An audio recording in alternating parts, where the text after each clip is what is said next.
West, y'all.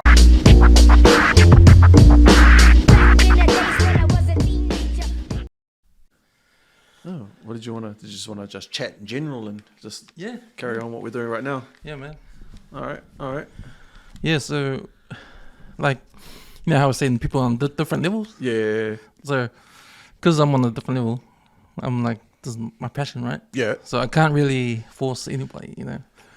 You know what I mean? I got you. I can't really. Yeah. Well, I mean, you personally invested in it, right? Like literally invested. You know, I'm looking at about $1,000 worth of equipment right here, and that's a light estimate, I'm guessing. So definitely. I think like any sort of business owner, like you'd have to be. There has to be that passion that drives it, that drives everything. Because if you're not passionate about it, you ain't gonna do shit, right? Like I mean, you've probably seen my creative journey. I've started off with we've spoken with poetry, and into now I'm like inside doing the skits and stuff. And I'm sort of at a space now where I feel like this is like my niche. I'm starting to find my niche. Well, just the things you just mentioned, the poetry and all that kind of stuff. Yeah, totally. So I think I've just found a niche where I think honestly, it's not even about like the views, eh? Like I'm pretty sure you've heard like a lot of people say that. Nah, it's not about the views, like genuinely, because I think whenever like the content that I'm in, all the content I've been creating up to this point, I think I've made it with one target audience in mind, and that's my cousins. Right. My cousins. First people that come to mind are the people that I grew up with back in Puridoa. And I think what would be something that I could that I could connect to them with, and then that's how a lot of these things came up, because it's stuff that people can relate to. I'm just surprised about the amount of people that could relate to that weren't Tokelauan, Yeah. That's what amazed me, that kind of thing. So, yeah. Yes, because you spoke about niche, right? And I think that's really important, especially when it comes to the podcast sort of thing, because it is a niche you can get into. Like anyone can get into. Like you can have a podcast, whatever your passion is, right? Totally. There's going to be thousands of people out there that are into the same thing. And it can be like the most random, not random, it will be random to us, but for that person. Oh, totally. Like say, a person that likes to paint turtle shells. Okay, yep. That's random as, eh? Totally. But it might be like 10,000 people might be into that, And, and unless that's a niche, right? That's a niche. And I think that's where the success comes in podcasting. Yeah, absolutely. Like, because if you look it up, there's like millions of podcasts out there. Oh, yeah, totally. And there's a joke in the States, like every white man over 30 in California and New York specifically has a podcast. Everybody. I mean, that's the running joke over there. Yeah. It's like, I can imagine. There's like so many. Yeah. Oh man, I can imagine. I think also like there's like there's that niche that like it's that place that that you can. It's almost like you're well, if that makes sense. Yeah. Like because it's familiar and you know it all. 100%. Yeah. And all of that I mean that speaks to all of the content that I all of those like the uncle with the. I mean, if you know all the stuff that I do, there was that series that I ran for a couple of years, and it literally was just an uncle. It was always that common theme of an uncle looking for the hooks that he'd asked for in the beginning. To go fishing. Yeah, exactly. So, and all of that wasn't it was more so the uncle and his attitude was what I could relate to, because we all have an uncle that's like that. I based on true life stories. The whole like answering the phone and not understanding a word of what somebody was saying. And having to like relay that message that you didn't understand in the first place back to like your parents, common. And that's, I think, from that is what's like sort of sparked on what I'm currently working on and sort of the bits and pieces that I'm looking at the moment. Shucks, I might just jump into it, eh? Yeah, because just when you're saying that, I was thinking the use of the Tokelauan language you do in your skits and that, and that's really cool. Especially when you use Tokelauan Language Week as a time to release these things, and also not even that, like just release them in your language, Yeah. I think that's the thing that's you don't see when you see these skits on social media and all that kind of stuff. Yeah, totally. And that's what if we go back to that theme of niches, that's my niche. I can. I wouldn't say I was fluent in Haka Tokelau. I could have like a general conversation with somebody. So my background is I was one of those kids, sort of last year of school wasn't really achieving, and it was time to be shipped off. Like all good island traditions, you're sent off to the islands to get an appreciation for life. And that was me for 6 years. And I came back learning how to How old were you? Golly, I was about 18 when I left. Oh, okay. I just had my 18th birthday. Yeah, then you left for London. Yeah, and then I was, overseas experience is what we call it. Call it, Yeah.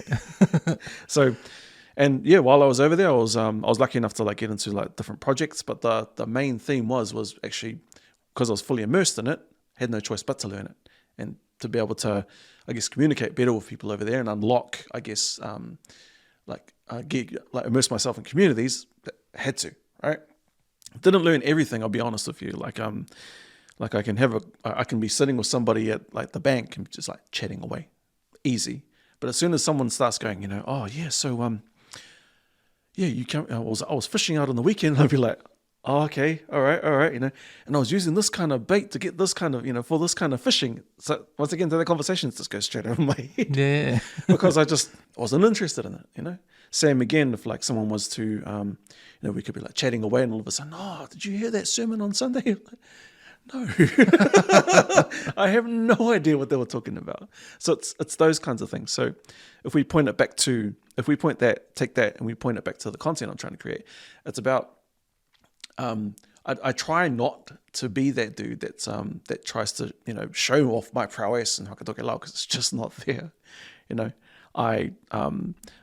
The idea is just to take what I know and just educate off the back of that, and like I said, my audience are my cousins. I think of all of my cousins that like me, New Zealand born, first generation born in New Zealand, and just did not pick up the language, for whatever reason. And maybe it was because mum and dad decided that it was best that you learn English because that was the language of the land. Maybe it was that they just because of the environment that they were in, that they grew up in, they just didn't have a chance to capture it as much as they captured English or whatever it is the language that they call it. I mean, some kids were speaking Samoan because they had a lot of Samoan friends. So it's those kinds of things. So the idea is just to being able to sort of, I guess, give back some of that identity to the kid, to my cousins. I mean, it sounds quite, I don't know. It sounds a bit Puritan saying that, but it's all for a good cause. Surely, all for a good cause. Yeah. Because I think like how you mentioned, it's for your cousins first. Yeah. 100%. I mean, that's a good way of thinking. When you're about to start off creating content when you're out there in the world, but not saying world, you're saying, oh, this is for my family. Yeah. This is for my cousins to educate. This is my experience going to the islands, coming back. Yeah. Are these cousins been over there, lived over there too, or they're New Zealand born? And some of them, yes. Some of them, no. Yeah. I mean, I think there's about a 50-50 split between them. Again, because I mean, again, the other piece of this is you have like it's driven off of the feedback that I get from, again, my cousins. It's like, oh man, I wish I had this growing up. Well, cuzzy, keep doing this. This is great. So it's that kind of encouragement. It's not, like I said, it's not off the views. It's purely just to help people, and the same people that are, just seem to be in my same demographic, roughly around the same age as me, sort of late 30s, early 40s. I mean, and yeah, like me, first generation Tokelauan, born in New Zealand. Why not, right? I think it's cool because, like coming back to what I was thinking about how, you're not doing it for the likes or not doing it for the whole world, like not getting like. Oh, don't at me, man! Come on. no. I'm just saying, like a lot of people think that, like I'm going to create a video, it's going to be funny, it's for the whole world to laugh at, and I'm going to be famous for a blast straight away. Yeah. But not even having that thinking. Like you know what I mean? Yeah. You're not even totally. thinking that. Like there's nothing to do with that. It's like I don't care. Yeah. It's just whoever it's for my cousins, like to laugh at. Yeah. Because we understand how we grew up and all that. Yeah, to laugh at. Organically, it will grow. Like more people will resonate with it. Yeah, absolutely. And if it grows, it grows. It's one of those things, right? Yeah, absolutely. So at the space that I'm in now, I think I was listening to who was it that it hit me when I was listening to was it Cam Bernard? Yeah. What's his name? The BDFS. Yeah. Right. So there was something that he said about like he's at this point where he has to start writing stuff down and start planning out scenes and stuff. Honestly, I was like folding my washing one day because this is how that's how I consume your content while I have to be doing something while I'm listening.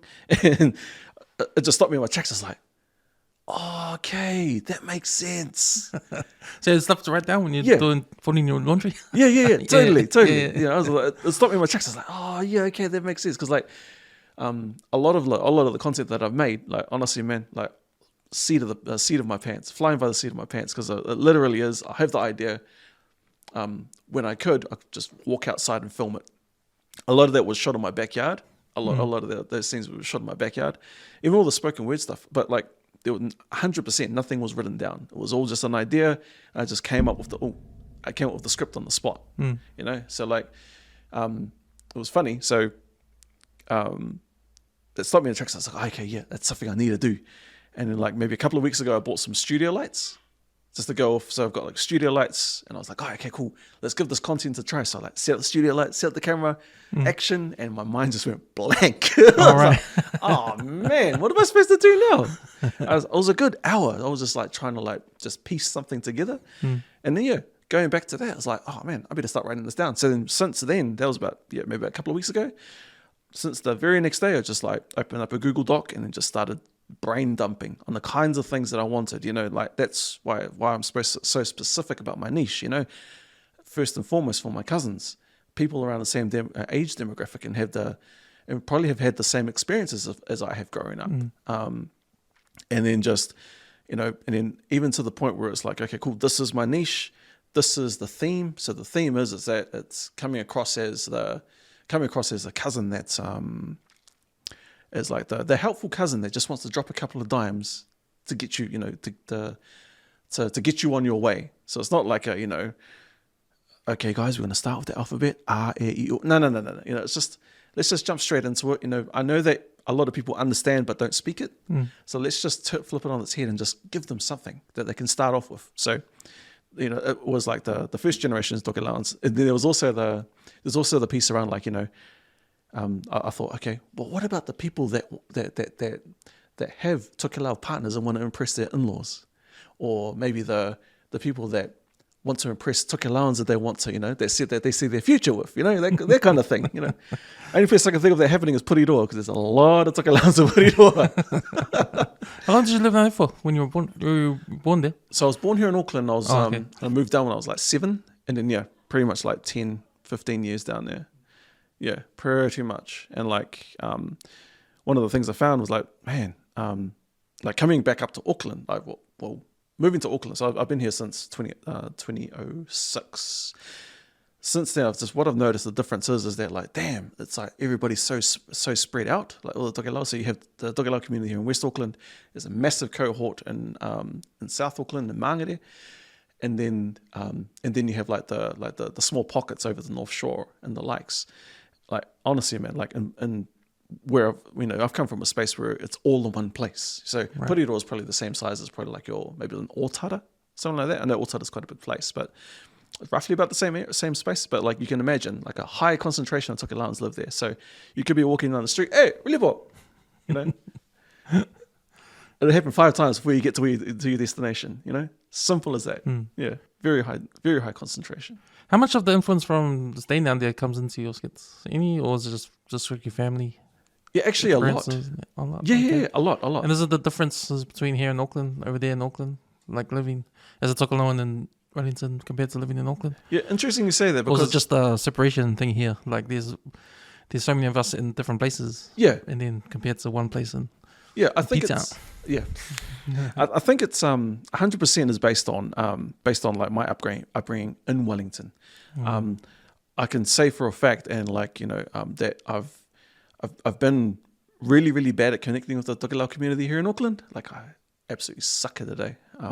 Leslie's probably going to be like just shaking his head at me. But you're doing it with your skits. Yeah, absolutely. That's how you connect. Yeah, that's I guess like in a de facto way, I guess, Sure, that's okay, we'll do it that way. Well, it's a digital way. There you go. De facto, digital, yeah, okay, sure, same thing. Yeah, so the idea is that, going back to my planning, the plan is 6 episodes, 6 1-minute episodes, watching, and who was it? I think it was Letty. I was talking to Letty one time about it, and he was saying, go away and just study what else is out there, and try and get an idea, get a feel for what you of what you need. So honestly, I think it was like a couple of days ago, I sat down on YouTube and I started I just Googled. I was like, okay, I just searched on YouTube. It's like learning Samoan language. Came across this black American dude. Oh, he looked black. I don't know, but he was a Samoan guy with an American accent. Don't know where he was from, but he was real articulate in the way that he was pronouncing his words. Oh, real articulate in the way that he was down to the point where he was talking about like the composition of a sentence and the different elements of that sentence and how you construct that. And it was highly technical. And I was thinking to myself, nah, man, that just, whoosh, nah, no thanks. And then I came across these, I kept on looking and I came across these like Cook Islanders, these two Cook Island boys. God, I can't remember who they are. I'd love to give them a shout out. Don't know if they're based here or here in Auckland or back in the Cook Islands, but there was these two Cook Island fellas. What do they do? It literally was just the theme. So it'd be like, okay, cool. 5 sentences that you could learn that you could use at a kaikai, at a big feed, So like things like, it resonated with me because my mum's a Cook Islander, so had to watch it. One of the things was like, a ki te kōpū, and that means like, are you full? You wouldn't say that to a Tokelauan because kōpū is like it's your throat. You don't use that word around a Tokelauan. Right. So, but ki te kōpū, and like I thought to myself, shucks, I could use that. So if I go back to the plan, 6 episodes, 1 minute, 1 minute each has a theme, and it may not necessarily be a sentence. It could also be like the idea is that you could also do things like expressions or like go outside of or like extend out from that theme. So one of them is explaining. So it's even a Samoan word too. So the word uhio or uso in Samoan, right? I'm probably giving away like my content right now, but who cares? I need to get it out of my head. I was thinking I've already seen that. You've already pulled it out. Didn't you pull a version of this? Yeah, there was a version of that. So there was a version of that during Tokelauan Language Week. But then you have uhio, and then you have taina, and then you have day. So uhio is your, like I was saying, same-sex sibling. You call your brothers your uhio, but not your sisters. You're like similarly for the girls. They'd call their sisters their uhio, but not their brothers. Or their female cousins, right? Then you have like the word taina. So taina is sort of like how you describe, oh man, I only just got this confirmed today by one of my cousins, and then I had to like sort of ask my dad in a roundabout way in Tokelau, which I struggled. But the idea is that like taina is like a word that that women would use to refer to their sisters, that they would use to refer to their sisters. I could be completely wrong. Just don't punch me in the mouth if you see me in the street, then come up to me. Just talk, let's talk. And then you have day. So day, T-E-I, day, is what you'd refer to your, like, it's like an affectionate name you'd call your younger siblings. So it doesn't matter, male, female, So oku tei and so those are my younger siblings. And you'd use it as a term of endearment, so you could be talking about them affectionately to like somebody else. Like, oh, who are those? Because, oh, oku tei and yeah, so that's all sort of an insight into the kind of content that I'm trying to build. Yeah, but I feel like at the moment I'm in that space where I'm like, okay, cool. How much is too much, and how much planning is too much planning, and I shouldn't just like get off my ass and start filming. So like for yourself and your podcast network, I guess this is a question for you. I know this is your podcast, but I'm asking the question. No, this conversation it can go both ways. Like That's probably the hardest part of trying to explain to guests this is a conversation podcast. Yeah.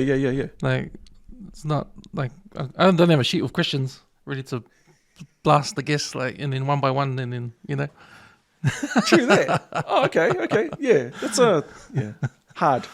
I guess I'm just in that growth mindset at the moment where I'm trying to try and get this right, and and just cover all these angles and just get everything on the page. But like for yourself, at what point did you think, I'm going to do a podcast? Man, talking back. Yeah. I think it was a bit of a long story. So, just to kind of short, there was a part of my life where I'm not going to say I nearly died, but I had a medical event. Sure. And it was really bad. and I got out of it. And then, I got out of it, and then also like I thought it was like a sign to change stuff in my life. Sure. Yeah, and then I was always listening to podcasts even before it happened. And that I was listening to Joe Rogan for a long time before that. Sure. And then after the event, I sort of recovered, and then it was like what did Jules say? Moment of clarity.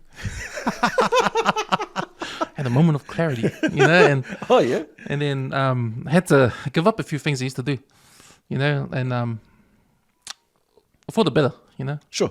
And then I thought, let's do a podcast, Okay. And then it just started off like real small, like an idea. But I got help with Isaiah. Yeah. He was the one that got me into podcast. in the Oh, first right. place. Gotcha. Yeah, so he was a big fan. Yeah.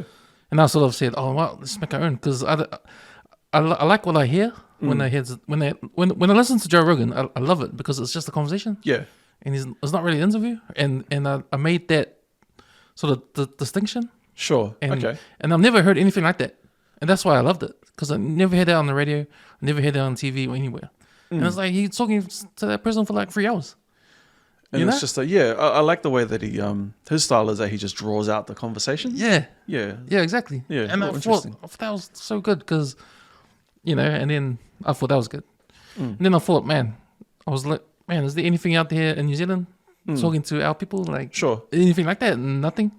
Actually. Nothing. Like, not like that kind of style. Not Right. conversational style, 3 hours long, talking Sure. to someone that's got things to say or whatever. And then I just thought, it was kind of cool. Like, I thought it was cool that anyone could do it if you had the gear. Got you. Like, all you needed was a computer, USB, mic. And then I learned how to put it on Spotify. Sure. And it was for free. I was like, oh, cool. Easy. And then, I learned how to edit the audio. Because back then, we weren't going to do any video. Right, okay. And I don't think video was popular back then. No. Not really. No. Not like it is now. Yeah, not like it is now. And TikTok wasn't out. And Oh, okay. I think Instagram wasn't the beast it is now. Yeah. Back then, Instagram was actually for photos only. Back Yeah, then. correct. Hey, there was no videos, no stories, No. none of that stuff, huh? No reels. No, none of that. None of the. Yeah, it was just literally, photos, it was eh? just one photo at a time. Yeah, exactly. Yeah, it was that, and everything was on Facebook. I think people were on Facebook doing stuff, but yeah, it was during that time, and so the only influence I had was American stuff because I listened to a lot of sports ones in America as well, like Bill Simmons and all that. Sure. And even that was cool because that was like they swore and talked about stuff and they wow, like you can you can say anything you want really.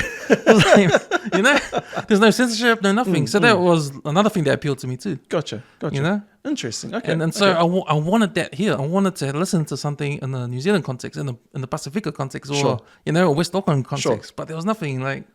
So I was like, came to the point where, what, I should do it myself. Like, I told Isaiah, let's do this podcast thing. Sure. I'll go learn how to do it, learn how to edit and all that. Yeah.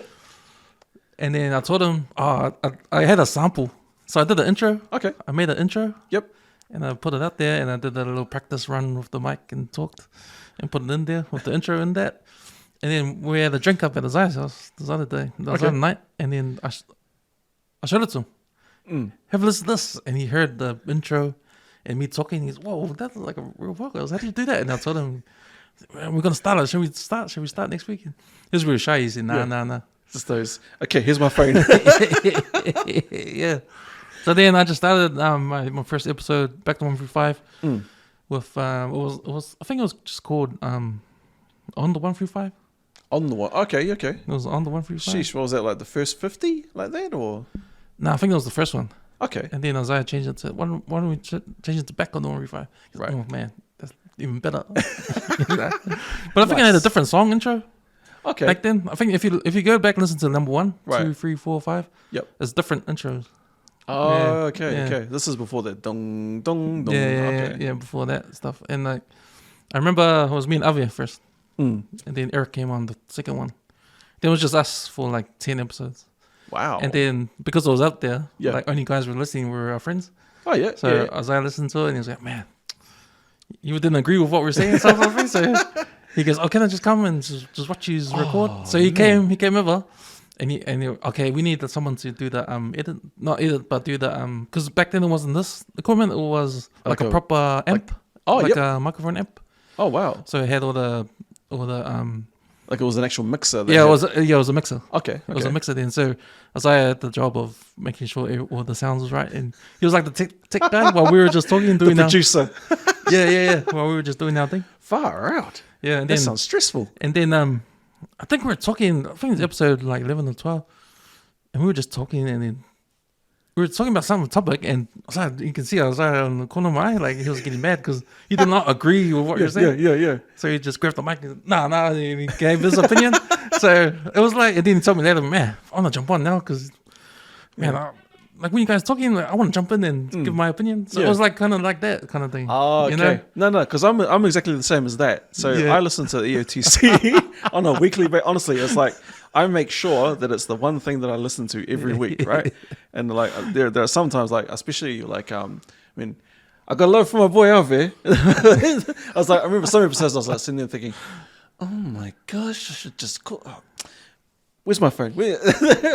Oh my gosh, I want a message. I want to jump on the EOTC next week. But it never happens. Why? Because exactly like you were saying about Saya, so you just held back and sat back. And I think that one time I came on and all of a sudden I was like, I could do this every week. And then just life just took over, right? Yeah. Oh my gosh. Yeah. No, those are good times. So so that was the basic start of... Wow. Yeah, and then Western Network didn't come on until COVID. Oh, okay. That makes sense. Yeah. Okay. COVID hit, and we agreed not to do Background Review 5 online. It has to be live. I mean, not live, but face to face. Right. Because you can't get the same sort of thing online as face to face. Yeah, it's a bit disjointed. Yeah, if that makes sense. And plus, you don't know what their internet's like, and it might be slower than yours. It'd be pretty shit. Yeah. Things, and you can't trust their mics in that. Yeah, you know. So we sort of we started introducing all our friends to come in.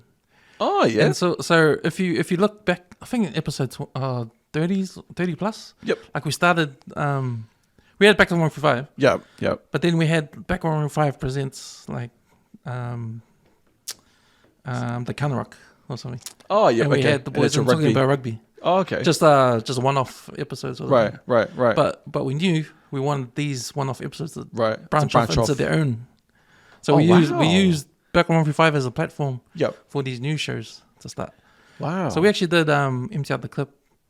Oh, when did we... Empty Out the Clip was a different format when we first started it. Yeah. Because we wanted it to be half an hour. Yep. Or 40 minutes. Mm-hmm. We wanted it to coincide with your drive to work. Like you press play when you hop in the car. Yeah. And it's finished by the time you get to work. Yeah. It's stuck in traffic. Half an hour, 40 minutes. Yeah, because that's exactly it. That's me. It's usually like an afternoon. So my commute home, that's what I'm listening to. Yeah. So there's a bit of feedback for you. So so it's that. So that's what Empty Out Clip started, and it was like pardon the interruption. Yep. It was supposed to be like that, like topics in a certain time. Yeah. 15 minutes. Sure. And we had to debate it. Yeah. And then next one. Yeah, that sounds like. Oh yeah, we had that conversation. I remember that. Yeah. It would. I mean, that would fit like an online format, eh? Where like if you literally like they've got 15 seconds to talk and you just cut them off, kind of thing, right? And just cut to the next person, cut to the next person. Yeah, that's right. So it was kind of like that. If you listen to the first two episodes, I guess it was like that. Sure. And we were trying to find our way around it and stuff like that. And then it sort of morphed into just talk about topics. Sure. And just see what happens. Yeah, totally. And I think that's I think EOTC for me, I think has it raises a level of awareness around like I guess like the trending topics of the day, because sometimes I just have no idea what you guys are talking about. and it took me about I think it was about a good maybe 10 episodes to realize that you guys had a Facebook page. Oh, okay. Because you kept on talking about like the security guard will let you in, and like, what are you talking about? And then it wasn't until I followed the one thing led to another, and I ended up on the page. I was like, oh, okay, click, and then it's all on there. And then all of a sudden, all these articles started showing. I was like, oh, these are what you guys are talking about. I'm gonna start jumping in and adding my own. Then yeah, man. But that's the point. That was the whole plan of doing. And I got that idea from what they're doing in the States. Right. Like every podcast has a Facebook group page, but it has to be a group page and it has to be private because you don't want the public. Oh, totally. To get in there, Yeah. Because what it is your actual listeners. Yeah. Because they're not listening to it. Why are you in there? Yeah. Exactly. You know that's what you want to filter out. Yeah. So if you're listening and we ask you on the podcast to come into the Facebook page, answer the 3 questions, and we'll let you in. Like we'll it's screen a metric. you. Yeah. Do you listen to us? Then come in. Like, sort of thing. Yeah. No, that's cool. Yeah. I really like that. Because it's like a tangible way to garner, like, how many listeners you actually have. Yeah. And it could be that that person may not necessarily listen, but they know somebody that listens to it. So that's that de facto, or that like that second degree of separation, right, from actual listeners. So that's pretty smart. I reckon I could commend you on that one. It's that, and I haven't seen it yet on the page. Like, I don't think anyone besides you posts up on the page, but we will talk about it. Yeah. If people know that, look at these guys talking about, I want to throw something off up there, and no one hear what they're saying. Yeah. See, wouldn't you want to do that? Like, just to like Totally. people want to do that. Like, we've talked about heaps of your stuff that show up on the page. Yeah. But see, that's the engagement. I don't know if people don't understand that, or people shy, or people don't want to, or I don't know. But I think it's just that. But if I'm listening to a podcast of people that I never met, yeah, but I get to know them because we're talking every week, you sort of like get to know them, man. Like, totally. And then, man, I'm gonna throw this article up, and then, they're talking about it. Yeah, what do you think? Yeah, that kind of stuff. That's me. That is cool. Like, to me, I would want to do that. Yeah, totally. So exactly what you said. That reaction, that's me. Every time I hear my name on the ETC, I'm like, yes, they're reading it. And like, there's some mornings. I think earlier on in the year, there was a time where I used to just I'll be like reading the news, but like, oh yeah, I'll flick this one on, and there'd be like 3 articles in the space of half an hour, just like posted up. And all of a sudden, I'm like not reading the news to enjoy the news. I'm reading the news to find something for the boys to talk about. Well, I don't know, man. What would really help is someone posted up their nominees for Fear Book of the Week. So that's a hard one for me to find, man. I'm trying to look for one every week. Yeah. Like some out of it story.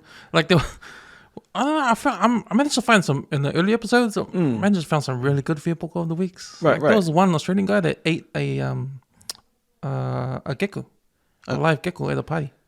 Just cause? Because they did. He was a deer and he ate it. Oh my gosh! And then he died 2 days later from salmonella. Oh wow! So that was a Fear Book of the week. That's a Fear Book of the week, all right. And then there was one of the first ones. I think the first one was a story on crashes about the Uber driver, and he got done for rape. Of one of his passengers. Right. But he said not guilty because she was drunk and she was coming on to him. Oh, surely. But it's like, there's a hard one there. Man, I try and steer away from those kinds of topics only because like there's nobody wins in that day. The only person that wins is the lawyers, especially those, because it's. I'm not going to touch that topic. It's far too controversial. Yeah. Far too controversial. So, to answer your question, the creativity part of things, there is a lot of creativity when it comes to podcasts because there's a lot of things to think about, and I've sort of discovered little things on the way, and just by doing research and all that kind of stuff. Sure. Because every episode, every type of podcast is different, right? And there's certain things that you need to understand, especially about the listeners. Or the viewers if you're on YouTube. Sure. And even the episodes itself. So when I told you we had to think about how we're going to run into the clip when we first did it. Yeah. 30 minutes, 40 minutes, because we're going to get your travel to work. Sure. Thinking about those kind of things. Yeah. And then thinking about Yeah. And then thinking about other episodes, the longevity of it. Because the only thing that's against a podcast like Empty Out the Clip, right, is that it is a current events kind of podcast. So there's always going to be like fresh content to be able to react to. So the longevity is not that long. Sure. You know. Oh, okay. As in the content that you're talking about. Yeah. Right. Gotcha. Because after 2 weeks, no one's gonna click on that. Right. It's old news. Right. You know, especially in this day and age. Yeah. Of information. So if you look at the real popular ones, like there's a podcast called Daily. In America, they do a podcast every day. About the news that day. Okay. And that gets 1 million kind of views. What's that, like a 30-minute like sound biting? Yeah, 30. It's only a short one. Right. Even the one popular ones we got now, like what's Jonah Rivers one and Brooke. The morning shift. The morning shift. Yeah. See, that's kind of like a weekly kind of topic. Yeah. They're doing their own style, but they've got all the viewers, right? Yeah, 100%. But it works. But see, none of the old episodes is going to be clicked on. No, absolutely not. That's old news. Yeah. But because they got the viewers, or because they got the viewers and listeners, they can do it every week and don't worry about it. Yeah. You know? Absolutely. I think so. Like that, I think that's a really good example of like being able to, I mean, damn, those guys started like this in the garage, right? Yeah. And they just like expanded out and just used pretty much all of their, everybody in their black book to pull resource in. Well, I heard the real owners, the guys that are funding it, are those. They're basketballers. Basketballers. They own that brand. Was that? Oh, clothing. Clothing. Yeah. They own that brand. They own that that clothing label. They're two white guys. They used to play basketball. I think maybe they played North Harbour. North Harbour? Okay. Yeah. I was the one name I have in my head when it comes to the Auckland basketball is Dylan Boucher, but in that. Oh, no. In that pass. That's what a guest told me about background there. About okay. Interesting. Yeah, but see that one's okay because they've got the 7K or clicked on or listened to that day anyway when it comes out. Yeah, crazy. But then see that's just that type of podcast, like the current events one. But then every different type of podcast, you need a different strategy. Yeah, correct. Around stuff like that. Like the longevity is a good one because depending on what kind of podcast, because you know how we do the movie one. Right. Yep. The late returns film review. Yep. See, that's forever. That longevity is long. Oh yeah, totally. Because if your title is a movie title, like who cares how old it is? People gonna. Man. People anywhere, anytime gonna listen to it. Yeah, absolutely. Down the list. Yeah. Yeah. Well, I'm a testament to that. So like late returns. What was it? It hit me. Oh, Commando. Yeah. See, that was a Back on 135 episode. Yeah. Okay. So that was testing the waters type. Yeah. Jump on there, and then we'll give you its own podcast after. Yeah. So that So if you look back, Africa Scoop was on Back on 135 first. Yes, I remember them. And then all those podcasts like the playlist and the playlist started there. Yeah. Wow. Okay. The Commando. And they're all our friends. Right? Oh, true. So. Okay. True that. So that was the easy part. Okay. Getting the people. Just getting them on and just chatting and then being able to build something that branches off. Yeah, getting into chat getting to chat of what they're passionate about. Right. What they love to talk about. Right. No point in getting someone that doesn't like the stuff they're talking about. Yeah. But it worked out.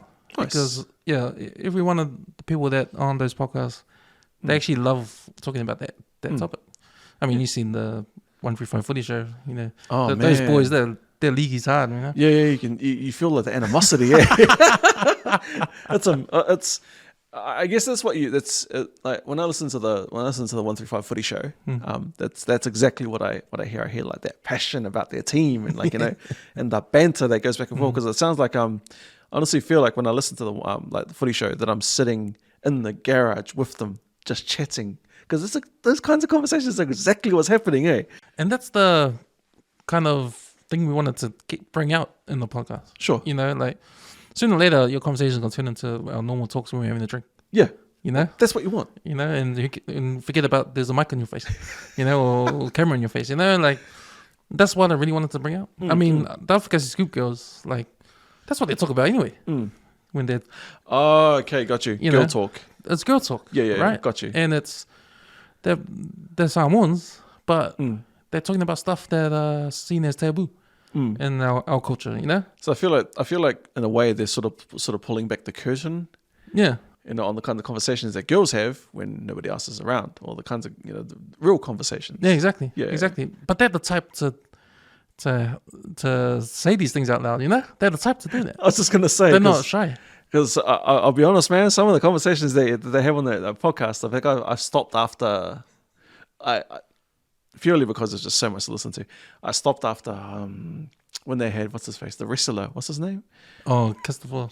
Yeah. Kiss the floor. After they kissed the floor, and I was like, oh my gosh. One, kiss the floor is a brave man to go on to go on that podcast, and two, oh wow.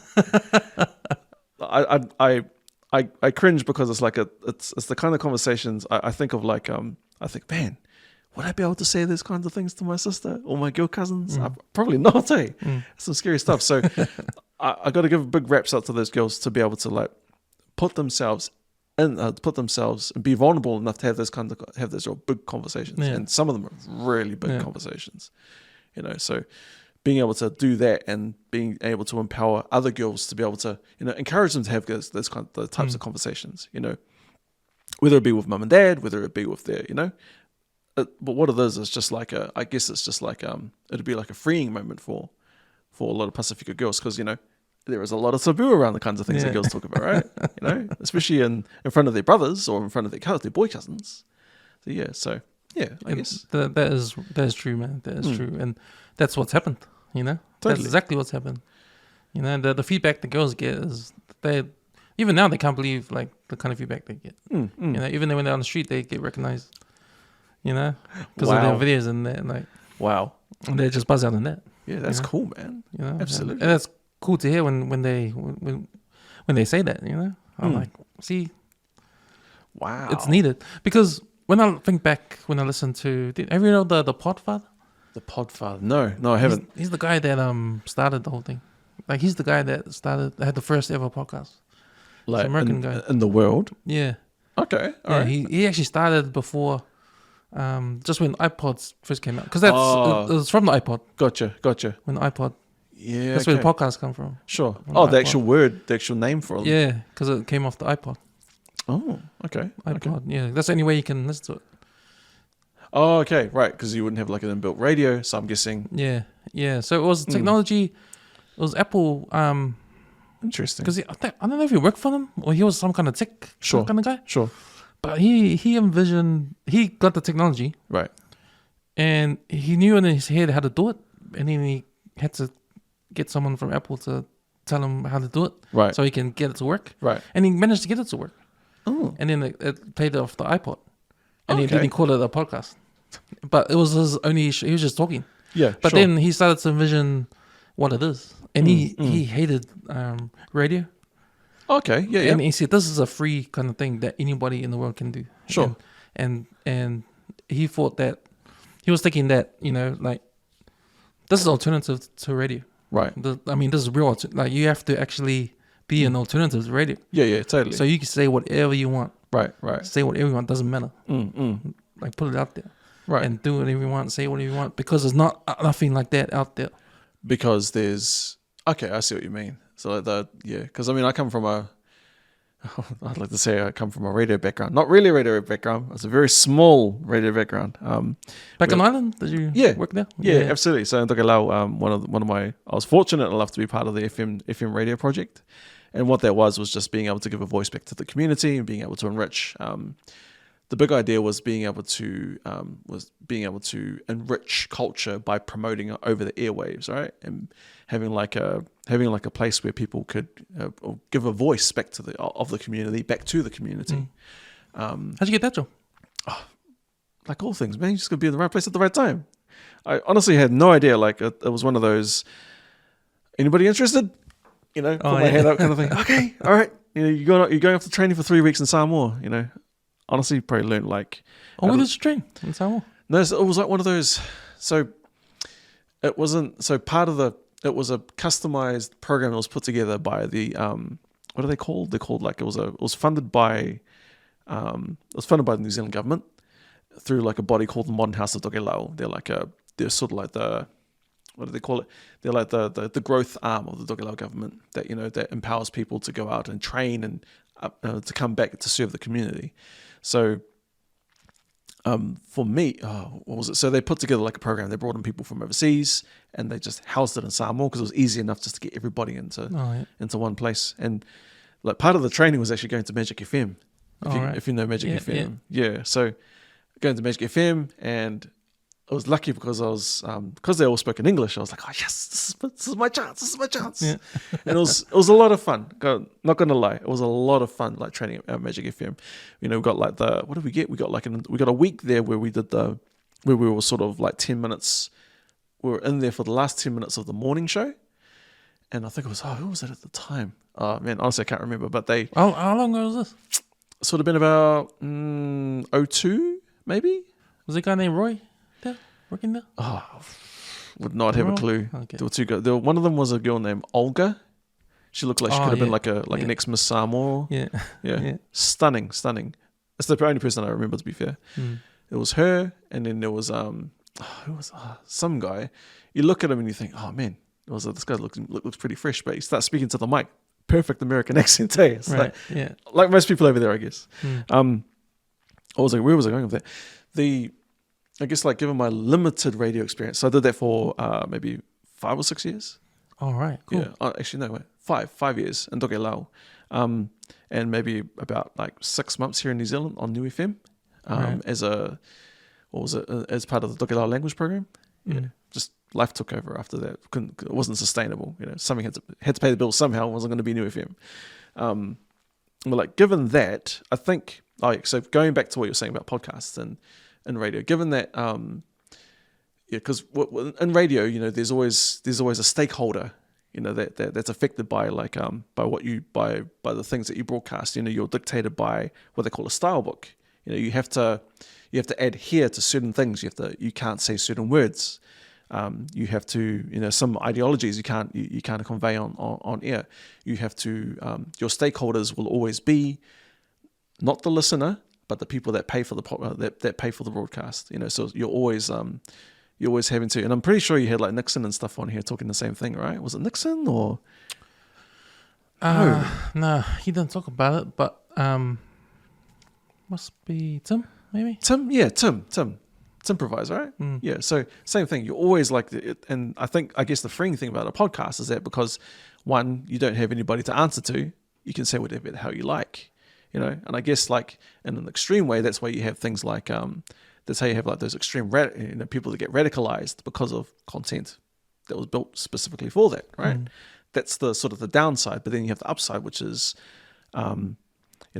conversations like this, and being able to I guess being able to sort of, give a place where someone can just freely speak and just, get stuff off their chest, because you never know the kind of nuggets that come out and that people, that your listeners will just pick up on. And, I mean, I know personally from like the amount of podcasts I've listened to, of the amount of back and well and free fires I've listened to, the amount of gems I've taken away.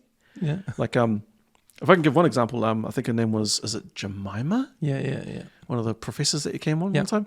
Like, honestly, only knew her, didn't know who she was until the podcast came out. And then I just felt so encouraged by what she was saying, because she sat here, everything that she said, she was like, but you can do it, Cam. You can do it. And, I was like, and like, when I heard that, I heard her saying, I felt like she was saying it directly to me. I was like, I can do it. You can do it, fool. You can do it. Exactly. But I was that encouraged by it. I ended up like stalking her on Instagram just to message her to say thank you so much for that. Did you do it? Yeah, I did. Oh, what did you say? I messaged her. I was like, hey, yo, I heard your podcast. You don't know me from a bar seat, but look, I just wanted to say thank you for the words. What you were saying to Cam, I felt like you were saying to me, to whoever was listening. Damn, what did you say? That's exactly what I said. Well, no, what did she say? She said, I got a follow back. That's what I got. And then it was, she came back, she said, actually, that's really great. I like, really appreciate the feedback. Like, actually, you can do it. She wasn't lying. No, she wasn't. And like, I think, I guess like, there was a time in my life where I needed to hear that. And it was that point there. And Letty was on the EOTC, he talks about timing. Right. That's what I needed to hear at that time. And like, so like, and I guess that's where I find myself today in some of the creative spots that I'm in now. I mean, she mentioned like my spoken word and stuff. She's like, "Oh, you should keep doing that." It's like, oh my gosh, I feel so empowered right now. Yeah. And it just so that's, I guess in a way, those are the kinds of gems that I'm talking about. That I took away from it. So exciting, so exciting.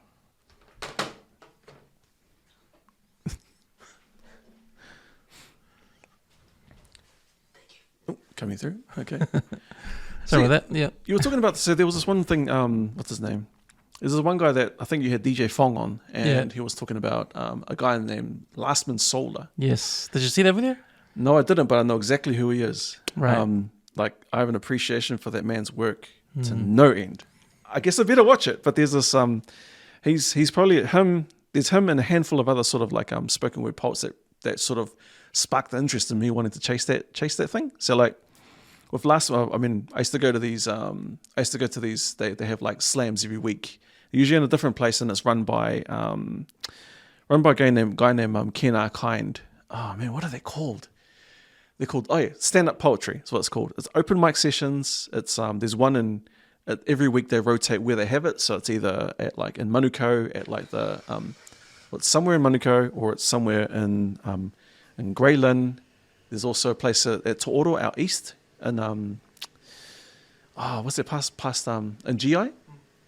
So you got those and all it is, you just rock up, give a call and you can just jump on the mic for free. You just jump on, drop a verse. They still do that? Yeah, totally. Every week. I used to go like religiously to the one in GI because I used to work in Penrose, and because it's just like 5 minutes down the road, it's easy enough just to stay back after work and go straight there. But man, one time there was Lastman was there, and he was they have like what they call the feature poet. And he was he was the feature poet that night. And like I remember there was this line that he had, like there was this line that he had that went along the lines of like being in the factory. So it was talking about like sort of like I guess this is the poem that video was based on, right? And one of the lines that really hit me was that he was describing a scene where you're outside on your smoko, you inhale smoke and exhale negativity. Because that's what it feels like. Because and if you can imagine that negativity being that smoke that you exhale, and you're in a group full of it, what are other people going to consume? The smoke that you're pushing out, right? Yeah. And it just breeds negativity and that kind of thing. And I just thought, far out, that really hit me. I'm probably misquoting him doing this, but that's what I got from it, right? Yeah. And I think from that there, it's just like it made me want to like up my pen game and like up the writing that I had in that space. Sort of the other guys that I sort of look up to in that space, especially in New Zealand, and the guys that there's one guy. His name's I think I've told you about him. He goes by the name Lazy Eye. Lazy Eye? No, you haven't. No. Okay, so Lazy Eye name's actual name was Ryan Te Ura. He's from Otara, so he's a battle rapper as well, which is it cracked me up. That's what I was thinking. Oh, maybe Ryan will be next, because you had like Dila and you had Heretic, and then you had who were those other battlers that you had on? Locking Latu and what was it the other guy? I forgot his name. Oh, golly. Anyway, Paki Dan. Yeah. So you had all of those guys on. So I was thinking, surely Ryan's going to make an appearance, but hey, that's okay. There's always time for that. So Ryan was one of the guys. So the reason he calls himself Lazy Eye is literally because he has a lazy eye, and like he just uses it as like a superpower. You know how like David Taylor always talks about like struggle is my superpower. This guy's left lazy eye as a superpower, and he uses it and he just brings it to the forefront. So one of the things I like about him is that like all the metaphors that he pulls out. It's just like, man, how do you even think of those kinds of things, man? It's like, oh my gosh. And so like he takes that into a lot of what he does, he takes into his battles as well. I'm trying to think of like a poem off the top of my head of his that I really, really like, but no, it's not coming because I didn't think I was going to have this conversation tonight. No, man, because I feel you, man. Because some of these, my first experience with the words you're talking about, like the metaphors and all that, is through hip hop. Oh, absolutely. And B.I.G., Notorious B.I.G., for me, he's up there. He's the ultimate wordsmith when it comes to hip hop lyrics. And oh man, he's the man. Absolutely. And then after that, because I get into my sports writing, right? Sure. And I remember I did Because you're into basketball, eh? Did you ever read Slam magazines? So I know what you're talking about, but like, I guess it wasn't one of those things I never picked up at work calls. I was distracted by the top row or something. You know. Well, there's a writer that used to be on Slam magazine. Yeah. But now he writes for Chicago. Okay. He's a sports writer. His name's Scoop Jackson. Okay. You see his wordsmith skills, mate. Okay. But in a sporting context. Like, he's African American. Okay. But he talks like an African American in the newspaper. Okay. So, we used to reading the Herald and reading those white guys do the sports opinions and that. Well, there's a certain type of writing, right? Or a standard of writing. That's it. But I don't know if they give this guy free range to write how he wants to write. Right. Because I'm not saying he throws slang all the time, but you can just tell the way he puts the words. He's an African American. He's from the hip hop culture. Okay. You know? And it's so good, man. Like, I had to dig into my old magazine crates to get all the old slams to check his because then when I was a kid, like you don't really read. Yeah. You just look at the pictures. Look at the pictures. Yeah. But now I'm getting into the writing part of it. Man, I'm digging into my old magazines, getting the old slam magazines. Oh, true. There is Scoop Jackson and read it. Oh, fuck. I'm appreciating his work, man. The way he, I don't know what it is. I should show you after this, but just the way he, because he has a story about Shaq and when Shaq went to the Lakers. Okay. And there was a whole drama, about Shaq going to the Lakers, leaving Orlando. Yep. But the way he wrote it like a family. Oh, I can't explain it. I can't remember, but if I show you, you understand what I mean. Like, right. Like the whole, there's a creativity on writing, especially in sports writing, that you can pull in. The creativity you can pull in to write a sports article or sports opinion. Right. To me, it's beautiful. Right. Okay. It's beautiful. So if we look at it from so if we take metaphors and stuff, being able to draw on, because I've seen some of your writing and I like some of the writing that you've done, like they published, especially all the rugby stuff. Yeah, well, that's inspired. That my stuff is inspired from those American sports writers. Yeah. Like even Bill Simmons, like he writes like he's running a journal. But how in America they write, they have those columns. Sure. But he used to have a sports column on ESPN for a long time, 4 years before he left ESPN. Yeah. It's funny because at the moment, the sports columns are coming down in America. No one's reading anymore. Everyone's turning to podcasts. Sure. Because why read when you can listen to them talk? Yeah. So a lot of newspapers are getting rid of the sports columns now because they're not really getting popular anymore. But would that be like do you think that creates like an opportunity for a columnist to reinvent himself? That's right. Yeah, that's right. And it's hard because for them it's only 1,000 words now. Like those columns are literally 1,000 words, no longer. It's 500 to 1,000 words now because of the short attention span. Right. So now you're gonna be more creative in that short time. 500 to 1,000 is like a page, right? Okay. Sure. Page and a half or page. Sure. Okay. Page and a half max. Sure. And if you read some of these articles and if you go online and look up like American newspapers like Chicago, New York Times and that, and go to the sports sections, go to the sports columns. Right. Like the opinion side, you click on it. It's just short. They're all short. Oh, so is that like that? So if we look at the 500 to 1,000 words, that's like a 3 to 5 minute read. Yeah, something like that. Yeah, Gotcha. Yeah, so that's happening right now. But wow. But when you read, when I was reading Scoop Jackson, right, his old stuff, man, I just opened my mind to what you can do, right, with a sports article, right, and I try to implement in the articles I write. Okay. It's a bit hard now because I haven't got time to write, so I've been writing for ages. Right. Okay. But not just bringing in, like, even mixing movies, movies with the sport. Yeah. And because how I read that one about Commando. Yep. Comparing Commando to the Oakland Blues or something like that. I can't remember the article. Yeah. But it just goes, eh? It does. It does. It just goes. And for people that are into movies and sports, it's perfect. Absolutely. Like the pop culture, having pop culture in the background of sports, I think that's a good mix, man. I think it makes it relatable. Yeah, it's a relatable thing. Yeah. But it's not a Pacifica thing. That's the thing. It's not a Pacifica thing. That's true. So, and that's why I'm coming back around to saying there's nothing out there at the moment what we can listen to. Yeah, like, okay. That's why our slogan for Wishes Network is a Polynesian perspective. Yeah. Because it's our perspective on these things. Sure. That doesn't necessarily have to be from a Pacifica base. You know? because I said this before on other podcasts, that we have islanders that love cricket. But do you see any cricket talk shows or shows like that? What if there was a podcast about cricket hosted by Pacific Islanders that love cricket? Yeah, that'd be interesting. They're not thrown in there just for the sake of being Islanders talking about cricket. They actually watch the game and love it. Yeah, I can imagine. And I know guys. Yeah. I mean, I don't love cricket as much as the guys I know. Yeah. But, you know, hey, man, I know guys that love the 5-day, the test format. Oh, bro. Yeah, you know? I can't think of anything worse, to be fair. I know guys that love that. Yeah. You know, and oh man, you guys would be perfect to come on to have your own podcast.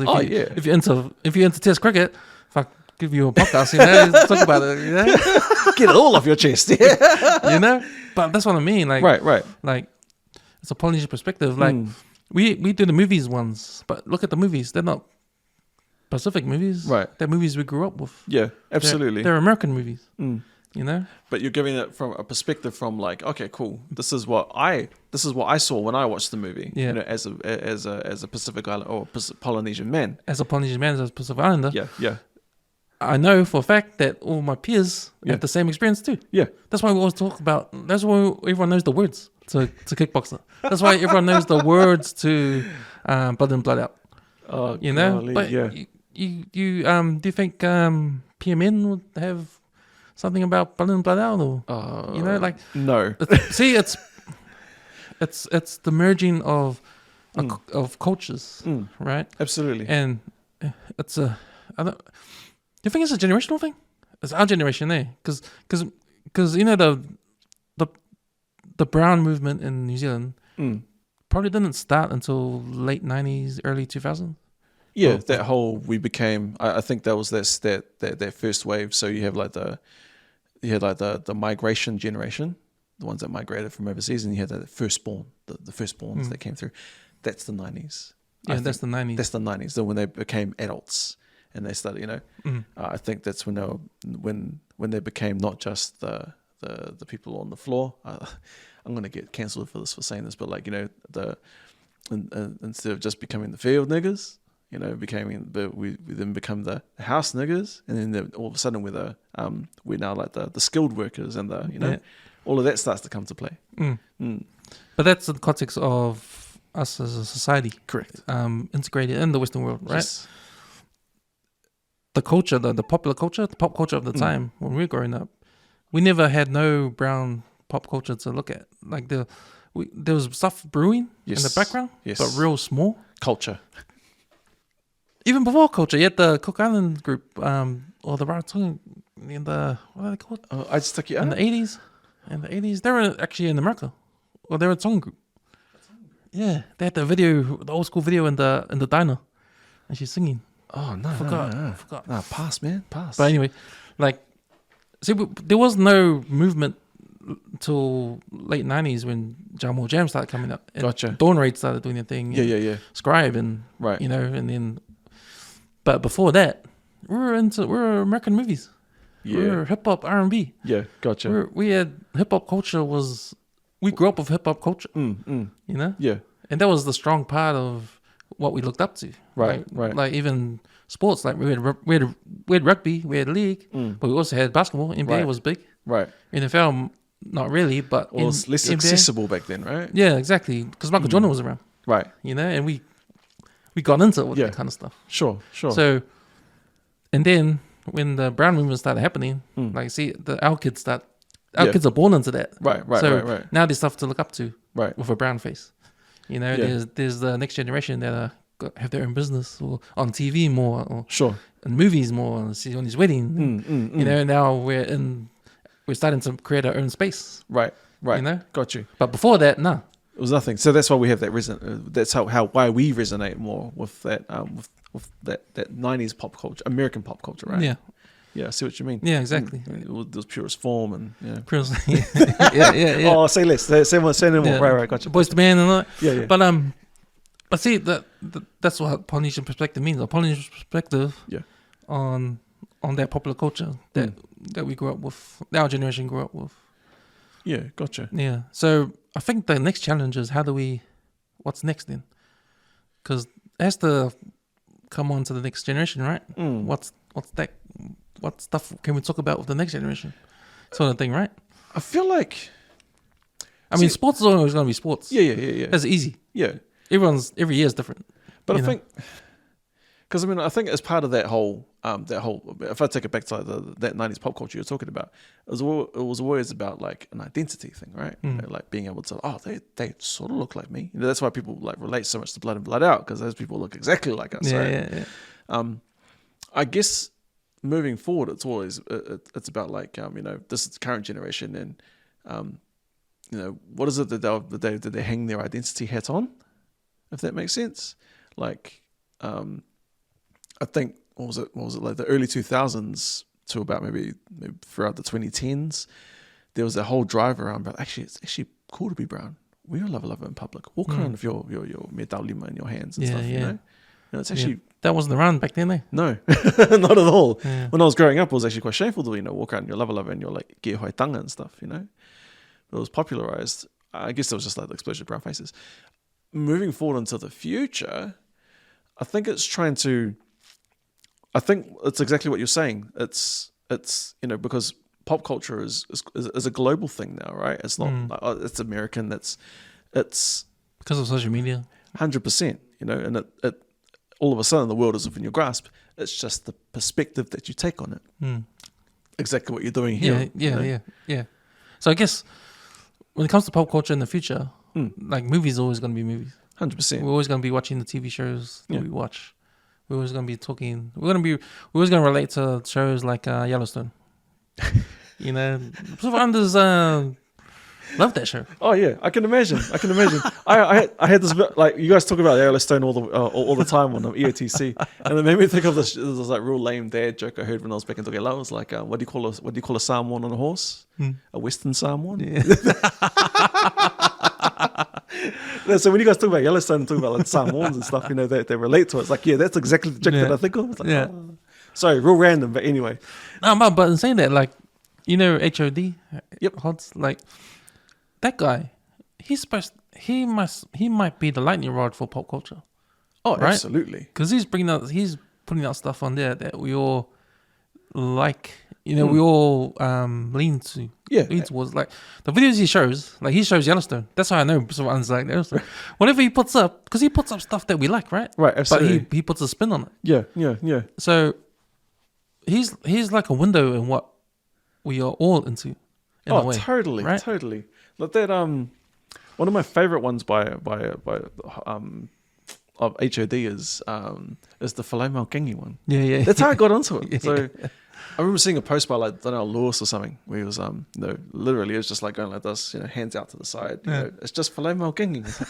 What are you talking about? All that time. All the time. I was like, what the hell are you talking about? So it took me to like search, Filipo Kengi, and I came up with that. I just cracked up. I think I spent that entire afternoon just like repeating those words. It's silly. It's just Filipo Kengi, man. Something so simple, eh? But you're right, absolutely right. I think he's like he's an absolute like icon. I mean, look at what he's done. Look at what's happened to him. He made it as far as being featured in a song that is on the Fast and Furious soundtrack. Oh no, what was it? That one with The Rock. What's it called? Hobbs and Shaw. Yeah, but like a man who was just making parodies. Being featured in a song that's on a soundtrack of a Hollywood movie. If that doesn't scream lightning rod, I don't know what does, man. Far out. What's pretty cool about him is that no one knows what he looks like. No one knows what he looks like. Oh, that's cool. Yeah, totally. And the other thing that's cool about him is, man, remember he got hacked, I think, and he had to delete his account. Stink. That was his first. That was maybe a couple of years ago. Sure. Or last year. Sure. Early last year or something. But look, was back to his millions of followers, just like that. That's how much Islanders enjoy him. Yeah, enjoy his content. Totally. And it is funny, man. And the way he puts the Samoan words together, it's like how the Samoans talk in Samoa, like the young kids. Yeah. Like there's a lot of slang in there. And it's different. Yeah. Like if you go to Samoa and you listen to him talk in Samoan, it's different to how what we used to. Right. Because that's environmental, right? Yeah, and they throw in all the slang and just the way they put their words. You know, it's different. But he does exactly that. That's why it makes it funny. Because he brings up all these different phrases that you would only ever hear if you lived over there. Oh, he's like a wordsmith as well. Yeah, the way he puts, like that skit with Blood and Blood Out. Getting the food. Yeah, when he tells the guy that he's going to use his tray as a hat. Like, you know. Yes. Far below your head or something like that. Yeah. Like, you know, it's like, fuck, that's crack up bears, you know? Yeah, totally. I think what I guess what I find funny is that he's able to interesting to talk about this. Anyway, like he's able to take a scene and almost Samoanify it. You know? Yeah. Harder. You wouldn't even think because what they're actually talking about is there's someone cutting in line, and taking it and take a complete spin on it and be like, was it? I was like, look, there's no need to fight. It's just fried pumpkin white. Yeah. There's no need to fight about it. In actuality, it's two rival gangs, but you'll never know that. Even when he throws in some English words too, it's like funny as man. Oh, yes. Look, Planet of the Apes when thing comes, when the leader comes. But yeah, man. But him and there's that girl that does the meme posts. She's popular too. Island Girl Waves. Oh man, she is funny, man. That is some. I can't explain it. Eh? Yeah, it's funny, and I don't know how you can be creative. Like every single post, is fucking creative. Eh? Like I think so. I feel like that. I can speak to that because that's how I built those skits. Yeah, like same thing. It's just purely from experience. So I think I was on my way here and I saw something really quickly. Oh, jokes. More like earlier on today, while I was doom scrolling, I came across my post and it was something along the lines of it was like someone gouging food, and in the comments it said was it me trying to down as much food as I can before I have to take the Iupati and the biscuit get home for the guests that turned up unannounced. And she was complaining about her mum. She has those memes about her mum. Like that's all too familiar, man. Totally. But for a girl's perspective, that is bang on, eh? Absolutely. Like I can see my sisters getting in trouble, the same sort of thing. Yeah, too, I can imagine. Like that level of it's a real simple, but it just hits home, right? It just gets straight to the point. It's super punchy, man. I mean, I can only dream to to write that kind of punchy, because it's all in Samoan too. Yeah. Oh my gosh, how do you do that? Yeah, exactly. And to find the right photo to put up for the meme, like. You got to be scrolling for I don't know, but you might have it already in your head. Yeah. Okay, I want to say this today. I need a meme that speaks to this. What I'm going to say. Yeah.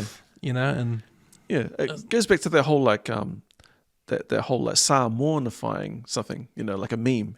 You take something that you don't expect it and you make it. And you take your twist on it. And that's that whole going back to that whole that Polynesian perspective on things. Yeah. Or was it? The one that cracks me up is the ones around are the ones around the taulotos, around the White Sunday breakfast and the pressure that parents put on their kids to perform properly on White Sunday. The whole it could be the person crying knowing that they messed up. Just speaking on White Sunday, real quickly, what are your experiences with White Sunday? Did you do it as a kid? Oh, I hated it, man. Yeah, I did it as a kid. I hated it because I wasn't the type to stand up in front of people and talk. Yep. Fair enough. Didn't want to talk. What did that format look for you? So was it was it you and your siblings all got up as a family and each said a verse and then sang a song? That was the option. So that was the option in our church. So I went to a Methodist church. I went to Henderson Methodist. Sure. And Sunday, I always got the small paper. Yep. So I knew I couldn't talk much, so they gave me the smallest line. The shortest verse to read and that. It was always a play, eh? So I had to speak in that. Oh, okay. Was that part of your performance? Yeah, we did heaps of plays about. Oh yeah, it was like You have the option to do a family item, Gotcha. song or play. Or you jump in as part of a play? Or we jump in our Sunday school Oh, yeah, gotcha. class. With each Sunday school class did a play. Yeah, gotcha. Or item. I gotcha. Then you have creative dancing and that. And okay. And that's that whole next level, eh? yeah. Interesting. Yeah, that kind of stuff, yeah. Okay. And then, yeah, man, I remember being full of anxiety, like leading up to it. Okay. Because we were forced to do it. And like, I just remember going to practice and on the day, just so many people there, that speak my lines. And I was always worried I'll mess up. I was worried I'll mess up, but not because I'll get in trouble. I didn't get in trouble. Right. Like, I was worried that I'll mess up and they'll be laughing at me.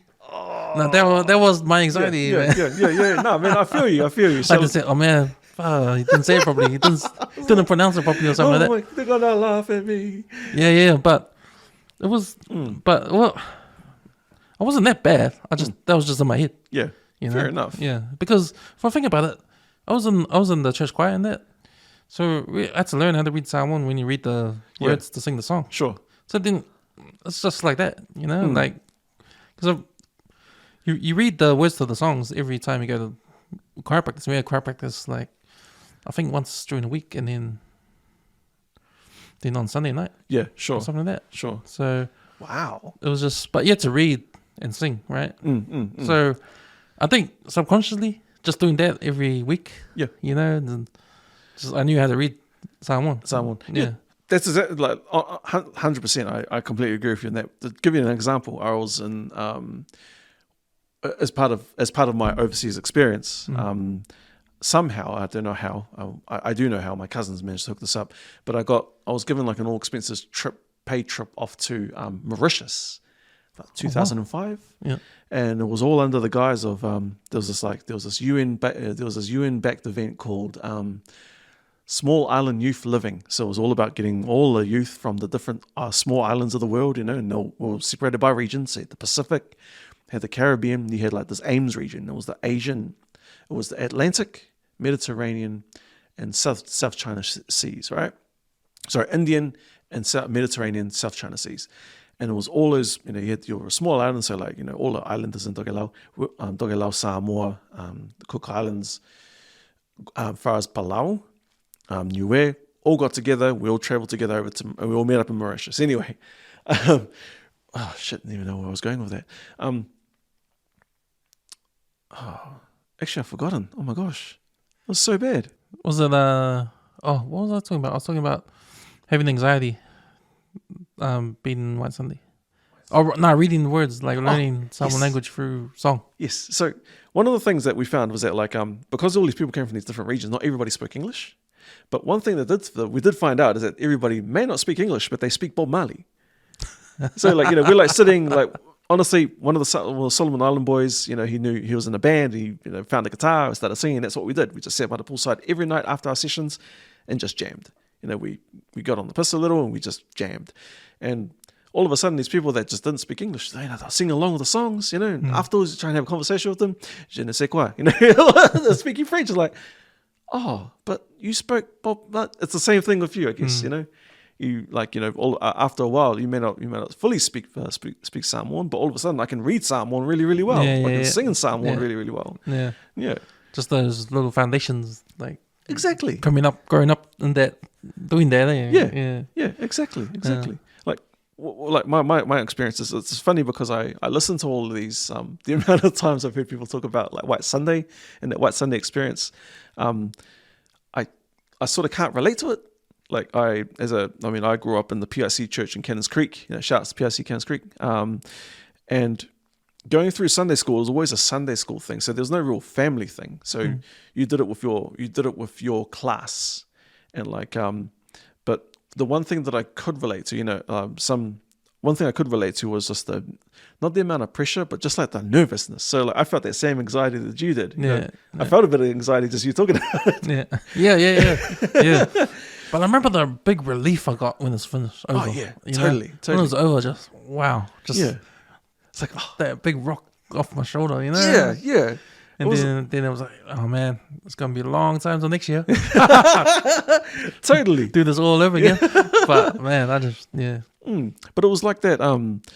what like, I didn't experience any of the pressure from my parents to perform or like the pressure from my Sunday school teachers to do well. It literally was just turn up and, me not messing up. In my case, it was, I was a crier. I still am to some extent, but like, you put me in front of a crowd when I was a kid, just tears, just try hard not to cry while I'm talking. And that was sort of my thing, was like, don't cry. Oh, it's coming. And, oh, and like, but like the whole, I didn't get to appreciate what Sunday is all about till I got to Tokelauan. Oh my gosh. Oh yeah. Like, and it's that whole, you do it as a family. So you and your siblings, or if you're just by yourself, it's just you. You get up, and it literally is just by family. They get up, they do a verse, they all say their verses, and they all sing a song together, and it's just on to the next, and it's just clockwork. It happens like that. And then sort of later on down the track, where you're talking about like the plays and stuff, that's what's done as a class. So like usually the older kids in the college and in high school do those kinds of things together, right? And they're real cool to watch. But the prep that's involved, man. Honestly, like I went over to one of my cousin's houses, and like his wife was like full on drilling. Yeah. Like the kids say, like like on the wall, got the chalk, right up the laonga on the board, on the wall, and the mum, honestly, man, no shit of a lie, and I'm pretty sure this is like a picture I'm about to paint for a lot of people that have experienced this, but standing there, okay, lau. And it's like they stand there, stick in hand, stick in hand, and they're like, and it's one of those things they'll point, and then they'll be like, okay, cool, start reading, and they'll like tap it out with their hand. I'm sorry if you're listening to this and you're triggered right now. I am so sorry. But off the back of that, so I don't know if it's like a pride thing, or if it's just like parents wanting to be able to encourage their kids to put their best foot forward. Sometimes it can come out as pride, I guess, and in other cases it's more like, trying to put a bit of, I guess, just trying to encourage their kids to do their best, and how do you do that? By just like, by fully being involved in how they, in their preparations for White Sunday. But the one thing I didn't really get to appreciate here in New Zealand, which I saw over there, which was the amount of effort they go into the feed afterwards, and the actual gifts, and actually what White Sunday really means to like Tokelauan kids. So like, if you compare it, it's comparable to Christmas, and not Christmas as in like, the Jesus birthday, but Christmas as in like the commercial element, where, on White Sunday you get gifts. The reason for White Sunday in the first place, but it's the way of the church celebrating the kids. Celebrating the children of the church by getting them to lead the service. That's why you have every family gets up and gives a verse and sings a song. That's what it's about. It's all led from the front by the kids. All the kids sing all the songs. They lead the service. And that's it. And as as part of that, celebrating the kids also comes with the treats, which is the gifts. It could be like new clothes. It could be like and it'd be new clothes. It'd be toys. It'd be like a massive feed afterwards. After church. Job well done. You did really, really well for our family. What does that sound like? That sounds a little bit like Christmas here in New Zealand, right? Whereas over there, that's what White Sunday is. And I think me like getting an appreciation for that makes me think, okay, that's what it means. So Well, the kids do get attention on the White Sunday, as well as Christmas. Kids get attention in terms of getting gifts from Santa and opening presents and and do all that kind of stuff. So you have a nice feed and that. But with White Sunday more so the kids, everything is towards the kids. So you go to church, the kids do the church basically. The long is their play. They perform in front of the congregation. Right. And then the kids get fed. Like when you go home, the kids get fed first. It's their day. The whole day is their day. So it's the one day of the whole year. That this happens, right? Yeah, this happens. Yeah. So the separation for me is like when you compare it with something like Christmas. So like in Tokelauan, when I lived there, this was almost 20 years ago now. But when I lived in Tokelauan, it was there was no Saint Nicholas. There's no Santa Claus. there's a mention of him somewhere, and they call him the Man Glihi Mahi, Father Christmas. But I rarely saw kids get presents. There's no real there's no Christmas trees, or that kind of thing. There's like Christmas breakout parties for for adults and stuff, but there's nothing. There's no commercialization of Christmas as the way we see it in New Zealand. So like that's how putting it back to White Sunday. That's where the kids see the value, and that's where they get spoiled the most, and they see that kind of thing. Whereas Christmas is just like, oh, cool, let's celebrate the actual reason for the season, right? Whereas for me, White Sunday was just anxiety and then pain, and oh man, yeah, performing, and Christmas was Christmas. Yeah. White Sunday was tears. Yeah, lots of tears. Damn. Yeah, I didn't really understand. The other thing is, I didn't really understand that my aunties would send over like McDonald's and stuff, and I never understood why. Until going back to Tokelauan and realizing, okay, that's why. That's what you do. You send food over to your nieces and nephews and thing. So, job well done. I was in tears the whole time. I have no idea what you're talking about. God. But I think, because White Sunday is in October. Yep. Every October you look on social media and there's always these jokes around. Oh man. Especially Island Girl Waves. Island Girl Waves. Yeah. Like she's got the meanest White Sunday things on there. Oh man. Just reading her stuff, like it takes me back a little late to think of, like, takes me back to Tokelauan. So that seeing like the parents with the stick and like trying to teaching their kids and stuff. That's what that takes me back to. Yeah. Oh man, that's crack up. So Phil, like in terms of your creativity, sure, your creativity mind, what's been your inspiration over the years? Like early on. Earlier on, like for me, it's always been cartoons. Yep. For me, in the beginning, it's cartoons, comics. Yep. Superheroes, Batman, that kind of stuff. Mm-hmm. And then drawing. Mm. And then I think that kind of stuff just sparks things off. Eh? Yeah, it makes, sure. Because you read all these stories, you read all these comics, you like all these movies, and you just like the process of. You just like the stories. Yeah, I think so. You don't really get it when you're a kid, but you just love the world you're looking at. You love the world that you wish you're in. Yeah, totally. But you don't really get the process yet. Mm. But you're exposed to all these. I was exposed to all these comics and all these X-Men, all this world and everything. It's just sometimes like I'm in the fantasy world in my head. Yep. Because of this. Yep. Because of what I'm watching and what I'm reading. Yeah. And you're like fully immersed in it. Yeah, fully immersed in it. Right. That kind of stuff. And then I think that's how it kicks off a little bit. Like then you think about it, and then subconsciously you think about a world. And then you start writing, and then I don't know. Yeah. I think that's a small part of. Is that the same for you? Yeah, so I think I see it as like a vehicle to give a message, right? For me, like my first sort of exploration into sort of that creative side, and whether it be writing, whether it be visuals, definitely was that spoken word piece. Originally, like the reason for that was quite selfish too. It was how do I put it? I found it was sort of a way to woo my girlfriend at the time, who's now my wife. I was like writing. The idea was it worked. Yeah, I hope this. I hope so. It literally was like we talked about what our love languages were, and hers was words of affirmation. And I thought, okay, cool, words of affirmation, and went away, and I was like, okay, well, how about I write her a card? And just like randomly leave like a card lying around and stuff. And then it went from like, I could do one better than that. I started thinking, Hallmark. Yeah. So if you think of like Mr. Deeds, have you seen that movie? I've seen it. Oh, no, I've seen it. I've seen the cover and all that. Oh, okay. I haven't seen it though. So is it the remake?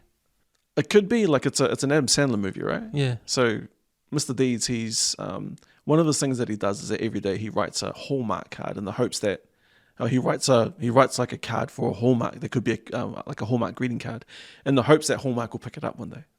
Every day he does it, and that sort of made me think. I was like, yeah, why not do that? Let's write something a little witty, and just like leave it in the random place. So what I used to do is that I used to like we didn't live together at the time. I used to like sneak over to her house in the middle of the night and just like drop it on her thing. and put it on like a windscreen wiper or something. 9 times out of 10 she'll just jump in her car and go. Not even see it, It was one time like I was like, oh, okay, sweet. I'm just gonna wait for the text to say thank you, and then use a highlighter envelope maybe next. yeah. Well, that's just it, That's just it. I think it was because I wrote it all in pencil as well, because I was just like, I don't know, idea I had at the time was just to write everything in pencil, because if I messed up, I could just rub it out and start again, and then I was like, all I got was a thank you for the card. I actually found it. It was like down the road because it like flown off my windscreen. I was wondering what it was. Yeah. It's like, oh, shame. So that was the beginnings. Was that there? Was literally just wanting to find a way to. It was a way of wooing my now wife. So when you're writing the words for the Hallmark card, like, what were you thinking about? Like, what was the process in putting these words together? You had these words to say, but how did you put them together? Like, what was? Oh man, I don't know. To be fair, like were you thinking about movies or no? I was saying actually somewhere. Or? Yeah, so I was thinking about all I was thinking about was the kinds of things that she liked. So one of the things was honestly, I couldn't tell you. Like it literally was just like I'd like to say it was something out of a movie, but it's not. If you're thinking Notebook, no, don't think. No. Definitely not. It literally was just like, okay, I know that she likes rubies, so let's write something about rubies. So I'll go away and I'll like I'll go Google search about rubies and stuff, and like about the the origin of them and stuff, and how like when they were first the early references to rubies being like fire, So okay, cool, let's use that, Like the fire of the ruby in your belly. Exactly. Yeah. Or like what do they call it? Like this is like one of my earlier poems talks about like talking to my wife as if she is a ruby. Truly ruby. You yeah. Off the top of my head, yeah. And that's it went from like these little Hallmark cards to actually, golly, I could like string whole sentences. I can string whole like stanzas together. So is this where your poetry came from? 100%. Yeah. Right. Yeah. From that point, that single point. And then from there was like taking inspiration from other people. So a lot of my heroes, I named a couple of them before, a couple more is actually a guy in the UK named Sally Breaks. He does a lot of a lot of his is about like the education system in Britain. And he's a black dude, well spoken. Like I'd highly suggest looking him up. And he's done like TED Talks and stuff as well. So it's like real, and his writing is around that whole like double and triple entendres. So what's like that? So that's where you what is it? It's where you have it's where something has a double meaning, right? Like and like or has like a triple meaning. You say one thing and people don't know what you mean by it, because there's three different things or two different things you mean by it, and it's something that's quite heavy in Jay-Z's writing, and even in Biggie. Biggie does a lot of those double entendres. I can't think of anything off the top of my head. It's just some of the stuff that I've learned. Another person who's local is what's his face is a guy. I think he's a cop now, but I met him through church. His name's Ben Falialili. So he's like a spoken word poet. He was born and raised in Cali. And he chased this girl back to New Zealand, a Tongan girl they had met while she was on holiday in the US, and chased her back to New Zealand. And the man, yeah, totally. And like even his like proposal and stuff. So his proposal's on YouTube, and it's like it literally is just a surprise. So like he gets her, and it's all filmed, freaking awesome, mate. I'll send you the link afterwards. But like he walks, literally, she's over there for something, and he manages to get her family into to this place, and one by one there are people. There's a big group of people there, and they're all like reciting one of her favorite poems, like parts of her favorite poem, and he comes around the back and finishes it off. It's bruh, yeah. So that kind of inspiration into the kind of writing that I wanted to get into. One of the other, and I guess like when we look into if you're like points of reference, one of my poems that I've managed to put like video to was what's it called? Was The Forgotten Nobles of a Faraway Kingdom. So that's about that literally is just pointing out like you and I, we are nobles. We come from. There's always that rhetoric about like, oh, we come from like a long line of chiefs, from an island far, far away in the Pacific, you know. So I remember like seeing like being at work one day, and one of my mates was wearing something that said Ghetto Nobleman. I can't remember the brand off the top of my head, but it was like as I saw it, and I was like, nobleman. Shucks, we're nobility. Nobleman, royal. Oh yeah. So then this whole idea around I came up with this idea around like okay, look at this guy. Here's a picture of someone who wakes up in the morning, bare chest. He wears like a taumata. You know what taumata is, eh? So he wears like a hat on, like a hat on his head, and you know he lives free range. He eats free range food. You know he wants for nothing, and his entire day is just filled with adventure on his vaka. You know, and then you take that picture there, and then you transplant that same person into a concrete jungle, and what they're like when they migrated to New Zealand. So like those same things, you know.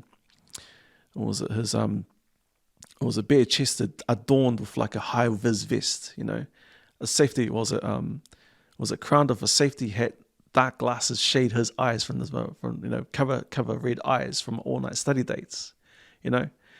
And like we're in the islands, he slings like a tuluma, which is like a fishing box, slings a tuluma on his over his shoulder, you know. In New Zealand or in this concrete jungle, you know, it's he's slinging family expectation, bad debts, or student debts on his shoulder, you know. And it's that whole idea of being able to giving that contrast between you know, damn, what did we just leave to what did we just, you know, is that what we left to come here for this? Are these the opportunities, you know? And then just it grew off the back of that. So it's like, you know, it grew into something like around, you know, forefathers that forged past through the ocean peaks, you know, because that's what they were. Freaking, if you've ever been out on the open ocean in the Pacific, oh my gosh, it's murder out there, you know. Perfect storm. Yeah, exactly. You know, and like, you know, to get to Tokelauan, you have to ride a boat. There's no other way, you know. And like, if you've ever been in rough seas, man, it is rough. So, you know, literally ocean peaks.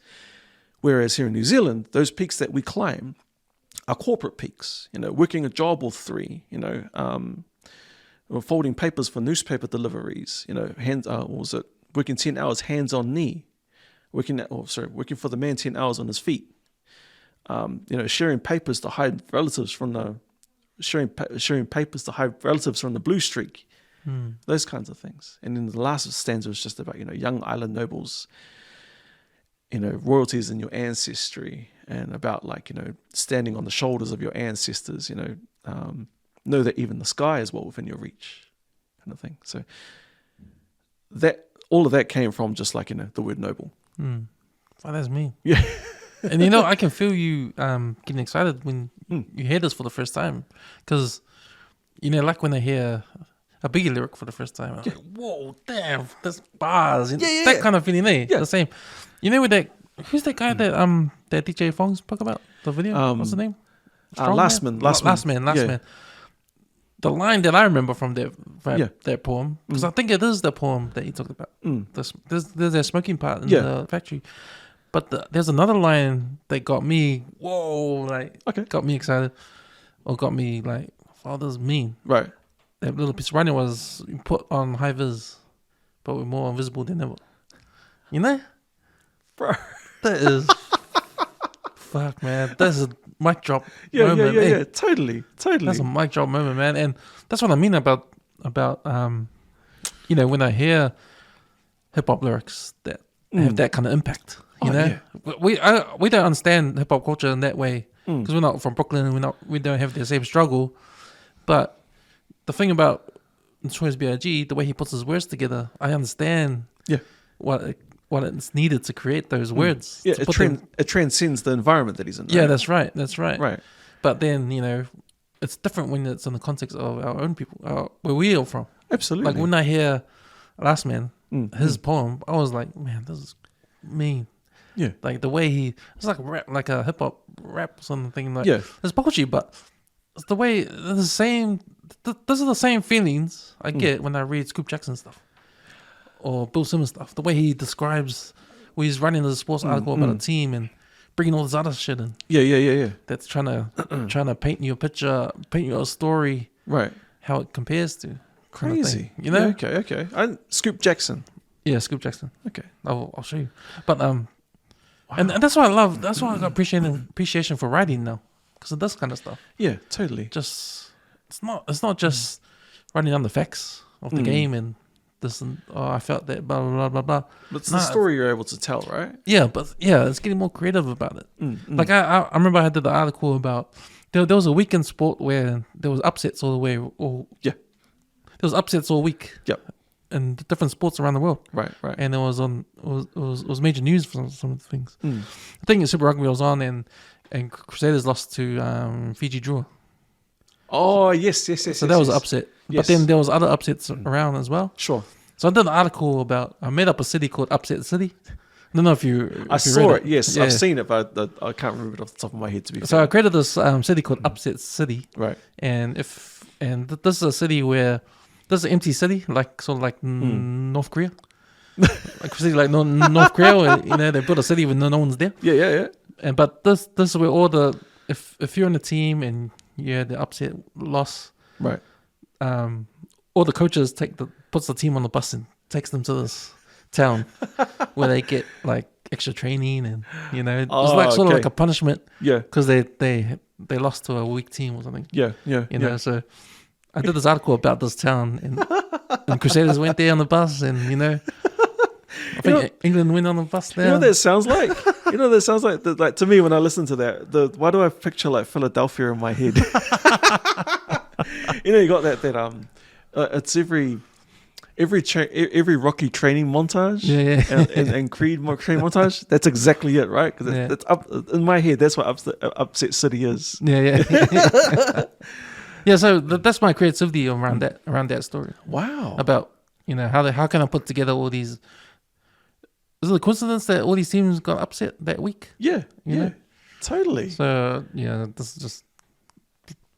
I don't know. I just had something to write. I just wrote it. Wow. Like, was it like how many drafts was that before you got to the final? Before you got to the final edit that you pushed out? Was that quite fresh? I don't know if I do drafts because I always delete. Sure. Go delete go. But there's another trick that I learned that write sentences. Yeah. And then space, and then write next sentence space, yeah. and then you can look at it that way, look at sentence by sentence, and you can take some out and put stuff in, or use it for another article. Yeah, because that's how I write.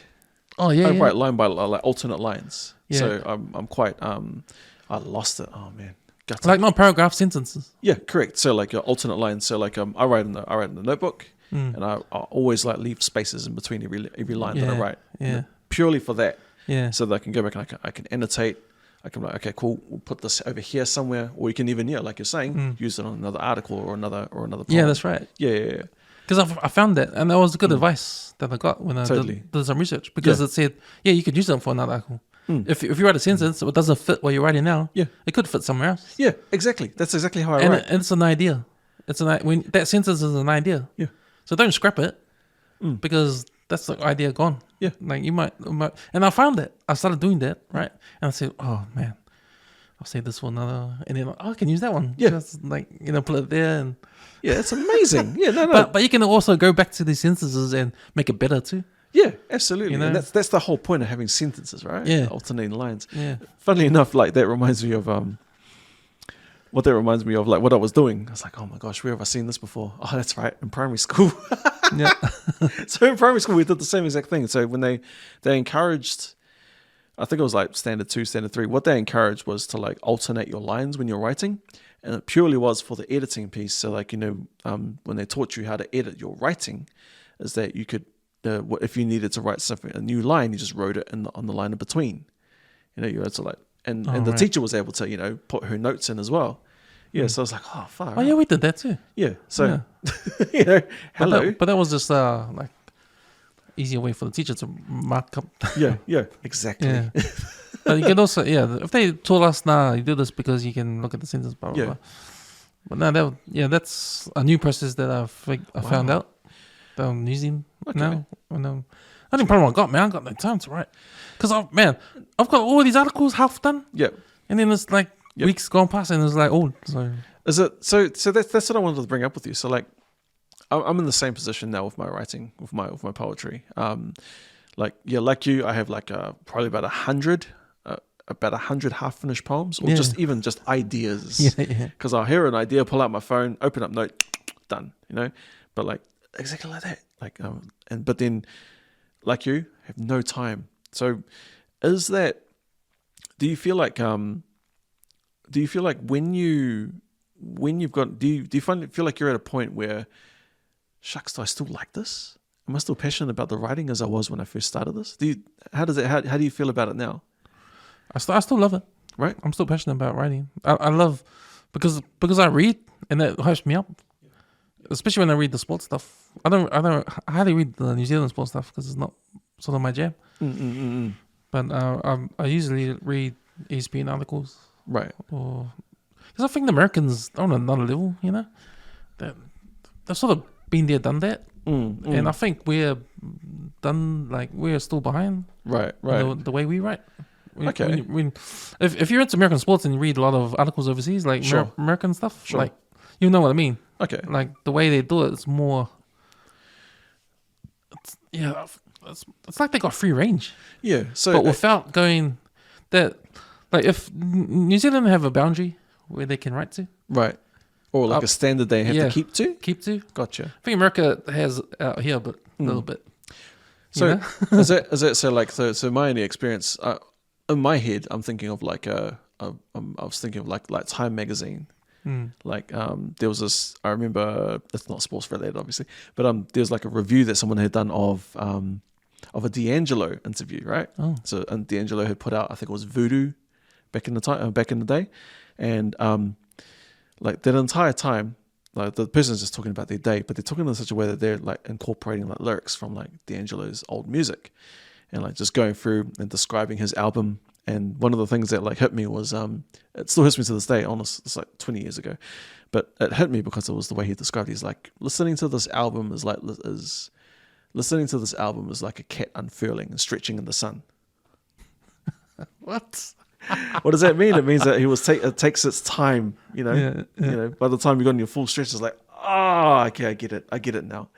And that entire time he's using all these euphemisms, and I think that's what you're talking about with the likes of Scoop Jackson, that kind of writing.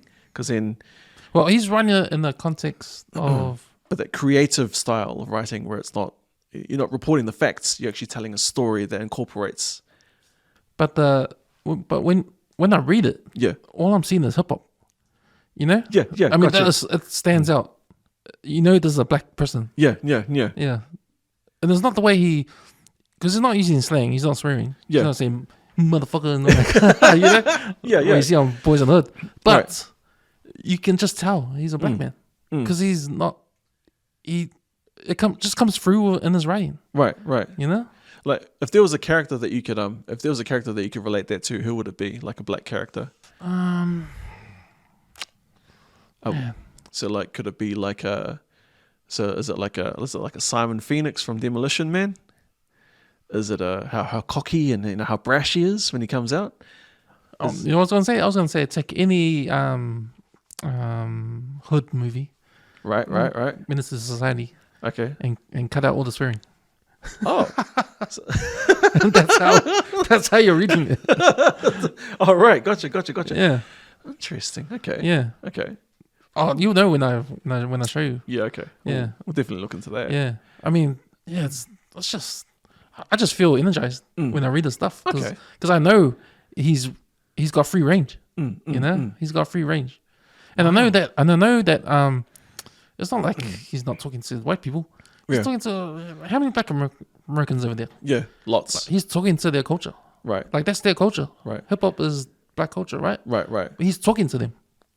He's talking to them with it. Okay. If I read the article in the Herald, right, and I read it and it's the standard, and then who's it by, and I see a Samoan name, I say, oh come on, mate, Yeah. What the fuck? What did I just read? Come on, mate, come on. Yeah, but it's like it won't be like that. Yeah. If there's someone by someone, I want to see I want to read it, and man, this is exactly why he's talking to me. Yeah. He's talking to us in the garage having a drink. Talking about sports, or talking to our mates about sports. You know.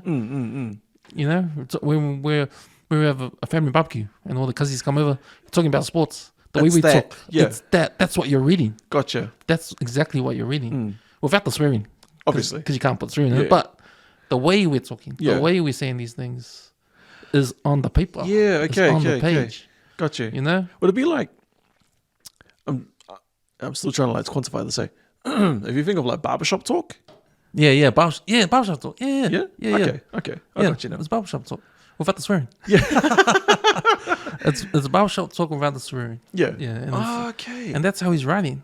And to me, I'm feeling energized by it because I feel that, man, if they're way ahead of us doing that, then why can't we do it? That is true Pacifica perspective. Yeah, I think so. And I think that it sort of leads back to that, what you're doing at the moment, what you're doing now with West-Net. That's exactly it. Like it's a place where people can, your contributors can go and they can be themselves. They can give their perspective, free reign. Well, so long as you don't like go down rabbit holes or anything. But I don't know. That's up to you as the webmaster, right? Yeah. But like, I guess that's what you. It's the reign that you give whatever the contributor has. It's that reign that you give to them to be able to, take a hold of it, embrace the culture. Because I think that's what those media outlets aren't doing here in New Zealand, is embracing the culture. They're just ticking boxes. Yeah, 100%. Like, oh yeah, what do you mean we don't know what culture is? Can't you see all of those islanders that we employ? It's like, oh, true, and they all sound like you though.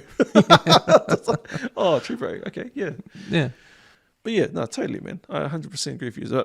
But like, yeah, like I was saying, like West-Net is probably like the place. I think one of the articles that I'm gonna have to sort of force myself to start reading, because is who's the guy that does the business stuff for you, that gives like a business perspective? Joe. Okay. Joey Nanai? Yeah. What does he do? He's a salesman. Oh wow. Okay. Yeah, he's been in sales for a long time. He's also sales for the Pacific IT. Oh, okay. Are you part of them? I know who they are. I know that Pacific IT. Yeah, I know who they are. They do mentoring and all that kind of stuff. Yeah. I know that they. Yeah, I'd like to get to them. I think I need a. I mean, I haven't. I have a rapport with Rob. Ron. Sorry, come on, Rob. So you listen to this podcast? Yeah, totally. I was listening on the way here, and I was like, "He's the man." Yeah, man. Well, I messaged them, and I was like, "Silly, I'm actually booked to speak tonight to Cam, and I feel like cancelling after seeing your name. Knowing that I'm going after you, I don't think I." It's like, come on, man. No, I actually did one yesterday.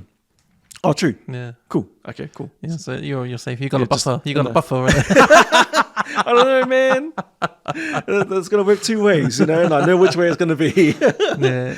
But I haven't with Ron. I remember I met Ron at what was it as part of like one of the Christian men's groups back when I first became a Christian, and like I've just stuck to him ever since, because we're in the sort of the same industries. I'm sort of I was on the customer operations side of things back then, where it was like the call center guys, right? And whereas like when I talked to him, he was always talking about moving over to the that transcendence, man, yeah. Far out, and the come up for that guy is real. And I 100% agree with like his views on like Pacifica and tech, because it just isn't. I'm in a space now where I've just started where I've actually moved away from the call centers and the operations and the customer facing side of the business, and actually become like an analyst.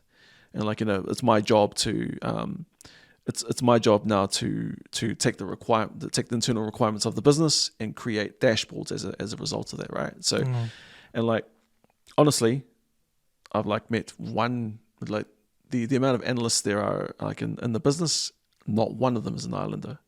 I'm the only one there, and like they hired me purely because a lot of the analysts that come through don't have those personable skills, and I feel like that's a place where a lot of our people will thrive. Because they have those personable skills, they can talk to people and get them to talk, about their requirements and stuff. Like that, I mean, the technical skills, the or was it being able to write script and that kind of thing, that can come with like teaching and training and stuff, and actually doing the job. But if you don't have those personal skills, the soft personal skills, you're not going to succeed. You're not going to get too far. You're just going to end up becoming a scientist. In the back office, just doing all the crunching, head down. And yeah, that's totally. I mean, like I've heard like Ron, and also there was another guy in his cohort, Otako Kaufusi. He's another one who works for AWS. They always talk about the same thing. It's always about mindset first. Change your mindset, change the world, pretty much, right? You change your perspective on the world. Once your perspective changes, then lots of things will change. And I feel like I'm a direct result of that. Being able to move from where I was. There's nothing wrong with being in a call center. If that's your jam, that's your jam. I feel like the call centers are like the new factories, to be fair. Where all our people go. If you don't want to work in a factory, you go straight into the call center. It's the same work, same thing. Like I said, nothing wrong with it. But if you want a little bit more, like what Ron's doing, or even like what Tana's doing, there has to be. You just got to create opportunities for yourself, and it all starts with mindset.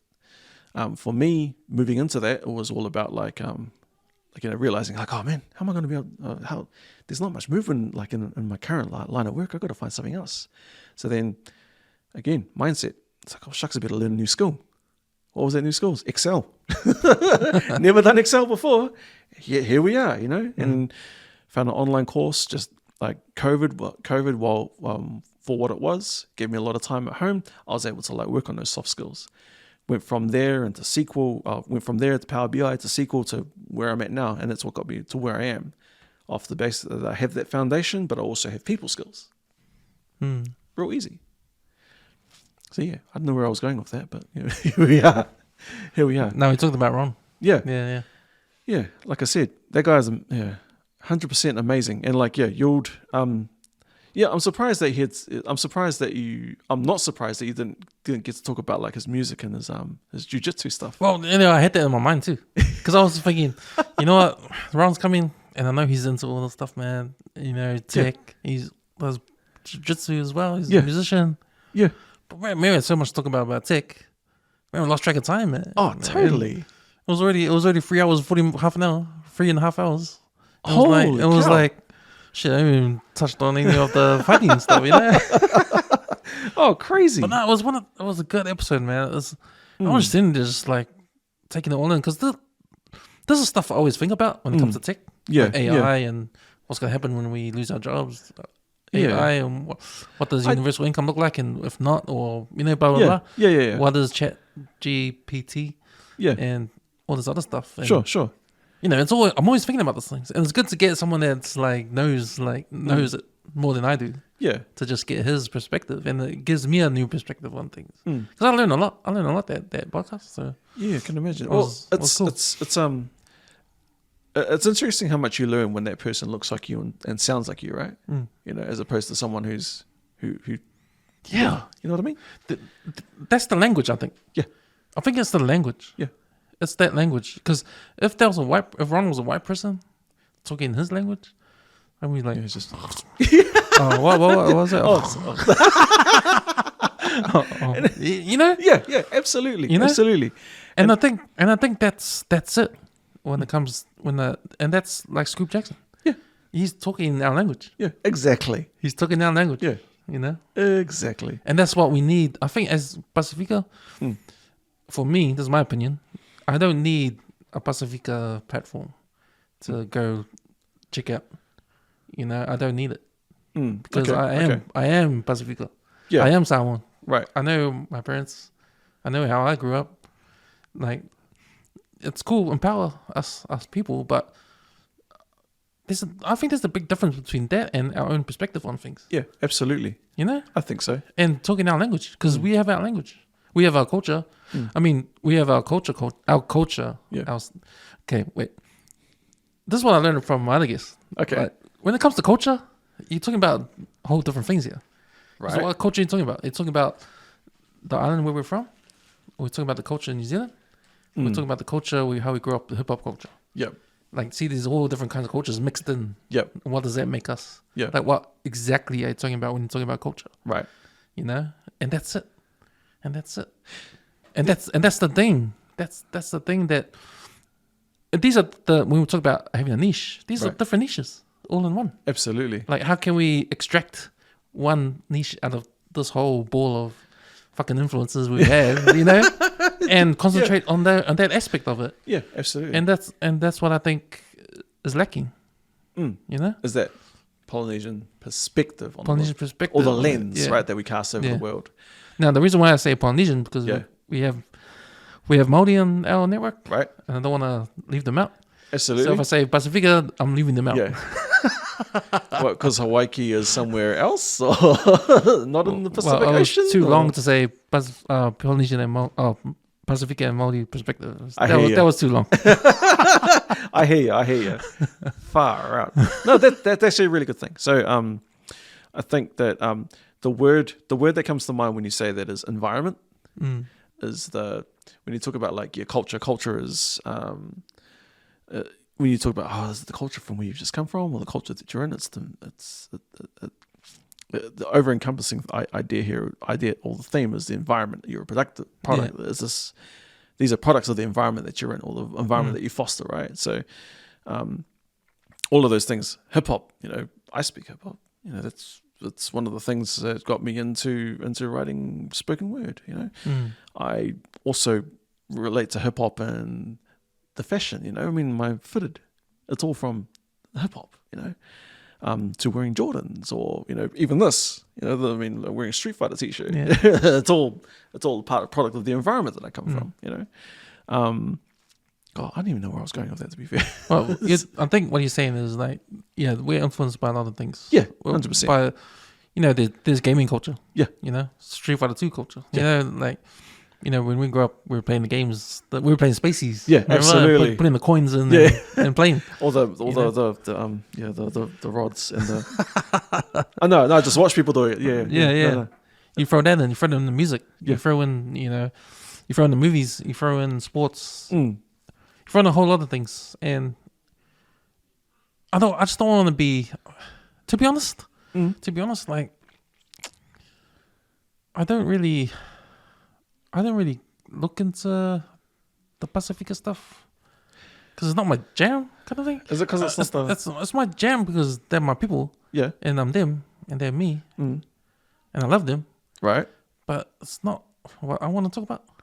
It's not my, you know. Sure. I mean, I love my culture. Right. But it doesn't mean that I have to like tune in. I'll tune into Tongan Pacifica to see what's going on. Right. But I'm not like hard out every day. Right. So this isn't like the. I'm not. It's not like. So this isn't like. I'm not doing it to be like trying not to be offensive or anything. Yeah. I'm just saying I'm saying how I feel. Like it's not my jam. Yep. Like Yep. Because I don't want to see what I already know, kind of thing. I think all that stuff is for the Palangis. Yeah, absolutely. But the problem is the Palangis don't give a fuck. It's not for me. It's for everyone else to understand our culture. But I don't see them being interested in it. So otherwise it will be on mainstream kind of thing. Yeah, no, but it's only our own mainstream. Yeah, you know, it's only our own little corner of New Zealand that they've given us all the stuff, all these platforms, all the mainstream Pacifica platforms. Right. I think is just for us, but is it really for us? Is it really for us? Because we're promoting us, right? Right. But who to? I don't think it's a waste of time promoting to us because we are it. So what's the point of that? Unless we want to know what's going on in our community, which is another, but not like what I'm seeing. Like, you know what I mean? Yeah, I think so. What I hear when I see what I hear when you're referring to that is it's like you've transcended. It's like I get it. I'm brown. I get it. Yeah. You know, I get it. I'm amazing. I speak these languages. This is real. You know, I come from these long lines of chiefs. I get it. I understand that. We navigated the seas. Yeah. Yeah. Exactly. Yeah. I get it. Yes. And there's just nothing else. You don't give me the idea is that. No. So the other thing that I heard, like you talking like that, was that Tangata Pasifika was like if I can use that as an example, screw it, we're here, right? That's something of my parents' generation. That was their only, because that was their only window to connect, in mainstream media. There was the only identity, right, that they had in mainstream media. There was maybe Samoa Capital Radio. There was maybe what was it? Was there Radio Samoa here in Auckland during the 80s and 90s? Yeah. There's always been something like that. Yeah, there's always been a Radio Samoa. There's those kinds of things, and the idea of the reason why our parents went to church so much was yes, for the Lord, but also to catch up with their family, because it was the only place, there was the one congregating place in the whole of their city where you knew you were going to catch up with your family once a week, or your people that looked like you and sounded like you, it's the one place. Whereas I think that, fast forward one generation, that's what my parents did, but it's not me. It's like, this is that I go back to the environment, right? The things I want to talk about, the things I want to know about, the things I want to consume in this world is not what my parents wanted. It's not what my parents want. I want to talk about these things. These are the things that I'm interested in, because this is what I grew up with. This is the environment that I've fostered this in, right? And it's being able to talk about things of the world, or pop culture, movies, music, from my point of view. I think, and it's that's that sticking point that I think we keep coming to in this whole, you can have representation, but who are they? Is that representation just token? Are they just there to tick boxes? Are they there just to add color? Or are they there? Or are they there to give perspective? Are they there to cast a lens? Honestly, it's my favorite sentence this year is, let's cast a lens on this all, and so are they there to cast a brown lens over current events, current affairs, pop culture, whatever? I think that's what you're doing perfectly at the moment. I think that's what we get. I guess that's where we're coming from. So that's what I hear when you say that. Because, to be honest, if they were doing that, I wouldn't be here. Yeah, absolutely. I'd have something to listen to, and I wouldn't have to do it. Absolutely, I wouldn't have to do it. I would just join in and be the offshoot of what's already there. Yeah, absolutely. But there's nothing there. No, there isn't. No, you're absolutely right. And it's. Yeah, I'm not shitting on the Pacifica stuff. I'm just saying, it's not me. It's I get it, because I grew up. I was a kid in the 80s. Yep. I was primary school in the 80s. Intermediate and start of in 1990. Right. And so I was there when Tangata Pacifica first came out. Susanna Talangi, right? TVNZ, yeah. And it was good because I could see on TV. We can see what's going on. Yeah. In the communities and that. Yeah. So that was good. Yeah. But over time, it's just like, okay, it's the news is there. Yeah. That's what's happening around New Zealand. Right. We got our own news, but it's still, we already know this. The stuff on now. Yeah. The content we got on now, and it's not just Tangata Pacifica. It's like Fresh TV and right. everything, and the CocoNet and everything. Yeah, we're talking about our people that are doing great things in society, But I still think the Palangis don't give a fuck. Who's it for?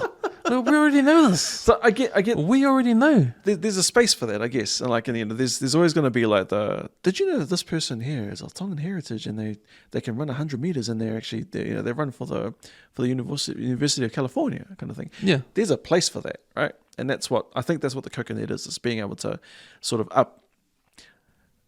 highlight these things, right? That's what they're doing. Yeah. Yeah. But I get it. We are good at sports. Polynesians are good at sports. Hello. Yeah, we are good at sports. Yeah, I get it. You get someone like Ron coming on. Oh, that's different. Yeah. This is different. Who's this guy? Yeah, absolutely. Let's bring this guy out, because this is something that's out of the box, out the gate, Well, I mean, if you think about it, you've had Ron, you've had a PhD candidate, you've had a few, right? And if you think about all of the dichotomy of guests that you've had on this show, That's why I like sort of like keep telling you like, bro, what do you want to interview me for? Like the tier of guests has gone up since the last time we talked, you know. But like, you would never come across these kinds of people in real life, or like, you know, on a Tangata Pacifica, unless they, you know, did something, but I guess by bringing them on your show, what you're doing is that you're able to cast that lens, like we keep saying, you know. Well, everyone's got a story. Yeah, absolutely. Everyone has an interesting story. Yeah. You know? And I think going on these mainstream platforms, it costs money for them and everything. Yeah. Over here is like for the guests to come on, to go on Spotify is free. You know? And what I get out of it, I get learning. Yeah. I learn off the person. Right. And the other thing I get too, personally, is how to have a better conversation. I'm always like now, see my thing now? Right. Like I've decided a few weeks ago. Right. That to focus on the craft of having the conversation more. Right. Yes. That was part of the latest EOTC, right? Yeah. That's what you're saying at the end? Yeah, that's what I was saying at the end. Like right. now I want to concentrate on actually getting better. Like actually putting effort into getting better at having the conversation. Mm-hmm. Yeah. Like, because I enjoy it. Yep. And I need to get better at enjoying it, I guess. Yeah, no. Yeah, no. I guess. Yeah, and I guess that's where you I guess that's when you start becoming like real. I wouldn't say selfish, but that's when you become very picky about the guests that you bring on, right? Because you want to be able to. I don't want to be picky though. Oh, you don't want to be? No, because I think it's all practice conversation. Yeah. Like say these guests I've had on where they're so nervous, right? Mm. And I wouldn't have known.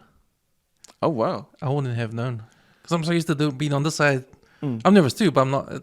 But I don't understand how nervous they are.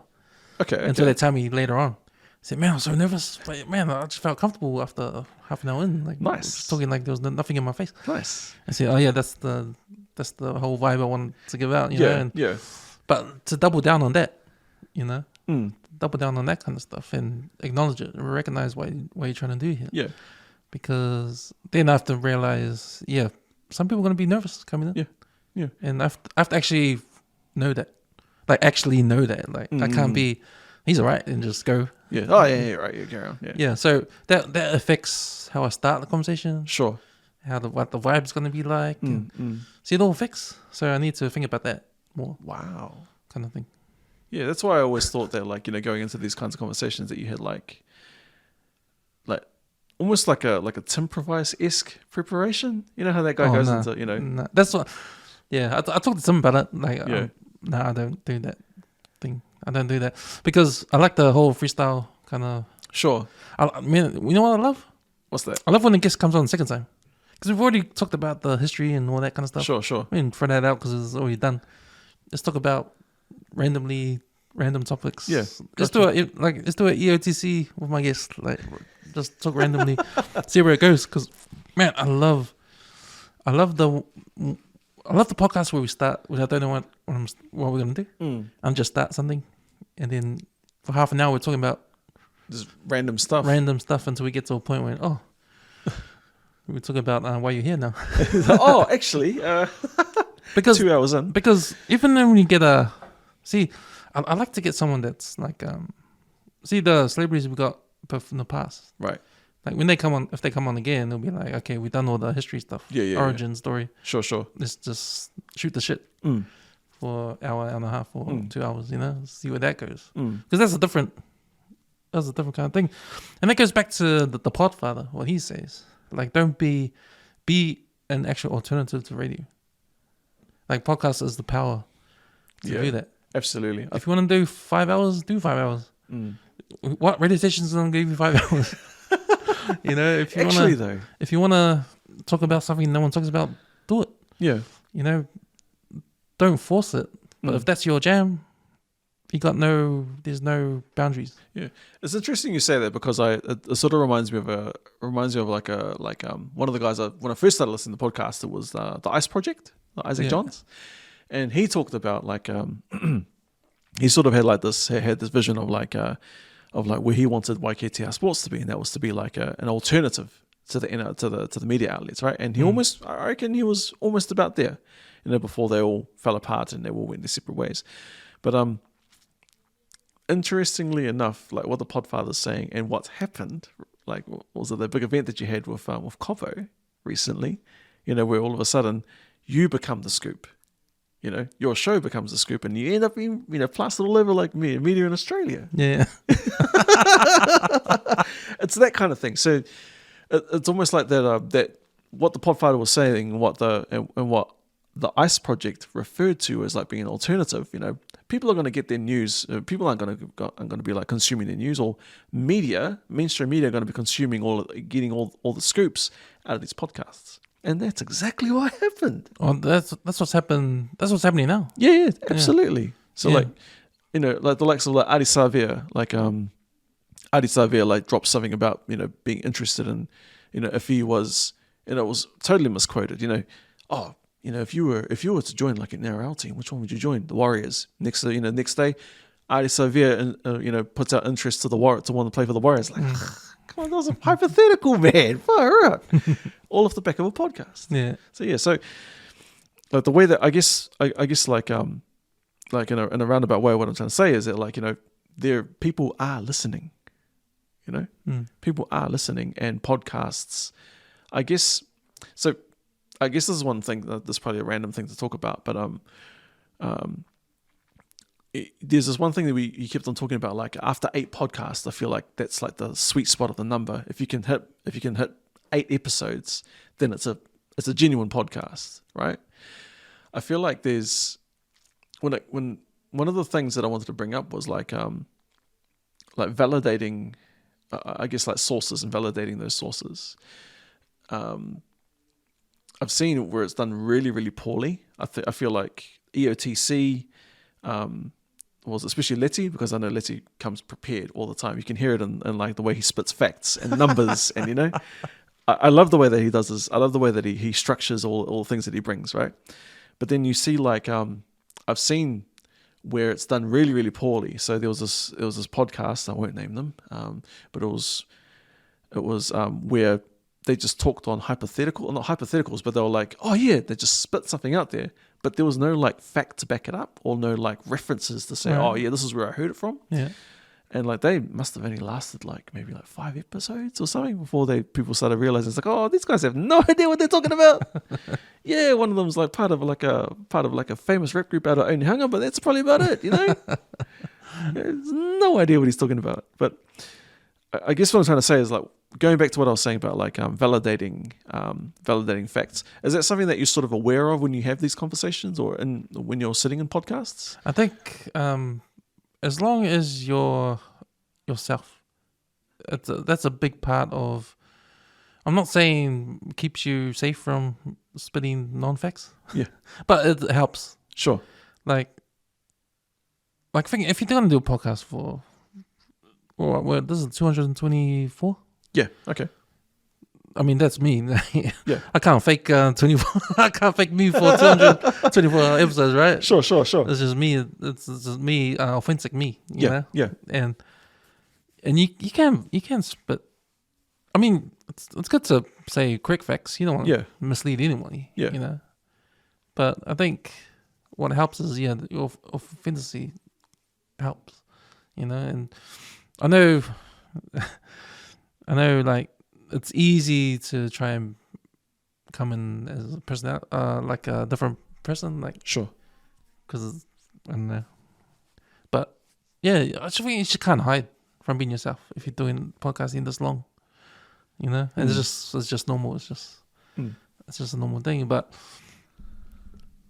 I've heard, man, I love this podcast called the Michael Rappaport. Do you know him? Yeah. He's that white Irish dude, right? Yeah, like he's got a funny podcast. Deep Blue Sea. Yeah, he's famous for not fact checking, and he says it on his podcast. We don't fucking fact check here. You don't fact check. You look it up. If I'm wrong, you look it up.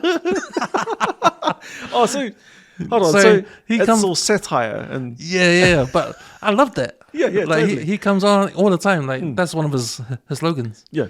You listen to the Michael Rappaport podcast. We don't fact check here. Oh, Don't fact check.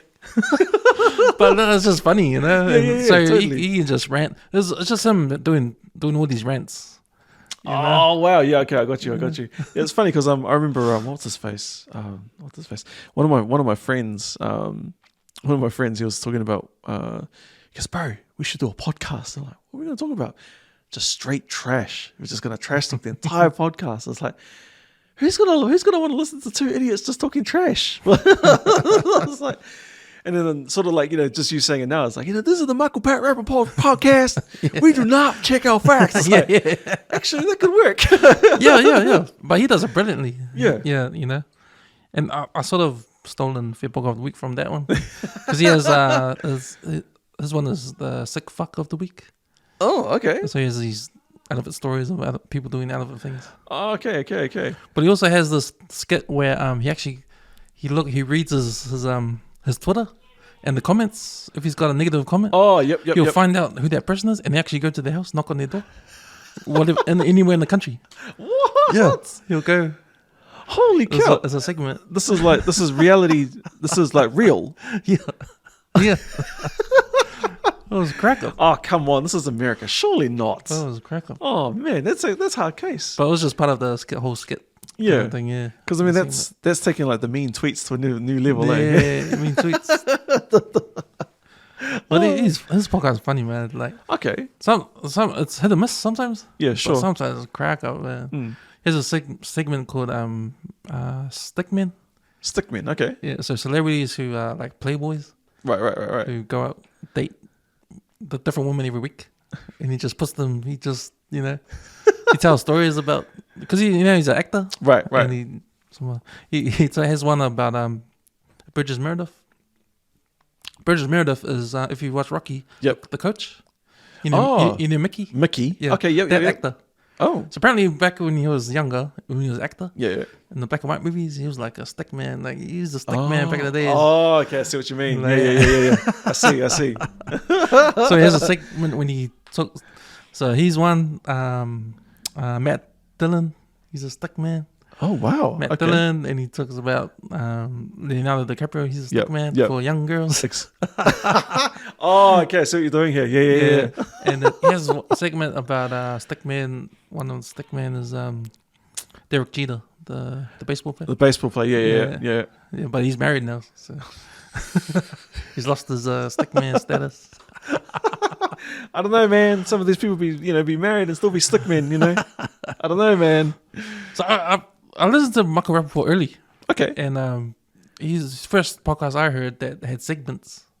Oh, okay, got you. And then Charlamagne the God on The Breakfast Club. Yep. He's got segments. He's got the donkey of the week. Similar to Filipo of the week. Yeah. So he's on the actual show? He's on The Breakfast Show. The Breakfast Show. Oh, got you. The New York radio station. Yeah. So he's got a segment on there called Donkey of the Week. True that. Which is similar to Filipo of the week. Yep. Michael Rappaport has Sick Fuck of the Week, which is like Savage of the Week or something. Yeah. But Charlamagne the God's one, Donkey of the Week, he talks about celebrities that did something crazy in the weekend or something like that. Man, that's like TMZ material, eh? You probably have to jump on that and really like dig in to see something, to find something, eh? Yeah. So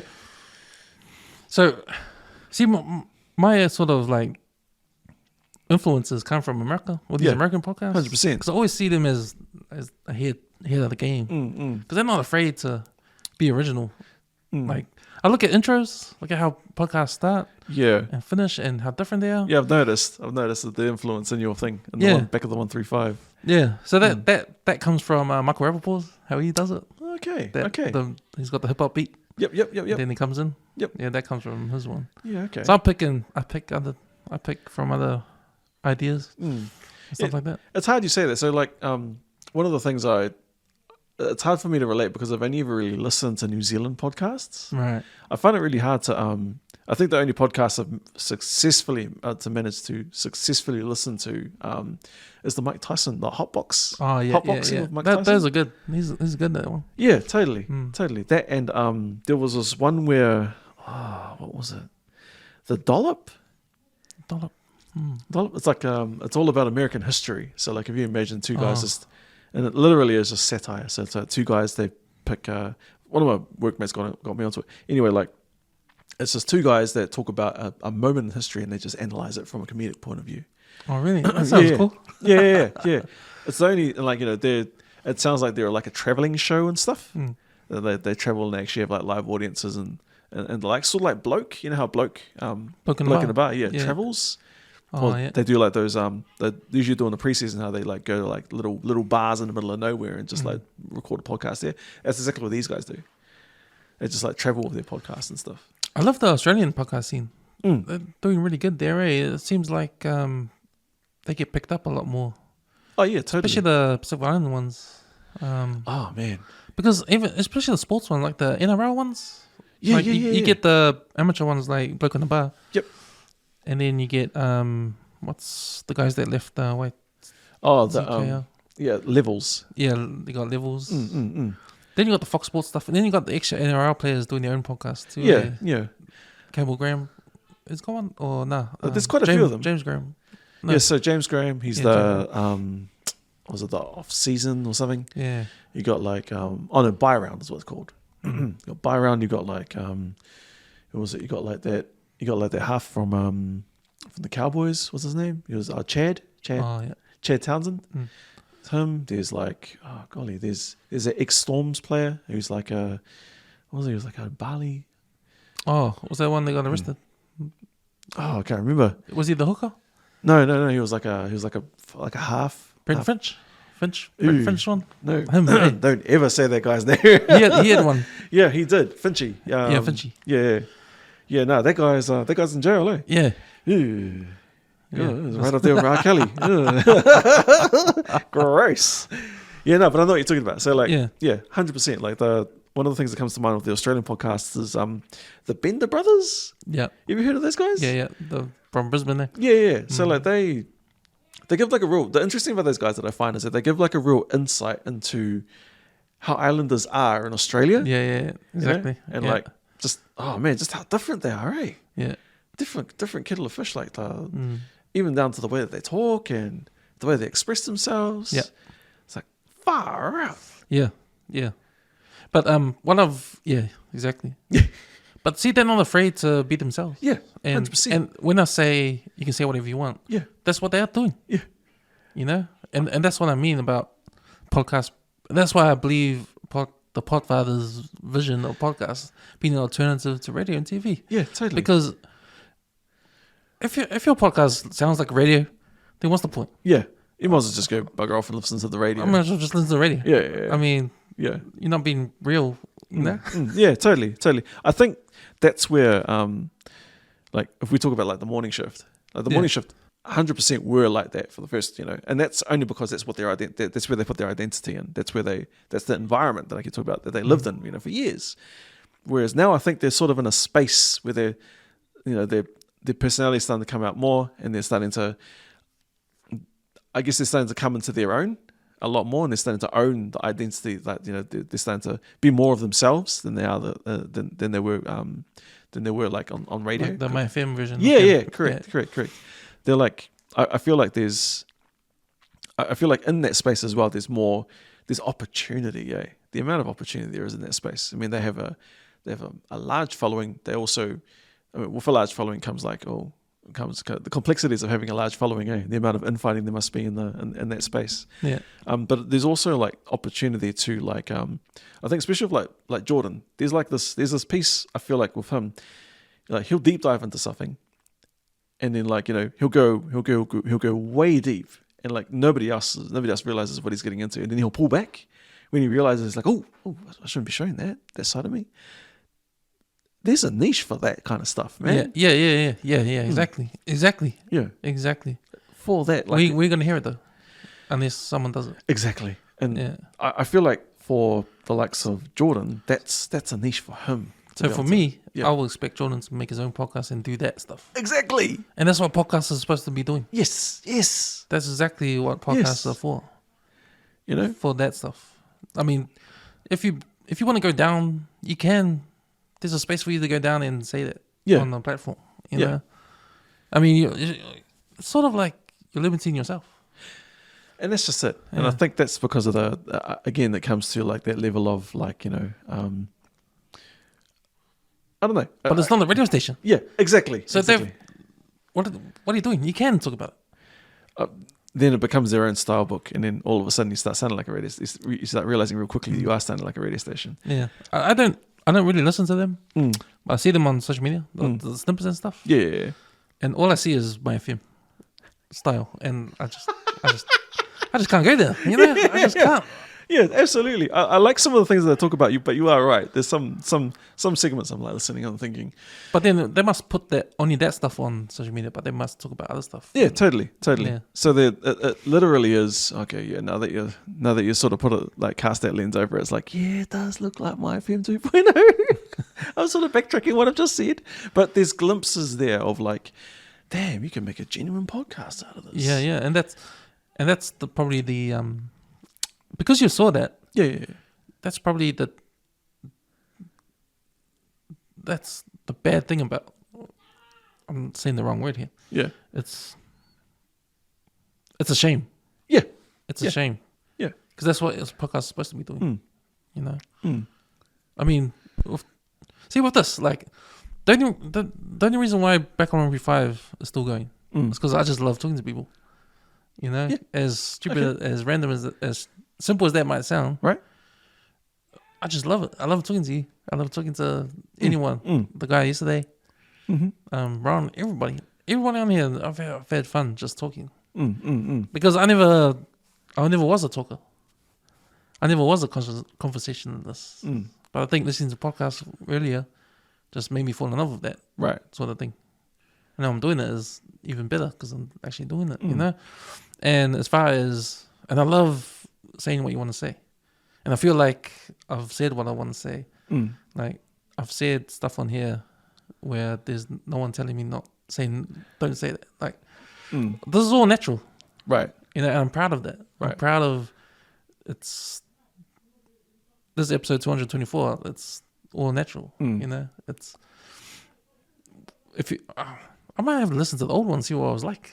Yeah, I think the first I'd heard of you guys was what was that? It was I think it was the Day Hummel chat. Oh yeah, the chat with Day Hummel, and like I remember you were. Oh yeah, that's right. So I had just come in. What was it? I just come into release the first podcast for Tana, Polytech Talks, and that went however it went. And then you mentioned like, oh yeah, no, well, you were talking about Day Hummel. I was like, oh, true. Okay, I'll jump in and have a look. So I went and had to listen to it, and I was like, shucks, this guy's like real standoffish. Oh my gosh. And like, damn, Cam's trying really hard here to get this guy to talk. Yeah. And I feel like Ice, because there was Eyes on there with you, eh? Yeah. So I feel like Eyes was like, he was really trying to sort of like smooth out, trying to like sort of like massage in the conversation to really get him to open up. And I feel like it got to a point where he started talking about Chris Graham, and then he started talking about like video clips and stuff, and he just opened up and went all technical, and then all these takes started coming off the back of that. It's just like, yeah, you wouldn't hear this in a normal podcast. No, because you know it's funny because he I got him on, but he had no car. Oh, okay. So I said, I'll pick you up. Yeah. It was all right. He lived in Newland that time. Oh, true that. Okay. Yeah. So I went and picked him up. Yep. Knocked on his door. He came out. Oh, what's that?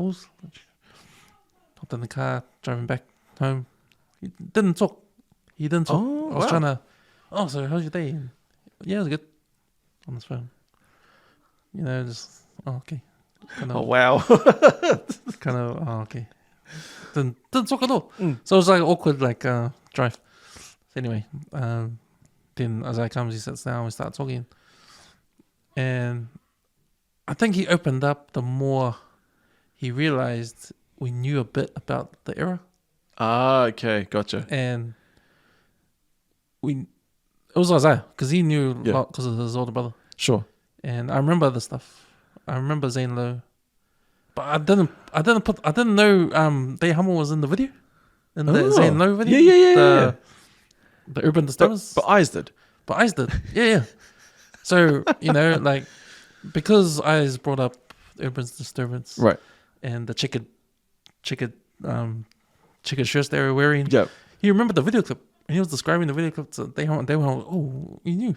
Oh, he's getting excited. Yeah. Yeah, the more he realized we knew about what was going on that time when he was coming up, the more he got excited and the more he opened up. Yeah. Yeah. Because those takes, though, off the back of that. Yeah, so I noticed that, like, was it you showed him the video clip and he's like, yeah, that was me. It's it. See, we know. But it was all those, like, all those things like how he started going into the level of detail that man went into about, like, how he was filming video clips. Yeah. Holy cow. Yeah, because he's a videographer. Yeah. He does music videos. Yeah. Self-taught. Self-taught. Yeah. Freaking incredible. That was awesome talk. And I remember that. And he opened up really, really well from that point onwards. And at the end of it, we thanked him and he was like, he was our buddy. Oh, cool. So I was, are you hungry? Let's go out to... Because I was dropping him back home, right? Yeah. So I was, just come for a ride. We'll drop the home off and driving. Oh, shall we go get some tea? So we stopped at... went all the way to Mount Albert. The Momonti. Oh, Mount Albert. Yeah. Oh. Ate there. True that. It was about 11 o'clock.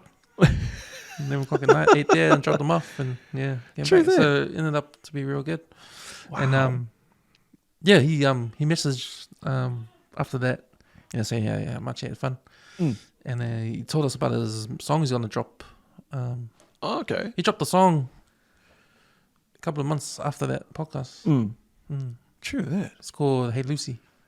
Oh yes, I remember. Yeah. He Dropped that song, and then he was gonna drop an album, but he never did. I never seen him. So yeah, but he was saying. I remember him saying he's a real introvert.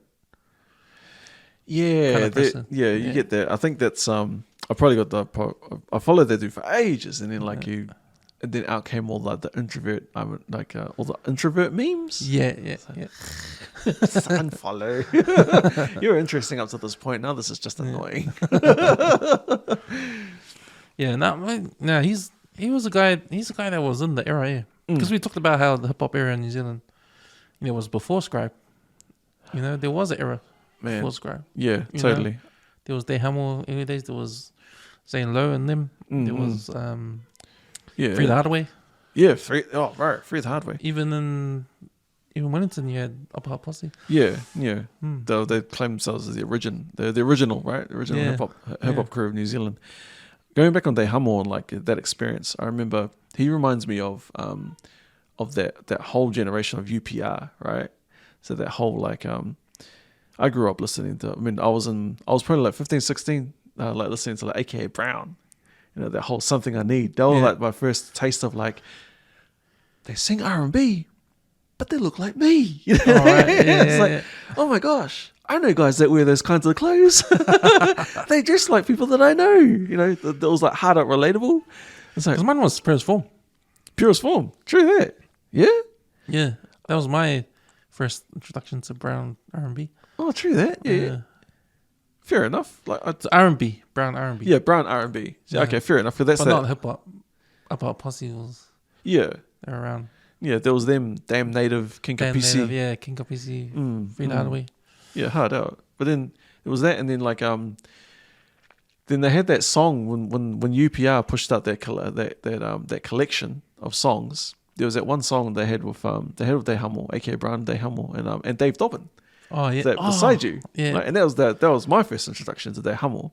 Hearing this guy, I was like, oh my gosh, he sounds like an American, but he looks exactly like me. Yeah. It's like, damn, he's wearing skull caps just like some of my favorite rappers.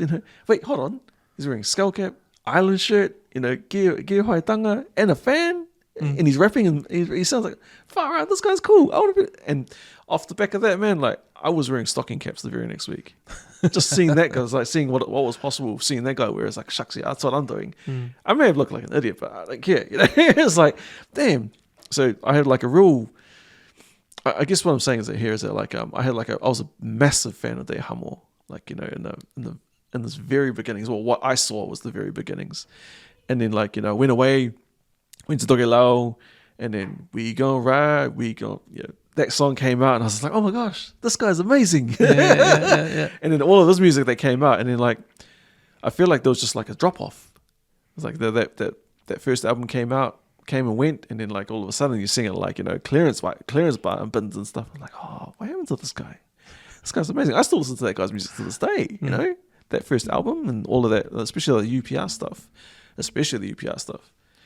Well, that one was testament to our influences when we were, because we're his generation now. Yeah, So totally. the whole American culture, hip hop. Totally. You know, you see it in that video clip, with slamming the car door. Yeah, Yeah. Where we ride, We ride. We gonna ride. Yeah.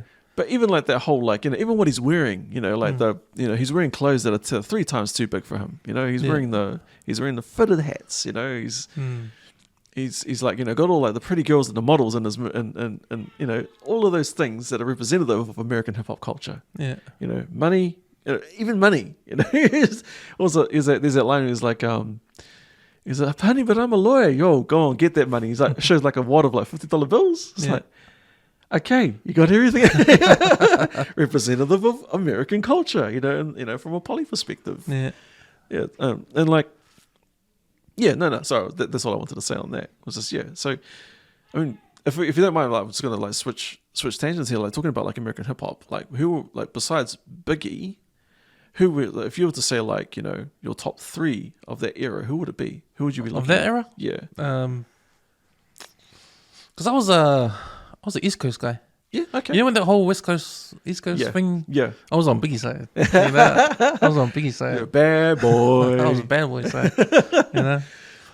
But no, I did listen to a lot of Snoop Dogg. I mean, Snoop Dogg's Doggy Style album. Man, Sure. Shit, man. Come on. That is classic. Classic, yeah. Classic. Yeah. You know every song on that album, man. Damn. Oh man, that style of album. So like, you know, that whole like it was almost like a radio show, right? From beginning to end. Yeah. There was no like segment. There's no the tracks weren't segmented at all. It's just it flowed from one to the next. Yeah. That's what got me the most about that so album. it's different, eh? Yeah, totally. Because hip hop was the first time I heard the interludes. Yes. Interludes were big back then, eh? Like with Naughty by Nature, OPP album, whatever album that was called. Was it OPP? Naughty by Nature. Their Force first of one. Nature? The first one? Golly, have no idea. But that's where OPP, where that album was? Yeah. Okay, yeah. OPP was on. Yeah. But there's another one. But that was probably my first introduction to hip hop, leading towards sort of like East Coast rap. Sure. Okay. Like KRS One. Wow. KRS One. Then you had Eric Sermon. Then you had Onyx. Yep. And what else? Yes, that's that loud. Wu-Tang Clan was starting. Yep. Okay. But when I was in intermediate, 1990, Form 1, I remember the first tapes I saw were like Public Enemy. And just the target and the man. You know, you always drew it, on your books. Always drew the Public Enemy. So for you, was that? For me, it was the Wu-Tang Clan. Oh yeah, with the W. With the W, yeah. I was trying to get that bird right and stuff. Yeah. Yeah, that was me. So yeah, Wu-Tang Clan for me came later on. But it was Red Hat Kingpin, it was MC. Red Hat Kingpin, oh my gosh. Young MC, Public Enemy. Yeah, then MC Hammer came out in 1990 and he was big time. I was a big MC Hammer fan. Oh, yeah. That whole like transcendence into pop music, right? Yeah. Yeah. But I didn't realize that was all he'd say. That was like totally, yeah. He was more of an entertainer. You know, he was more of a dancer, right? He was that whole like, what do you call it? Like, he's what Red Hat Kingpin could have been. Yeah. Because back then it was like Running Man was the move. Yeah, totally. Going to nightclubs and oh man, yeah, the way that you dress too. The socials, doing the Running Man and all that. Or you know the Talent Quest, they have the dance group, dance moves. There's always that one guy, It's always that one guy that does the moonwalk or something. Yeah. Or can do a backward flip. Oh man. And this one I remember the sticker, the advisory sticker. Yes. Explicit lyrics. Yep. Advisory sticker. I remember that. Like, what is that? And they're swearing. Oh my gosh, they're swearing. That's it, swear words, you know. So intermediate, was it 1994 1995, I started the intermediate at a school like outside of my region, so like outside of Puriroa. And like, yeah, my first like introduction to hip hop was then, and it was NWA. Oh, yeah. It wasn't, I have no idea what the album was called. All I know is that it was like a dub copy, and my friend gave it to me, and I listened to it. And it's like, listen to it. I was like, well, what is it? Because NWA, what does it mean? Niggas with attitude. Like, what is it?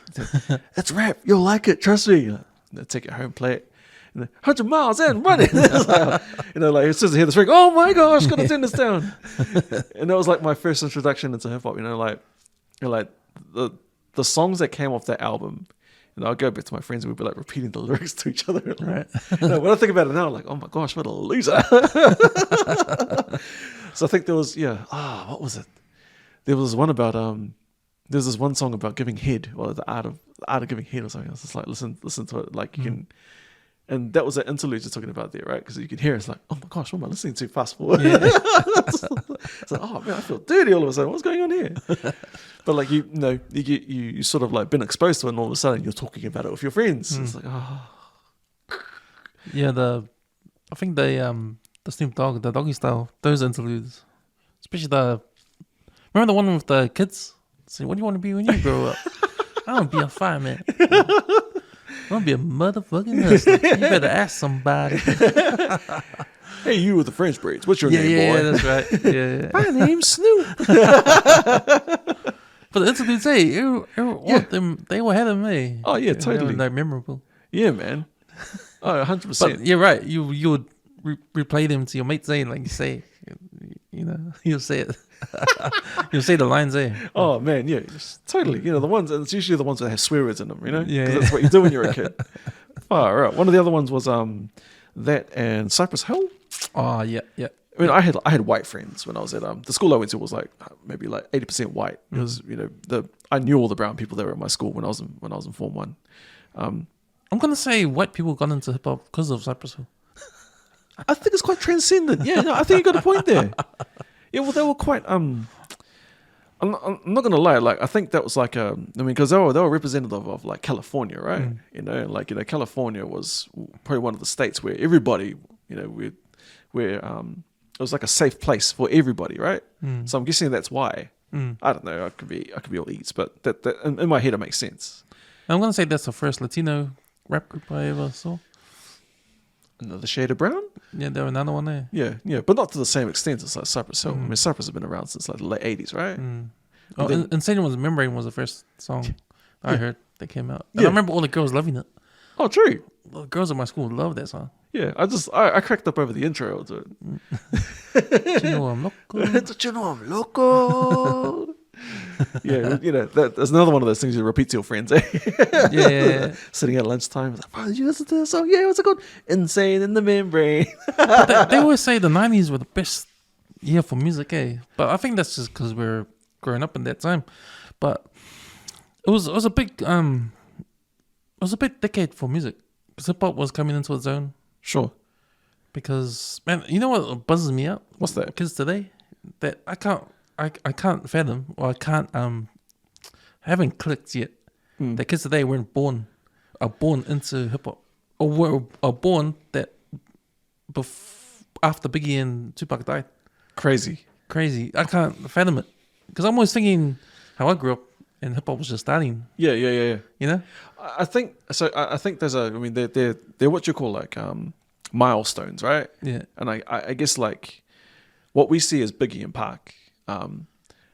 Kids growing up these days would see the same in like the likes of like J. Cole or Drake or even Kendrick Lamar. That's who their milestones would be, right? Yeah. So 100%. I know exactly how you feel, man. Because you know how when we were kids, like we were our parents like Elvis and all. It would be like that, right? Yeah. So then, 100%. Yeah. Like Biggie and Tupac to our kids would be that's like Elvis. Would be the Kenny Rogers and the Jim Reeves and and then like when hip hop evolved to that mumble rap stuff, man, I couldn't get into that. Man, that was weird. Like, I couldn't really. So is that the new generation of rap that as parents we're like, oh, not back in our day, that's not our music. Yeah, I think that's exactly it. I think that's it. We're starting to do the same things our parents did. Yeah. Like all in that whole like Oh my gosh, that guy's talking about his feelings. Never mind that man makes $100 million all the way. That man from Toronto makes $100 million a year and these kinds of things, but he just talks about his feelings. What's going on? It's weird. Yeah, man. So I think about that. Yeah. But in the 90s, like that was a decade that grunge music started with Nirvana and Smashing Pumpkins came out and golly, yeah. And Pearl Jam came out. Yes. And they had these sing-along songs. And they weren't hair metal kind of songs. Yeah. They weren't like Def Leppard and all that kind of stuff. Yeah. It was different. They were wearing normal clothes. Well, they were quite... how have I heard it being described as like, like the average... They'll dress like they were homeless. Yeah, or skaters. Yeah, or skaters. Yeah. Pretty much. The whole like holy jeans and like the the long sleeve t-shirts and stuff. Yeah. And the songs were pretty cool.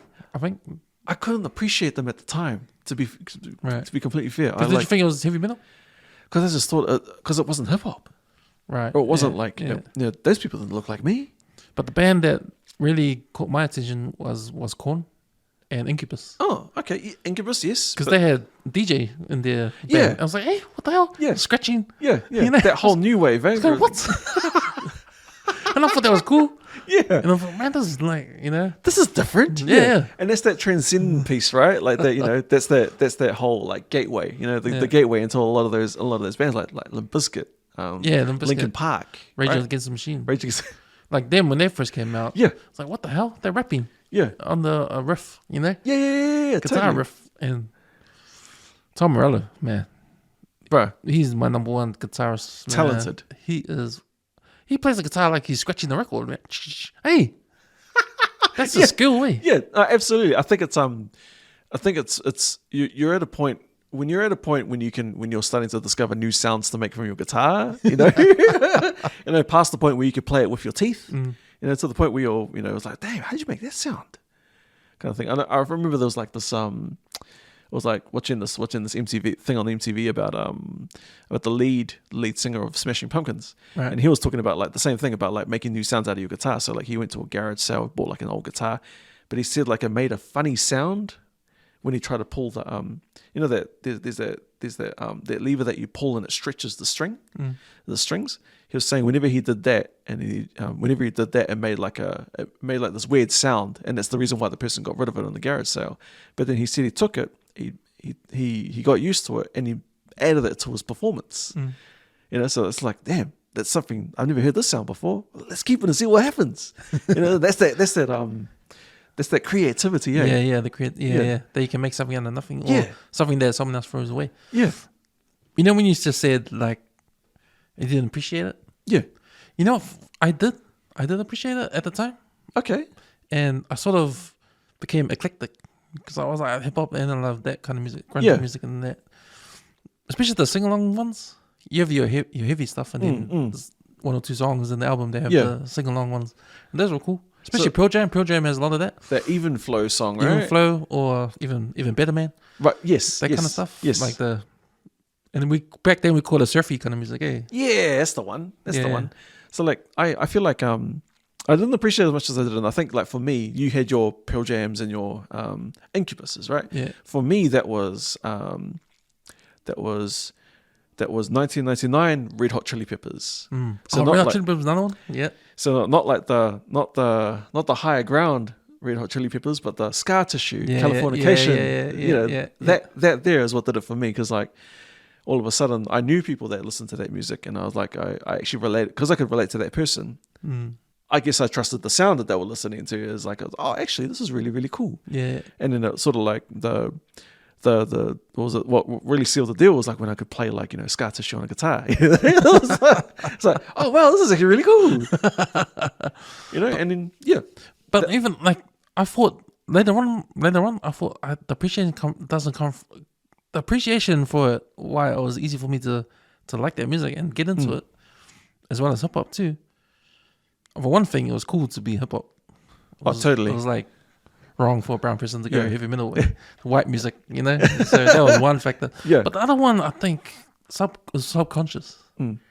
We love heavy metal. Do you know why? Go on. Because we love wrestling. And if you think of wrestling, you think of the music they play wrestling. Every single heavy metal's right there. Come on, man. Okay. Heavy metal is blasting, man. All I can think of right now is that I am a real American. And you're totally right. But even WWE, even these days, it's heavy metal in the background. Absolutely. Like, when you watch the snippets, it's got the shots of them doing the body slams and that. Yeah. The music, that's heavy metal. We are listening to heavy metal for half an hour. We are once a week. Absolutely watching wrestling. Oh man. It's in there. Somewhere. Yeah, totally. That's why we can. That's what I thought. Like, oh man, and that's probably why there's Salmon guys. The Salmon heavy metal band. Yeah, Shepherd's Reign. Yeah. Same thing. I think.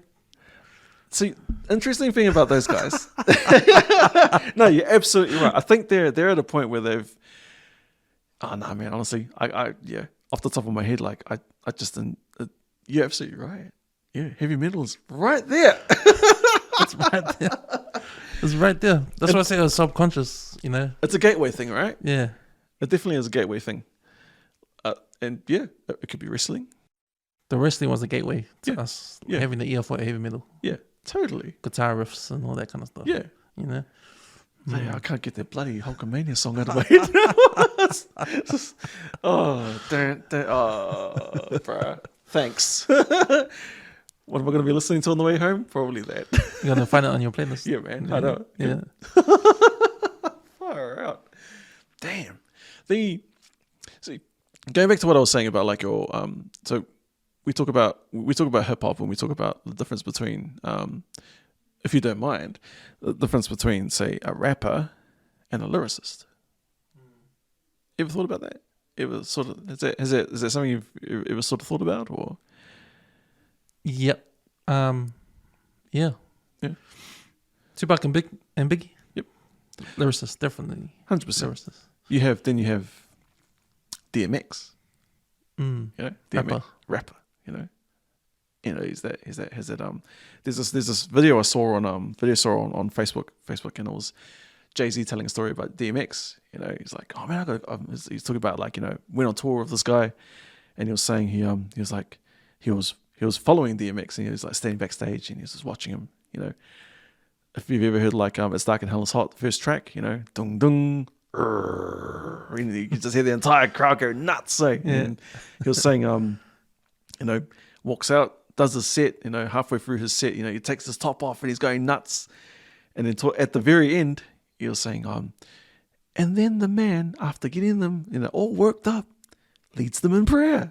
Really? Yeah. Well, I'm a big DMX fan, and that's part of his set. Like that's part of his, every single album that he's put out, there's a prayer in there somewhere, and that's pretty much one of his tracks, and it's very well versed. It's all like in spoken word format and stuff.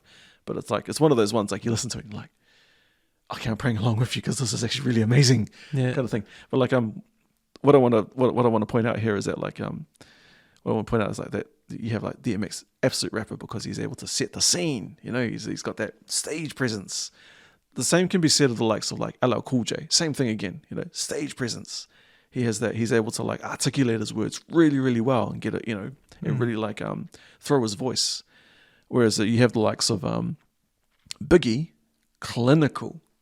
A lot of his lyrics that you can tell he's put a lot of thought into it. I mean, the man spent a lot of time in jail. What was he doing while he was in jail? He was writing.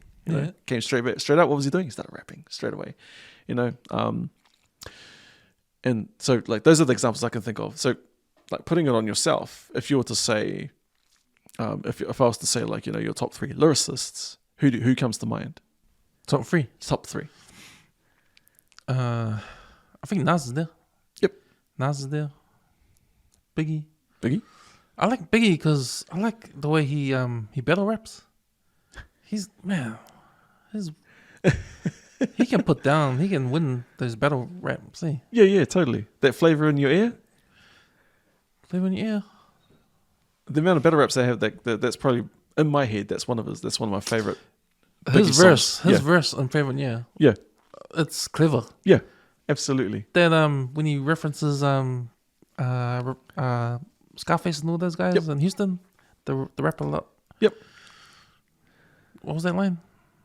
Not from Houston, but I rap a lot. Yeah, I'm not from Houston, but I get more butts than ashtrays, you know? Where does it come up with these things? Yeah, hard out. That kind of stuff. Yeah. Yeah. I think Nas, I can't, because he's got so many songs now, eh? Yeah, so I think... Nas is like, he's got some good lyrics there. Nas is like. Yep. There's this one I remember, it's called... The Firm. So it's yeah. That's where it's like he's got like him, AZ, Foxy and Brown. Foxy Brown. Yeah. So the Firm. Omega. Firm Biz, I think is what it's called. And like there's this one line that always hits me. It's like the first part of the verse is like my mind can see through your design like blind fury. It's like what? wait, try it again, start again, do it again, you know? I wasn't ready. I know how I know when I have this feeling when I hear some of the lyrics on some of these rappers. Like that one comes in my mind, just part of my mind is Nicki Minaj, her early stuff. Okay. Have you heard her early stuff? Man. So yeah. There was that there's that feature she had on that Kanye West track, Monster. Oh yeah. I haven't seen it. So what was it? There's this feature on it like if you've ever heard the song Monster, there's this was it Pink Wig Big it's like Pink Wig Big Ass giving whiplash and then she's got footage of songs before she got famous. Oh, true. But when she's rapping, man, you're like, whoa, that's mean. True that. Yeah, she's got some mean lyrics. If you were to highlight her against the likes of like MC Light, would she stack up? Oh, pick Nicki Minaj over MC Light. Yeah. Missy Elliott? Yeah. Yeah? It's different. Different? Yeah, she's different. She's kind of like I think she's even better than Lil' Kim. Yeah, okay. She's got more of a street to her. Yeah. Like when Lil' Kim's more commercial. Yeah. Like those other rap girls you mentioned, I've seen them more as commercial. Really? Yeah. Like okay. Commercialized. Yeah. Kind of stuff. Okay. I think Nicki Minaj is commercial now, but her early stuff you can tell is from her own her own bag of lyrics, you know? Like, okay. Yeah. Interesting. And she's all about talking about she's the one, she's the main one. She's better than all these other rap girls. I love those kind of those lyrics. That's that whole like that's the whole battle scene, right? Yeah. Like I am the best MC. I reign supreme over you, kind of thing. Yeah. Exactly. Yeah.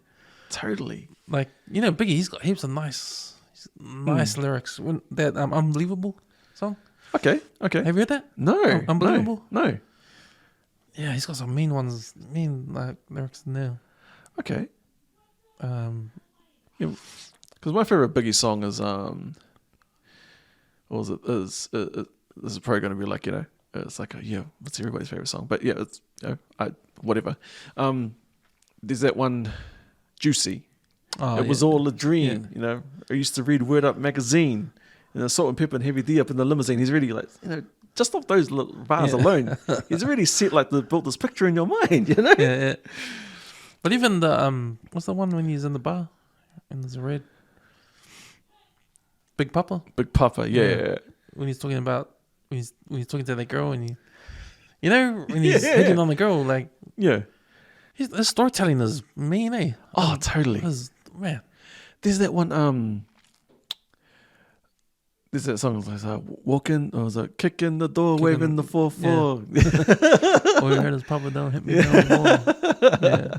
And is that I think that's DJ Premier's beat, eh? Yeah, that's it. Yeah. That's it. And there was that other one where he talks about jacking people. Oh yeah. And it's all about him like they go and like do over somebody, and then they something about like they go do over somebody, and then they drive off, and he's like, "Oh, be cool, fool." They don't want us. They're looking for donuts, you know. Oh, Boogie, you looking my way. Kind of thing. So like, yeah, you're right. Like his storytelling is unmatched. Yeah. I haven't heard anyone else, or maybe I haven't bothered to listen to anyone else. But yeah, true that.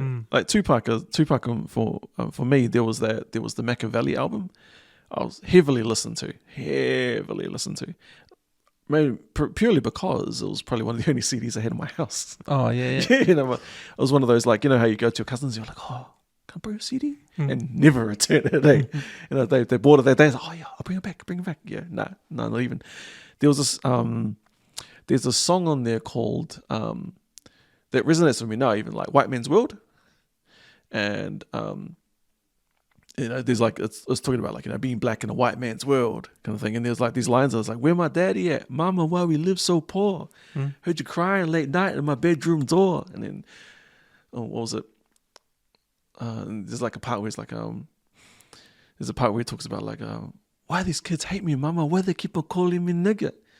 I get up with my weight and can pay him back when I'm bigger. It's like, you know, it sort of like embodies what it's like to be, you know, what it was like to be black in that era of time.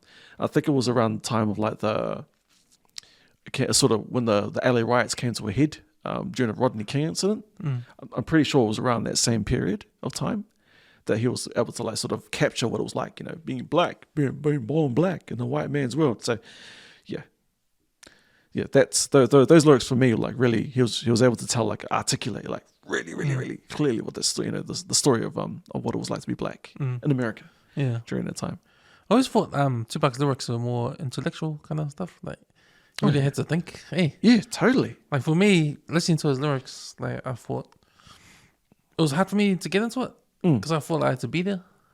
But then he'll paint a picture, that will interest me, that will interest you, but because you're not from that world, it's hard to relate to. Yeah. But you get the gist of it. Yeah, correct. But it'll be more effective if we actually knew. If you related to it. Yeah. So, like, if you had, like, an insight into that world, then you'd appreciate those lyrics a lot more, right? Because I appreciate Tupac's lyrics being true to his truth. Yes. His truth, his experiences, Yeah. With Biggie, not so much. It's just storytelling. And like it's... escapism? Yeah. It's more escapism to me for Biggie stuff. But, yeah, it's put real well. But it's like, okay, that's the life. But is it real? You know? Yeah. I mean, yeah, it's must be based on a true story. Yeah. Like some of the stuff. Like it's everyday totally. kind of thing. But the thing with Tupac is more specific. Totally. More specific in his experiences and the way he describes the situations or whatever it is. Yeah. Like, yeah, I think that's the biggest difference. I think one of my favorite tracks is like creativity wise, and like being able to tell a story. Like what was it from Tupac's side of, like, his catalog was Me and My Girlfriend. You can imagine, like, you know, listening to that song, immediately you think, oh wow, he's talking about this girl that's, like, you know, talking on the track. It's like, wow, she sounds really, really bad. She sounds real bad. And then, you know, it's not till like years later you sort of realize what he's actually talking about. You know, it's like, oh, okay, and it just hits you again. It's like, oh my gosh, actually, let's listen to those lyrics again and put this lens over it. Oh my gosh, it's like, damn, that's amazing. You know, so I guess that's those. For me, it's that whole, like, it's the level of enjoyment where you're able to sort of enjoy a song again, but for a different reason. You know, sort of the same way that, you know, the likes of you know, how like the likes of Fleetwood Mac were able to get like a second replay and a second wind off the back of like a, you know, it's the same sort of thing. You know, cast a lens over it, all of a sudden you get different appreciation for it. Yeah, it's a power of music, man. Totally, especially UB40. Because how all of those songs you still jam to it, you know? Never get sick of it. But one thing I was thinking about was we were talking about how song and lyrics can affect you. Sure. And relate to. Yeah. Country music, man. Man. Into country music? Yeah, totally. It's country music. What? I love country music. But, man, I went deep diving into it when I heard there's an episode on Malcolm Gladwell's podcast. Okay. Listen to this one? No, not at all. There's an episode on country music. Sure. man, after listening to that podcast, I was thinking, man, now I know why I love country music. Because it's like, man, just the hurt. It's all about feelings, the hurt and all that. Totally. Like, drinking whiskey in a bar because you're brokenhearted. It just sounds like lyrics to a song I know already. Man. But it's like deep stuff, man. It's like that. You're in a dark place. Yeah. Like country's dark, man. Absolutely. I don't even click. I just like the song, but some of the lyrics. Like, I watched on Netflix, Dolly Parton has a documentary. Okay. Yeah. It's her early days. And her music was real dark, man. Oh. Was it the whole like Jolene? Before Jolene. You're kidding me. Yeah. Okay. And apparently it's a genre. It's an offshoot of country music. That genre she had when she first came out. Yeah, yep. Yeah. And she had a song called, I forgot what it was called, but it was a song about, before there was a lovey-dovey song. Yeah. Because it's like a woman meets man and fall in love, blah, blah, blah. And then at the end of the song, she's pregnant, and then he breaks up with her, and then she's standing on the bridge, and then she kills herself. Oh my gosh! Drops in the river. Holy cow! At the end of the song. What? Wait, what? Dolly Parton, what? I mean, it's a real dark song, man. Oh, I can imagine. I think it's called The River or something. The River. Or something. Or The Bridge or something like that. Sheesh. Okay, that just that sounds super dark. Yeah. But it's like sung like a happy kind of, Yeah. But we're talking about back in the 70s, 60s, I think 70s when she was young. Okay. Singing these kind of songs, but apparently she's gone back to that kind of music now. At her old age. Because she went commercial after that. The Islands and the Stream. And then she got all that commercial kind of. Wow. She got famous when she crossed into the real country, like mainstream country music. Yeah.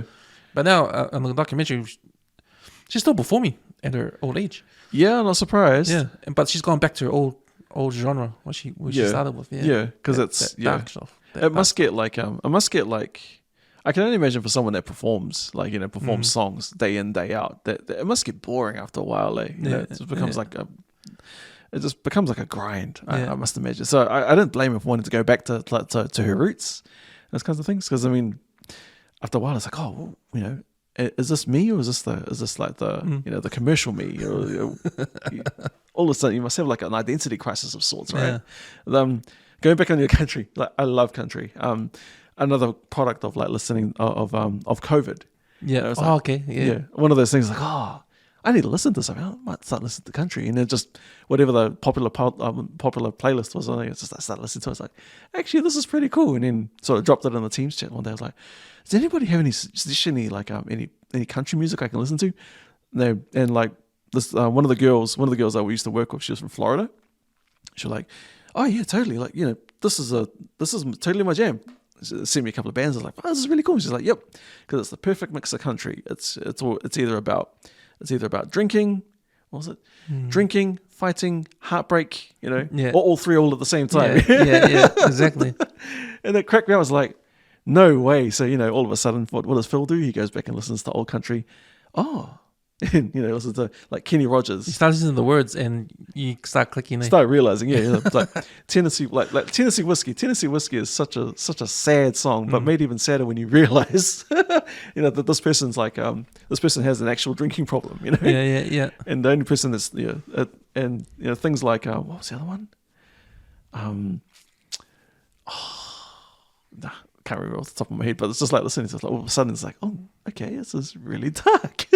Well, this Malcolm Gladwell episode, I think the title was about songs that make you cry, and it led into country music, right?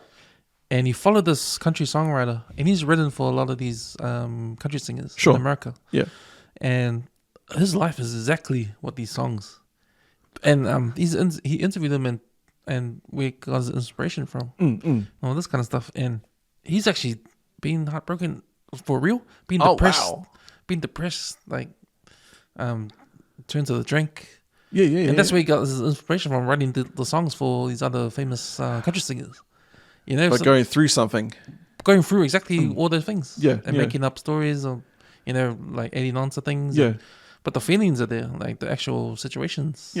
you know. Oh, totally. Yeah, no, I can relate to that. So it's like country music is like that's where you get the deep. You know, I think that's where the passion or the deep. Oh yeah, man. How they get into it, eh? Like, yeah. Oh, totally. And that's why people resonate with it because everyone's felt little hurt. Yeah. Love hurt or get through breakups and totally. why you turn to the drink and depressed. Yeah, I mean, look at like Johnny Cash is probably like a perfect example of that. Eh? Yeah, exactly. Yeah, and it's like I fell into a burning ring of fire. You know, it's like wow, and it burns. It's like come on, man.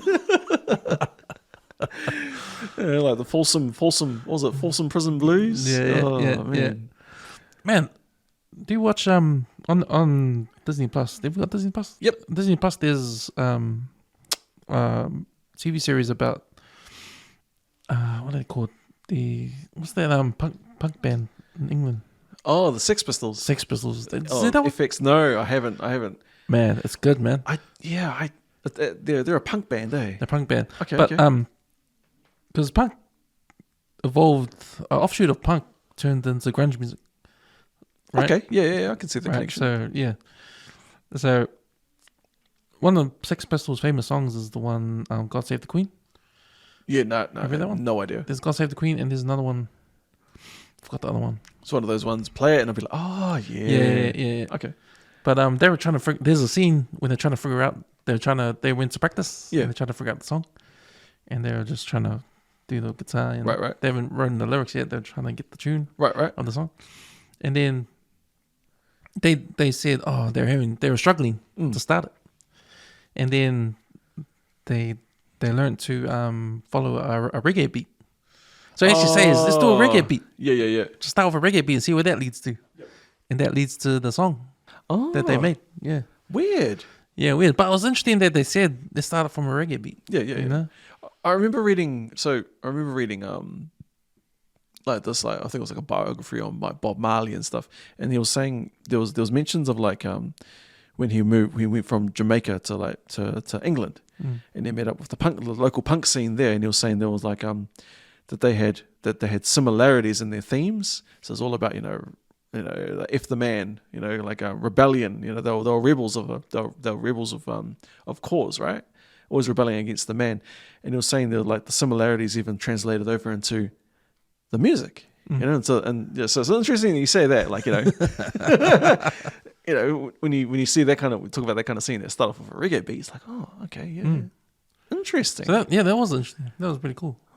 Maybe all heavy metal was from a reggae beat. Yeah, yeah, totally, man. Punk music. Yeah, man. Far out. But then that's the thing, right? It's black music, right? In the beginning, right? That's where Elvis got his song from.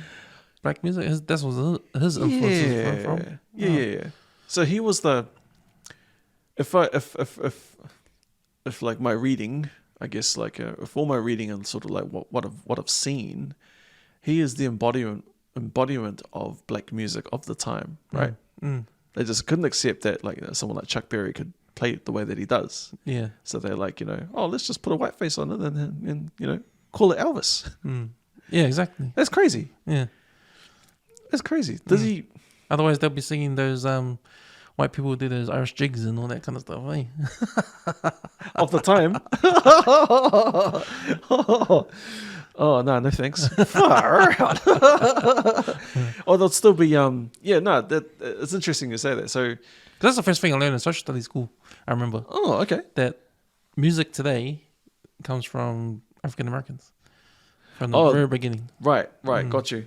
So otherwise, we'll still be playing Baroque music, or doing otherwise, Irish jigs everywhere. Yeah, absolutely. Because I think like there's that. What was it? Because the earlier forms of like you have like jazz and stuff, right? Yeah, it's all black music. Yeah, that's right. So this is the only stuff I've like sort of like cotton on to in the last couple of years. Like listening to jazz and stuff. I mean, do you like if you were to say like, okay, cool, there's a genre of music that like. There's a genre of music that I actually enjoy listening to, but I know nobody, what's your guilty pleasure when it comes, or like something that, a genre of music that you listen to that that nobody else knows? Or Classical? Yeah. Okay. And when I say classical, I mean like John Williams and...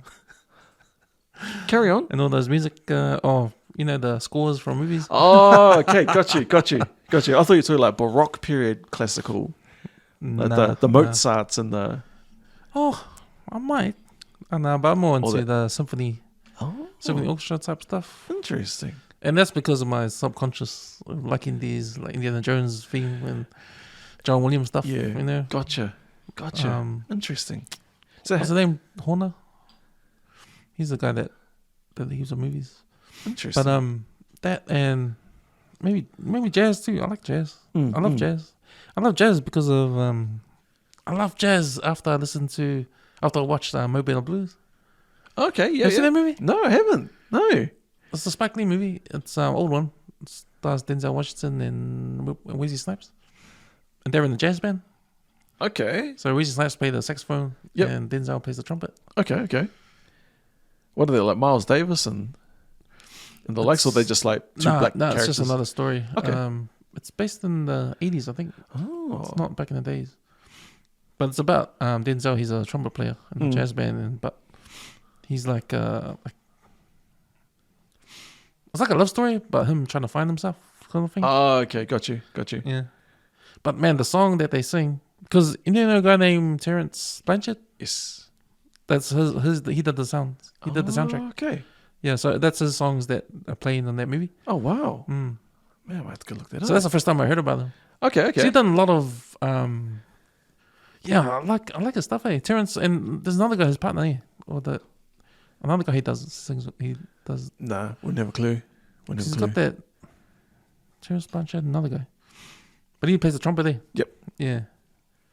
True that. But I think that band that Denzel is, I think is based on like a true on his own experiences. Yeah. Kind of thing. Oh, okay. Because they play in the club and it's owned by the mob, kind of thing. Yep. As you do. Yeah.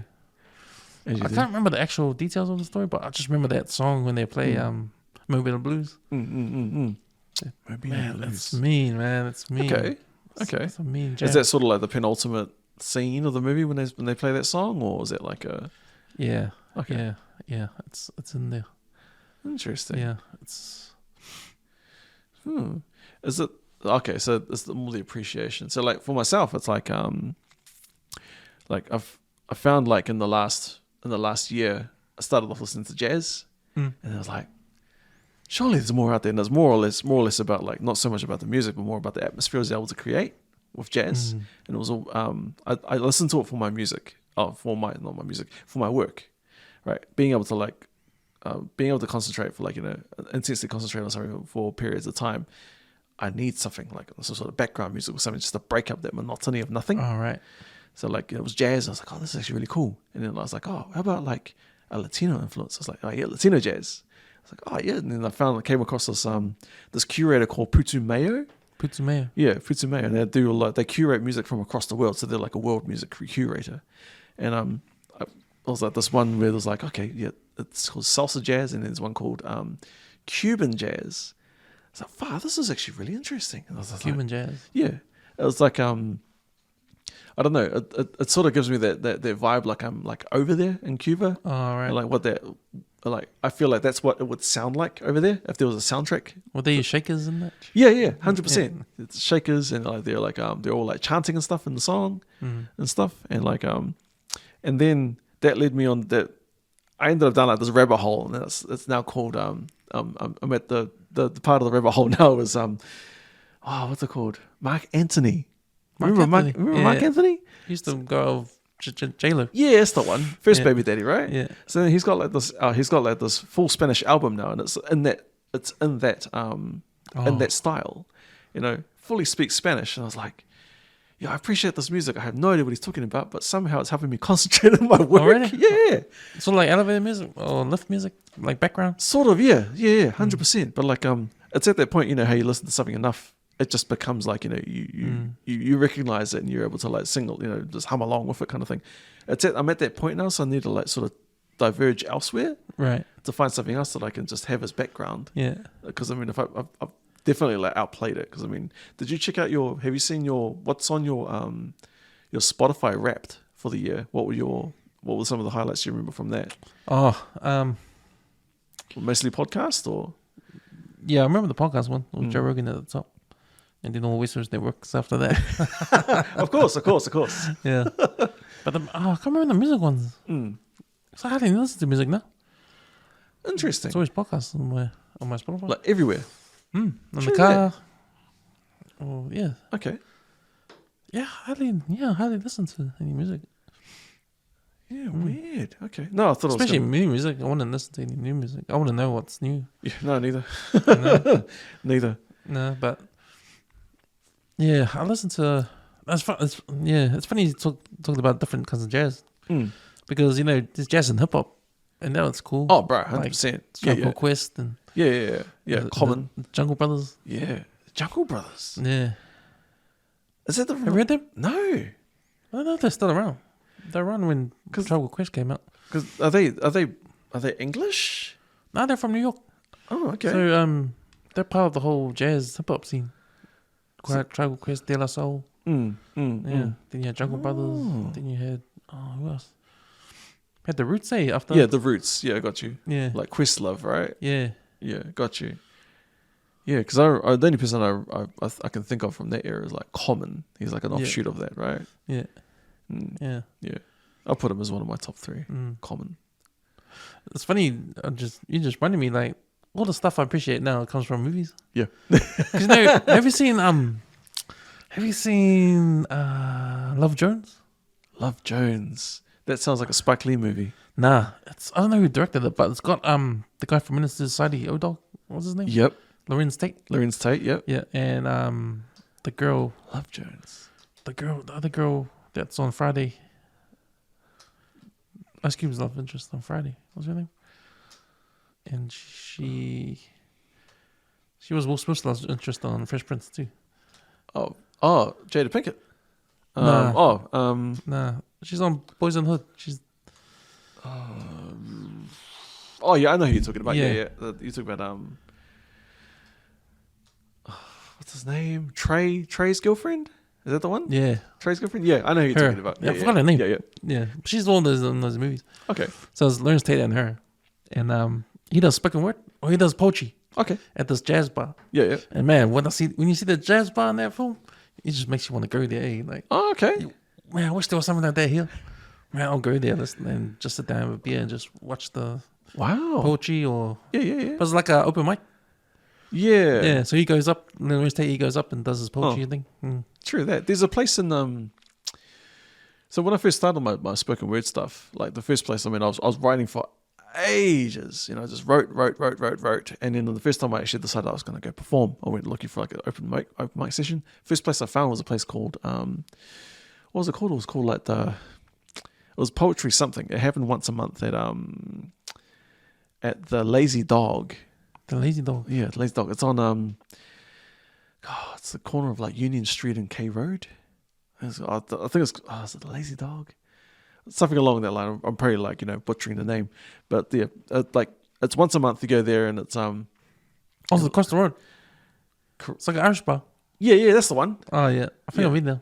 Yeah. Or the Thirsty Dog. Yeah, the Thirsty Dog, the Lazy Dog, the Thirsty Dog. Anyway, you go there and like it was like if you're looking for like that's probably about the closest you're gonna get to it, like in that spot. Like but it's what poetry does is that it brings like the dichotomy of people right across. Like you have like the real slick like art students, and then you have like the grungy like the grungy poets that look all homeless and stuff. Yeah. Right? Like there was this one dude there that was his name was Donkey Balls. And he was blind. He was like legally blind, so he had to like he walked up with like his laptop and stuff, and he held it up so he could read. And like and then there was me that like went on, decided I was gonna drop one of my first poems, and it was a Christian poem. Yeah. After all these people were like screwing their heads off for the last half an hour or something, Yeah. I just dropped like what I got from that was that like it was a real eye opener into like like there's no such thing as like a typical poet. Like there's so many different people with all their different styles. Right. That you could if you could be sitting next to that person on the bus, you would have no idea that they were a poet. Right. There's no look or way that someone acts, because all I've ever seen are black people, islanders. These are the poets that I follow. And then then here you got like people of all ages, colors, walks of life. Even this blind dude, donkey balls. I mean, who calls himself that, man? I was like, damn, man. And he was a really good poet. But also the other thing that sort of like sparked my interest about that place was that the writing styles. Right. So I'm all about trying to like I'm all about rhyme poetry and really really slamming down on my words, right? Whereas like you have guys that use like real descriptive language but doesn't necessarily rhyme. So like what was he saying? There's this one guy that came. There was this one lady, this old lady who came on. First thing she says, she's like, "The poem I'm about to perform was about the night my daughter was conceived." All right. Yeah. And like this lady must have been in her like sort of late 50s, right? Late 50s, early 60s, and she just went to. It wasn't like it was less bump and grind, and it was more. It wasn't like when you think of like a love poem or something along those lines, you think of something like something that like R. Kelly would say, right? Real descriptive and heavy on the script on setting the scene and stuff. That I'll make love to you, blah blah blah. Whereas this was she was like describing like what was it? She was using words like thrusting and grinding, and it's just like hearing it coming out of old ladies' mouths, like, oh my gosh, So she just read a lot of romance novels. Yes, that's exactly it. Yeah. Like something out of like a 50 Shades of Grey or something like that, real descriptive, and down to onomatopoeia. That's what she used a lot. I was like, I can't unhear this, man. This is crazy. Man, when's the next time you're going? When's the next time you're going to go? Honestly, I think ever since I've had my young guy, I just have no time for it. I finish work and I just go straight home, and then that's why I record stuff. Well, that's why I record stuff and post it up, because that's my way of slamming, pretty much. But yeah, man, given the chance, I'd love to like get back into slam poetry again, because it's something about being on a mic or like performing your stuff publicly that really gives not so much validation, but it's sort of like when you give your work airtime, it gives you a perspective into, okay, cool, I can go back and rewrite this. This is how it sounds. I've read it out, and I can make tweaks to it now, because I think that's like the next iteration after writing it all out and performing it, and performing it by yourself, is to actually go out and do it publicly. Because then you hear the difference, in your voice and the reaction. You get like one of the great things is like the instant reaction you can get back, and the instant reaction poetry world is right. So like I guess that's the next sort of evolutionary step of anybody that wants to get into sort of poetry in general, is to really like perform it publicly and see how it goes. Do you get the satisfaction from getting past the actually doing it, and then I've done it, it's out there in the world, and all that hard work, all that writing I've done led to this moment, now it's out, I can relax, and that's a good feeling. Also, is that also in the back of your mind? Yeah, totally. I think so. I think a part of it is, but also a part of it is like that whole like I'm always like what I write isn't necessarily the final. Right. Isn't necessarily the final copy or the final edit or the final edit. There's always going to be an iteration of it. I'm always going to be revisiting it. Like having like that Forgotten Nobles from Faraway Kingdom. That was like a year of just rewriting. A year? Yeah. Wow. Yeah. And how long did it take to say it? Yeah. It was probably another. Honestly, that was about. I think that's where I got like that was probably about maybe 3 or 4 sessions to record it properly, because I mean the other thing about that is that like because it's a whole performance, you just can't chop it up, because it just you can see it straight away. You can see it straight away. It just doesn't sound right. But like so that's why it was always like one take, and that's why it took so long.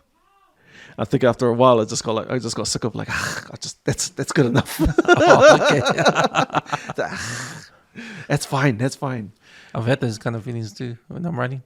Yeah. And that's fine, and I'll stop it there. Yeah. But knowing that, man, I couldn't make it better, but I can't be stuff. Yeah. Get it up there, eh? Oh, totally, That's sad, eh? That, man, and I feel bad doing that. But yeah. I feel guilty. because I haven't done it justice when I do that. Yeah. I'm like that too, and I think When that's you've been set so long on something, yeah. and Totally. you're nearly at the end, and you see the finish line, and you're like, stuff. Yeah, Upload, yeah, done. Yeah, no, I think that's why I say, like, I mean, I've sort of, 100% I'm like that. I've had to come to the realization. I think one of my friends was telling me about like he chops and changes his Instagram all the time. You know, he'll have like, you know, all of these photos he's uploaded will just disappear overnight, and I go, oh, why do you do that? He goes, because I can.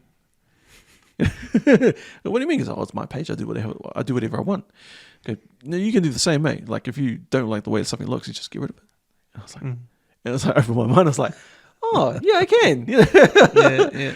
Like, you know, so the 10 people that probably saw that piece, you know. Okay, sure, just delete it and start again. It's like the only thing with that is that, like, you know, if like the videos, oh man, have you ever like, you know, accidentally uploaded something and it wasn't the final edit? Like, you know, all the snippets that you post up. Yeah. Have you ever found like you're like, oh damn it, that's not the final edit, and then go and delete it? I think I have done that, but I think it's only because I saw a mistake and I've deleted it. Yeah. So like when you go back in to re-upload it, do you notice that the engagement goes down the toilet? Really? I don't know. I found that. So like there was this, because they still saw it again. I said, no, I don't know if that's the case or not. Because like I uploaded something like, so say like I uploaded something overnight. It was you know, the card. You know the card one, yeah. The card one. So like the second one that I did, which is the one that I sent you to, like, you know, critique and stuff. What happened was that when I uploaded it, it was the wrong size. So like it cut out even if you were to click on the video to open it up, it cut out the what do you call it? It cut out the subtitles. So you couldn't read it. You couldn't really read it properly. It cut them in half. Yeah. And I was like, oh, I was so gutted with it. I was like, oh, I'll delete it. And then when I went to re-upload it, because it was exactly the same thing, I don't know what the algorithms does, but like, there was like little to no engagement. I was like, oh, that's weird. Okay.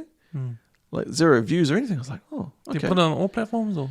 No, so I post to, because of the length of it, I posted to Facebook and then get that and then force it to post back to Instagram as a result. I mean, like I said in the beginning, yeah, it's not about the likes and stuff, but it's just like, damn, like there's like 0 engagement. This is what's going on here. It's like, damn. Maybe everyone saw it the first time. Yeah, probably. It was like just overnight or something. Yeah, I guess so. Could be. Don't know. Yeah. Yes, I just found that like real interesting. It's like, because I've done that twice now, where I've like accidentally uploaded the wrong version. And like that happened. I was like, oh well, stuff it. Who cares? I was looking back on the Instagram, the Wishlist Network Instagram page, and I was impressed with everything on there. I can imagine. Just looking back, because I just post and just move on. Yeah. Not really scroll, but I actually scrolled back. I was just scrolling. Fuck, still scrolling. Shit. Fuck, there's a whole ton of shit over there, you know? I remember that. Holy cow. Ages ago, you know? Like, go right down to the bottom and it's like, fuck, we started like that. That one stupid post. Oh, man. But do you see the evolution? Yeah. Doom scrolling? Yeah? Yeah. Oh, crazy. But then, talking about longevity in episodes, there's no longevity in the bottom stuff. Bottom part of Instagram. Yeah. Does anybody do that? Go into a page and look at everything? Go all the way to the beginning? I don't think so. No one does that? No, I don't think so. I mean, like, I cringe at some of the first videos that I posted up. It's like, what the hell were you even thinking? Yeah. I know what was going on at the time. I mean, like, I was definitely in like a different mind space. Like, what was it? I had my first smartphone, I'd like just opened up this Instagram account and I was like, oh yeah, I'm sort of feeling myself today. Let's do something. Like, oh my gosh, the amount of selfies. Have you ever like looked back at your own personal stuff and like just cringed? Because I keep my social media separate. Yep. My family stuff and the podcast stuff is separate. I got 2 accounts. Yep. So I find that pretty cool. I mean, I find that easier. Because before, back in the day, like I was scared to post up stuff. Yeah. Like with me in it. Oh, okay. Yeah, I got you. My face and or my video or whatever. Man, I was so like just shame, like had Fair this enough. shame feeling. Yep. But now I don't give a fuck. Like, eat it, motherfuckers. Oh, you're gonna taste it. Yeah. I post something, fucking eat it, or unfriend. Don't care. Yeah. There's this thing about because my Facebook page, like the Western Network one. Oh, there's that one, and there's my own Cam Schuster one on Facebook. And that's different again from your family stuff. Yeah, Okay. I got another one for the family stuff. That's strictly family over there, but the Cam Schuster one is just my sporting opinions I want to use it for. Yeah. But it's my old account from back in the days. Oh, so okay, gotcha. It's got all my friends Sure. and stuff. But I've deleted some people on there and put from family Yeah, on this yeah. one and put them on my family one. Sure. The other one. Sure. So keep it separate. Yeah. Interesting. And, That sounds like a lot of admin. Is it a lot of admin? Not before, but nah, it's all good now because. Right. But I always had this anxiety on putting things up there Okay. because the people I know that are my friends with me. Oh, okay. But Gotcha. it's the old thing. Like the people that you're friends with, you don't even talk to them. Hey, just Yeah. people you know. Yeah. Maybe from school. Acquaintances. People Yeah, from yeah. school. Yeah. Or, from back in the day. But Yeah. you never talk to now. Like you wouldn't. But they're still your friend. They add you. Yeah. You accept. Yeah. Because it's a podcast page, I gotta accept because Gotta grow. Gotta gotta grow grow the network. Yeah. hey, and I was always scared to. Can't be picky. I was scared to post things up so they can see because it was like a shy thing. Oh, yeah. Okay. Yeah, in the beginning I was real shy. So you've driven the traffic there, but you just don't want to show them anything. No, I've driven the traffic on my own and the Western Network stuff. Yeah. That's all separate too. Right. So everything goes there. Oh. So that's cool. I'm Right. fine with all that. But it's my personal. It's still my name on this page. Oh, okay. Got you. But still got friends I had from my old. Yeah. No, Yeah. because I always thought like, oh, it's shame. Like just thinking what other people think. The old, Yeah. So that's how I was back then. Like I was worried about what other people think. Oh, wow. You Yeah. know? I got you. Yeah. It's interesting. It's an interesting take because I think we're completely different in their respects. Like you can see already I'm pretty extroverted, eh? Like when I guess I was going through a time of my life where it was like we're some chains were being unshackled and going out on our own kind of thing and sort of feeling myself a little. I was like, I'll put myself back on the market, and that's a reflection of what you see like right at the very beginning of my Instagram. Yeah. Whereas now I'm a lot more. I'd say I'm a lot more curated in what I put out to the world. Just in the fact that I'm quite mindful now that I have a daughter who is I have a kid, a daughter that's of like an age where she sees that, she has her own Instagram account now. She can see that my voice of reason will always be my wife, so if I post something, she'll be like, oh, and she doesn't agree with it, she'll be like, oh, what's going on there? And it's not about, it's more about like challenging the thought around why I did that. And 9 times out of 10, she's correct. Yeah. She's got a good point. She always raises really good points, and it's something that I need, the voice of reason. And then the other part was that like actually I don't. The other part reasoning is actually I don't need to share the rest of my whole world with the rest of the world. There's parts of my life that I don't need to share. And I think it's just, whatever, curating, whatever. Actually, I don't need to share this with you. I don't need to share that I'm having what I'm having for breakfast every morning. Oh, yeah. That kind of shit, Yeah. Or like that, like, oh, chick, what was it, here's my selfie before I go to work, have a good day, everybody. Or like something inspirational. It's like, oh. Here's what I'm doing today. Yeah, exactly. Here's what I'm doing this hour. Yeah. To be continued next hour. Look at me. I'm jumping on an airplane. This is a nice horizon. Hey, I feel like that was a personal attack. Oh, no. I was just thinking driving out. Oh, no. I'm in this restaurant today. What's that? I'm at this restaurant today. Look where I am. Yeah, 100%. Yeah. Look at me. That's the bottom line here. Look at what I'm doing and what you're not doing. You should envy me. So you don't need to do that anymore. Like, because the way I think about it, everyone is doing that, right? Absolutely. So, who's to say you're gonna take a photo of you somewhere? Man, there must be 20 people on your page seeing that that's been there too. Exactly. And you're So just what like, makes you so special? yeah. You're number 100. That's right. It's even there on the. I've been here. Like Philip has been here too. Stuff you. Yeah, man, totally. I'm all about that stuff. So that's pretty much But mine's more about promotion. Yeah, And totally. I'm too scared to put my promotion up there on the, to be critiqued by people that are acquaintance with me, but I never even fucking talked to since high school or something, Why are they there then? Exactly. Why is anybody there? Well, they're there to look at it and see it, click on it if they want. Right. Yeah. But it's, I think everybody has that on their Facebook page, unless you're picky. And curated. But everybody's got, have you got people on your Facebook that you don't talk to? So I started that was another project that came out of COVID. No, actually no. This was when we found out we were carrying, we found out my wife was pregnant. Like, that's when we were like, oh, actually, who are the people in the world do we want speaking into our lives? And then we started curating. We went through, started culling all these people on Facebook. It's like, just like you're saying, oh yeah, I used to go to school with that person. I haven't seen them in 20 years. I used to work with that person like 3 jobs ago. I don't actually have anything to do for them anymore, Yeah. Or like, and delete.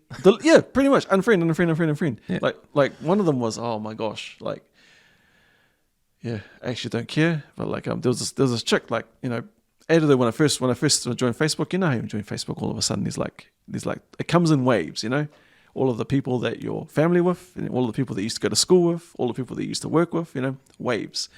And this one came through the waves of people that I was in the same class with back in third form. I was like, oh yeah, okay, whatever, add her. And then like every year without fail, Merry Christmas, Phil, hope you and your family. And then like, hope you and your family are doing well. Like, oh, that's cute, whatever. Like, thanks, you too, 3 years down the track, get married. Oh, Merry Christmas, Phil, hope you, and names my wife. I'm like, you don't even know my wife. What are you doing, man? And then as soon as I saw that, I thought to myself, besides this one post that I know that you will do every year, I have zero interaction with you. So I'm sorry, just delete. Yeah. I mean, is that the same for you, or is that just like, what is it? Did you do a culling at all, or? No, see, because the Cam Schuster Facebook, Right. that is like my own podcast page. So that's my name. Sure. But I'm gonna put the podcast stuff on there to get out there. Right. Because the difference between the people on the West Coast Network Facebook page and my Cam Schuster Facebook page, is these people, the people on the West Coast Network page want to be there. These people on this page forced to see what I put on. They're forced to see what I put on. Yeah, got you. But what I put on, if I put me on the podcast and the podcast stuff, that's what I'm shy at doing. That's what I was used to be shy at doing. Right, I was just going to say. Yeah. Right. But now, I don't give a fuck. I just, that's what I said. Eat you it. motherfuckers eat it. I don't care. You fucking eat it. If you don't like it, you can unfriend. Yeah, I got you. They won't. You know why? Because they're too fucking color, man. People are fucking color, man. They Absolutely. Wanna, Oh, bro, I can imagine. I can imagine. Yeah. Interesting you say that, because that's, I remember Ave. What was it? There was this post that he did on the story, and it's what was it? He, you know how like some people put those like cryptic messages on their stories, and it's like, oh, I wonder what this means. Yeah, we're just gonna stay here and just have a little watch. Like, I think Ave put something like that, and it was what was it? It was we were talking about. I ended up hitting him up, and I was like, oh, you all good?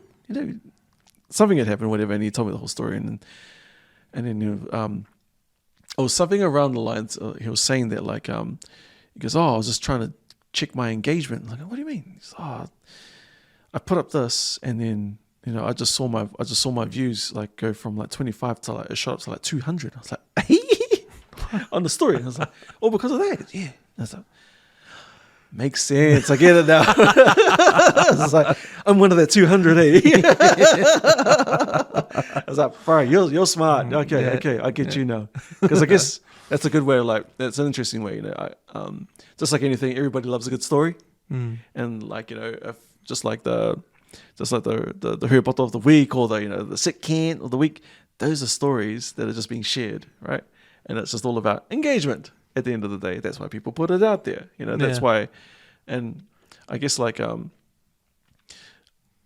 was I going with that? I guess that's why you have like I'm sort of starting to delve into the realms of those like gym fails and that kind of thing. Same thing. It's entertaining content. People are haitatala, Yeah. And they just want to like it's like, oh, check this guy out, push it out. Interesting enough, what's your view on those things, on fails? Probably on what you're talking about, like with social media. Yeah. Like I have a different perspective on social media now. Yeah. I didn't have before. Okay. And how to use it. Sure. Like use it to promote whatever it is. Sure. Like something that Tokelauan said, use social media. Don't be a user, be a producer. You know, don't be a consumer, be a producer. Yeah.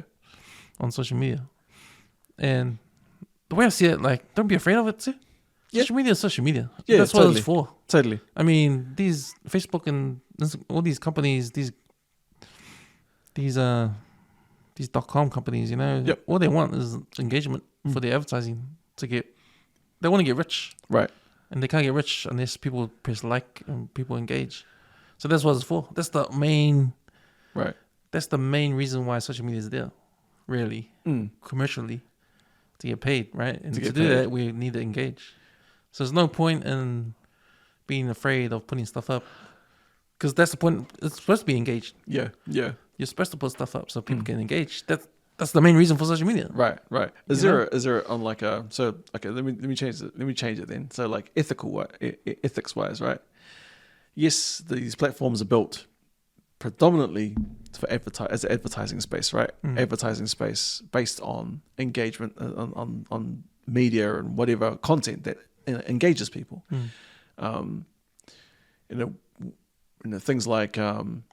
Things like say if somebody was to like a popular video, and unfortunately there's a genre of those videos where it's like fails. There are people that fail spectacularly, gym fails especially, and a lot of the times these people, it's that subset of the fails where the people are being filmed they don't know. That's the kind of shit that pisses me off. Like, it's like you're profiting off of someone's misfortune, and they may never know that they ended up becoming a meme online. It's those ones where you're walking down the road and it's like, oh, you're that guy that. Wait, what? When did I don't remember posting that video. Oh, right. That kind of thing. So, like, from an ethical point of view, what are your thoughts on like on that kind of content getting pushed to social media platforms? Is there a space for it? Do you think there should be like do you think there? Well, I guess what is your thoughts on it? Period. Well, if I've seen those gym fails all the time on TikTok. And you scroll through, they'll come up, and not one instance I think anything dodgy has been going on film wise in that end. Unless someone tells me later on or comes on, oh, this was a dodgy film. Like, see, I won't even know. Right. Yeah. When you say dodge, you mean that like it was like a plant or like or someone in the background. This kind of stuff. Sure. So I will never go to it was that person didn't know. Oh, okay, gotcha. I wouldn't automatically think that. Yeah. I just think it's part of the film, part of the video. Unless it came up later on.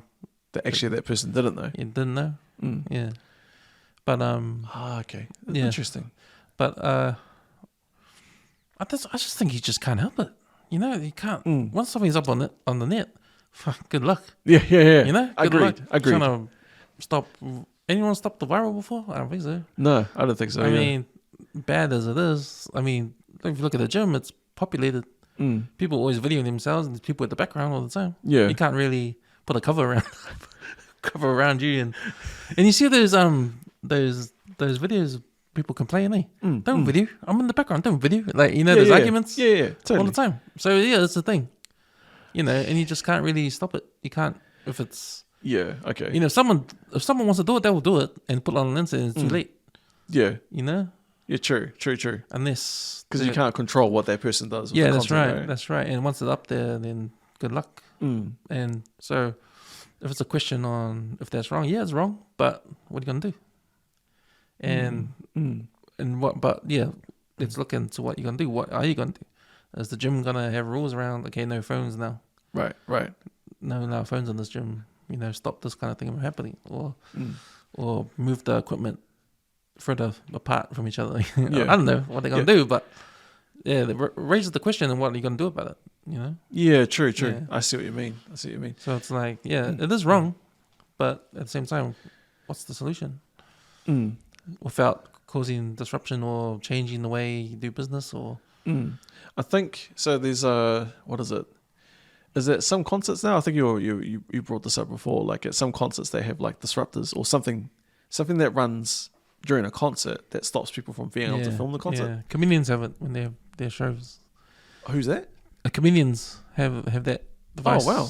When I think that's the tech now, eh? Yeah, the latest tech, they can turn off your phone.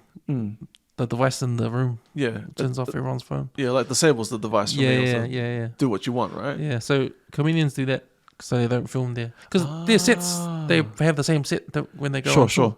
Okay.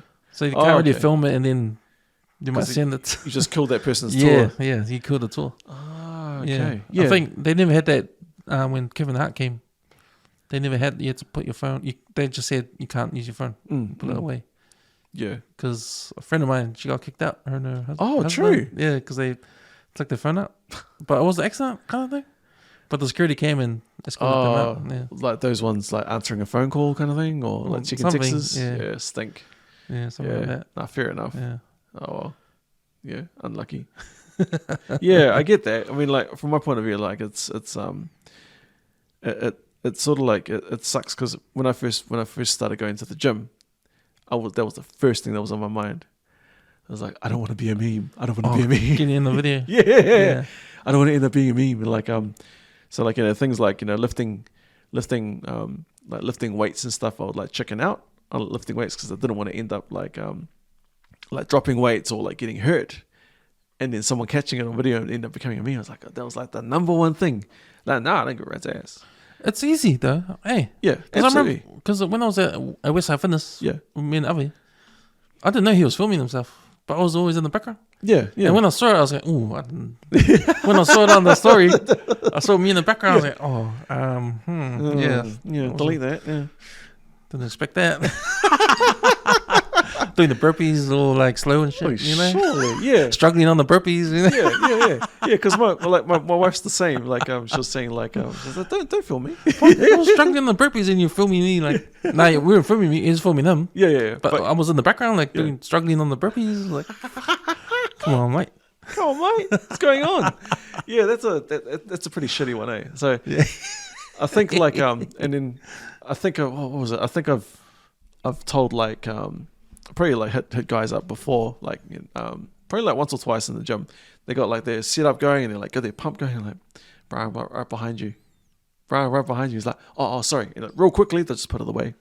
Wait for you to move and then I'll just do it again. But like, I don't know, man. It's just there's like studios for that kind of thing. You go do it at home. I don't know, man. Far out. Seriously? But like it's one of the things that pissed me off was like seeing like the thing that really does my head in is like when people like knowingly like go and they like film, they do the selfie ones, pretend they're taking a selfie, but they're actually recording the person behind them. Oh really? Those ones. Oh, those ones. So like they're like had it laughing, like they'll watch someone, they're using the machine wrong. I don't know if there's like, again, like you're saying, it could be a plant that could knowingly do that kind of thing. But in my mind, I'm like, are you gonna help them, or are you just hoping that this is gonna be like your content is gonna go viral? So like example of this non-gym, my wife was telling me that she was walking home from Countdown because we live Countdown, Kelston. We just live down the road from there. She was walking home, like her and our son, and she saw this lady that was like she wasn't all there. She must have been high as a kite. She was like she was like quite loud and being quite she was further ahead. And she was walking down, the Custer and Snap. Jim Bro walks out, sees her, pulls out his phone, starts recording. He's like giggling to himself. And my wife calls out, she's like, "Hey!" Doesn't take notice. "Oh, you're a pretty big man taking a video of a woman like that, eh? You must be getting some pretty good engagement." All of a sudden, he turns around, pulls his phone back in his pocket. He's like head down like this, crosses the street. And my wife was like hard out, like heckling him across the street. Pretty big man, eh? So like that's an example. I guess that's where I was coming from in the beginning. Like it's like cool. I know I can't stop you, but it doesn't make you less of an asshole. Yeah. It's like, damn, man, come on. I was told to take a photo of someone. Oh, I was at the wedding. and I was just randomly filming what's going on in the wedding. Sure. And there was a girl in front of me, like looking that way, but she had a dress on, like an orange kind of dress. Sure. And then I posted on the story on Facebook. Yeah. I'm thinking my cousin Samuel, she saw the story. He goes, "Cuz, can you take a photo of that girl with the orange dress? Man, that's pretty. I want to see what, you know." I was like, "Hey, no, hell no. I'm not gonna do that." Oh, that's random. Actuals though. Holy cow. It's like, oh, excuse me, my cousin in Samoa wants to see the rest of your dress. That just sounds dodgy just saying that, man. But she's a real fashion freak always. Oh, fair enough. Orange is her favorite color anyway. But still, man, I don't know how they'll come across, Damn. Phil, brother, you know how much hours we did? Oh, you're where? We did 4 hours, mate. Oh my gosh, and it's 10-1. I think we broke the record.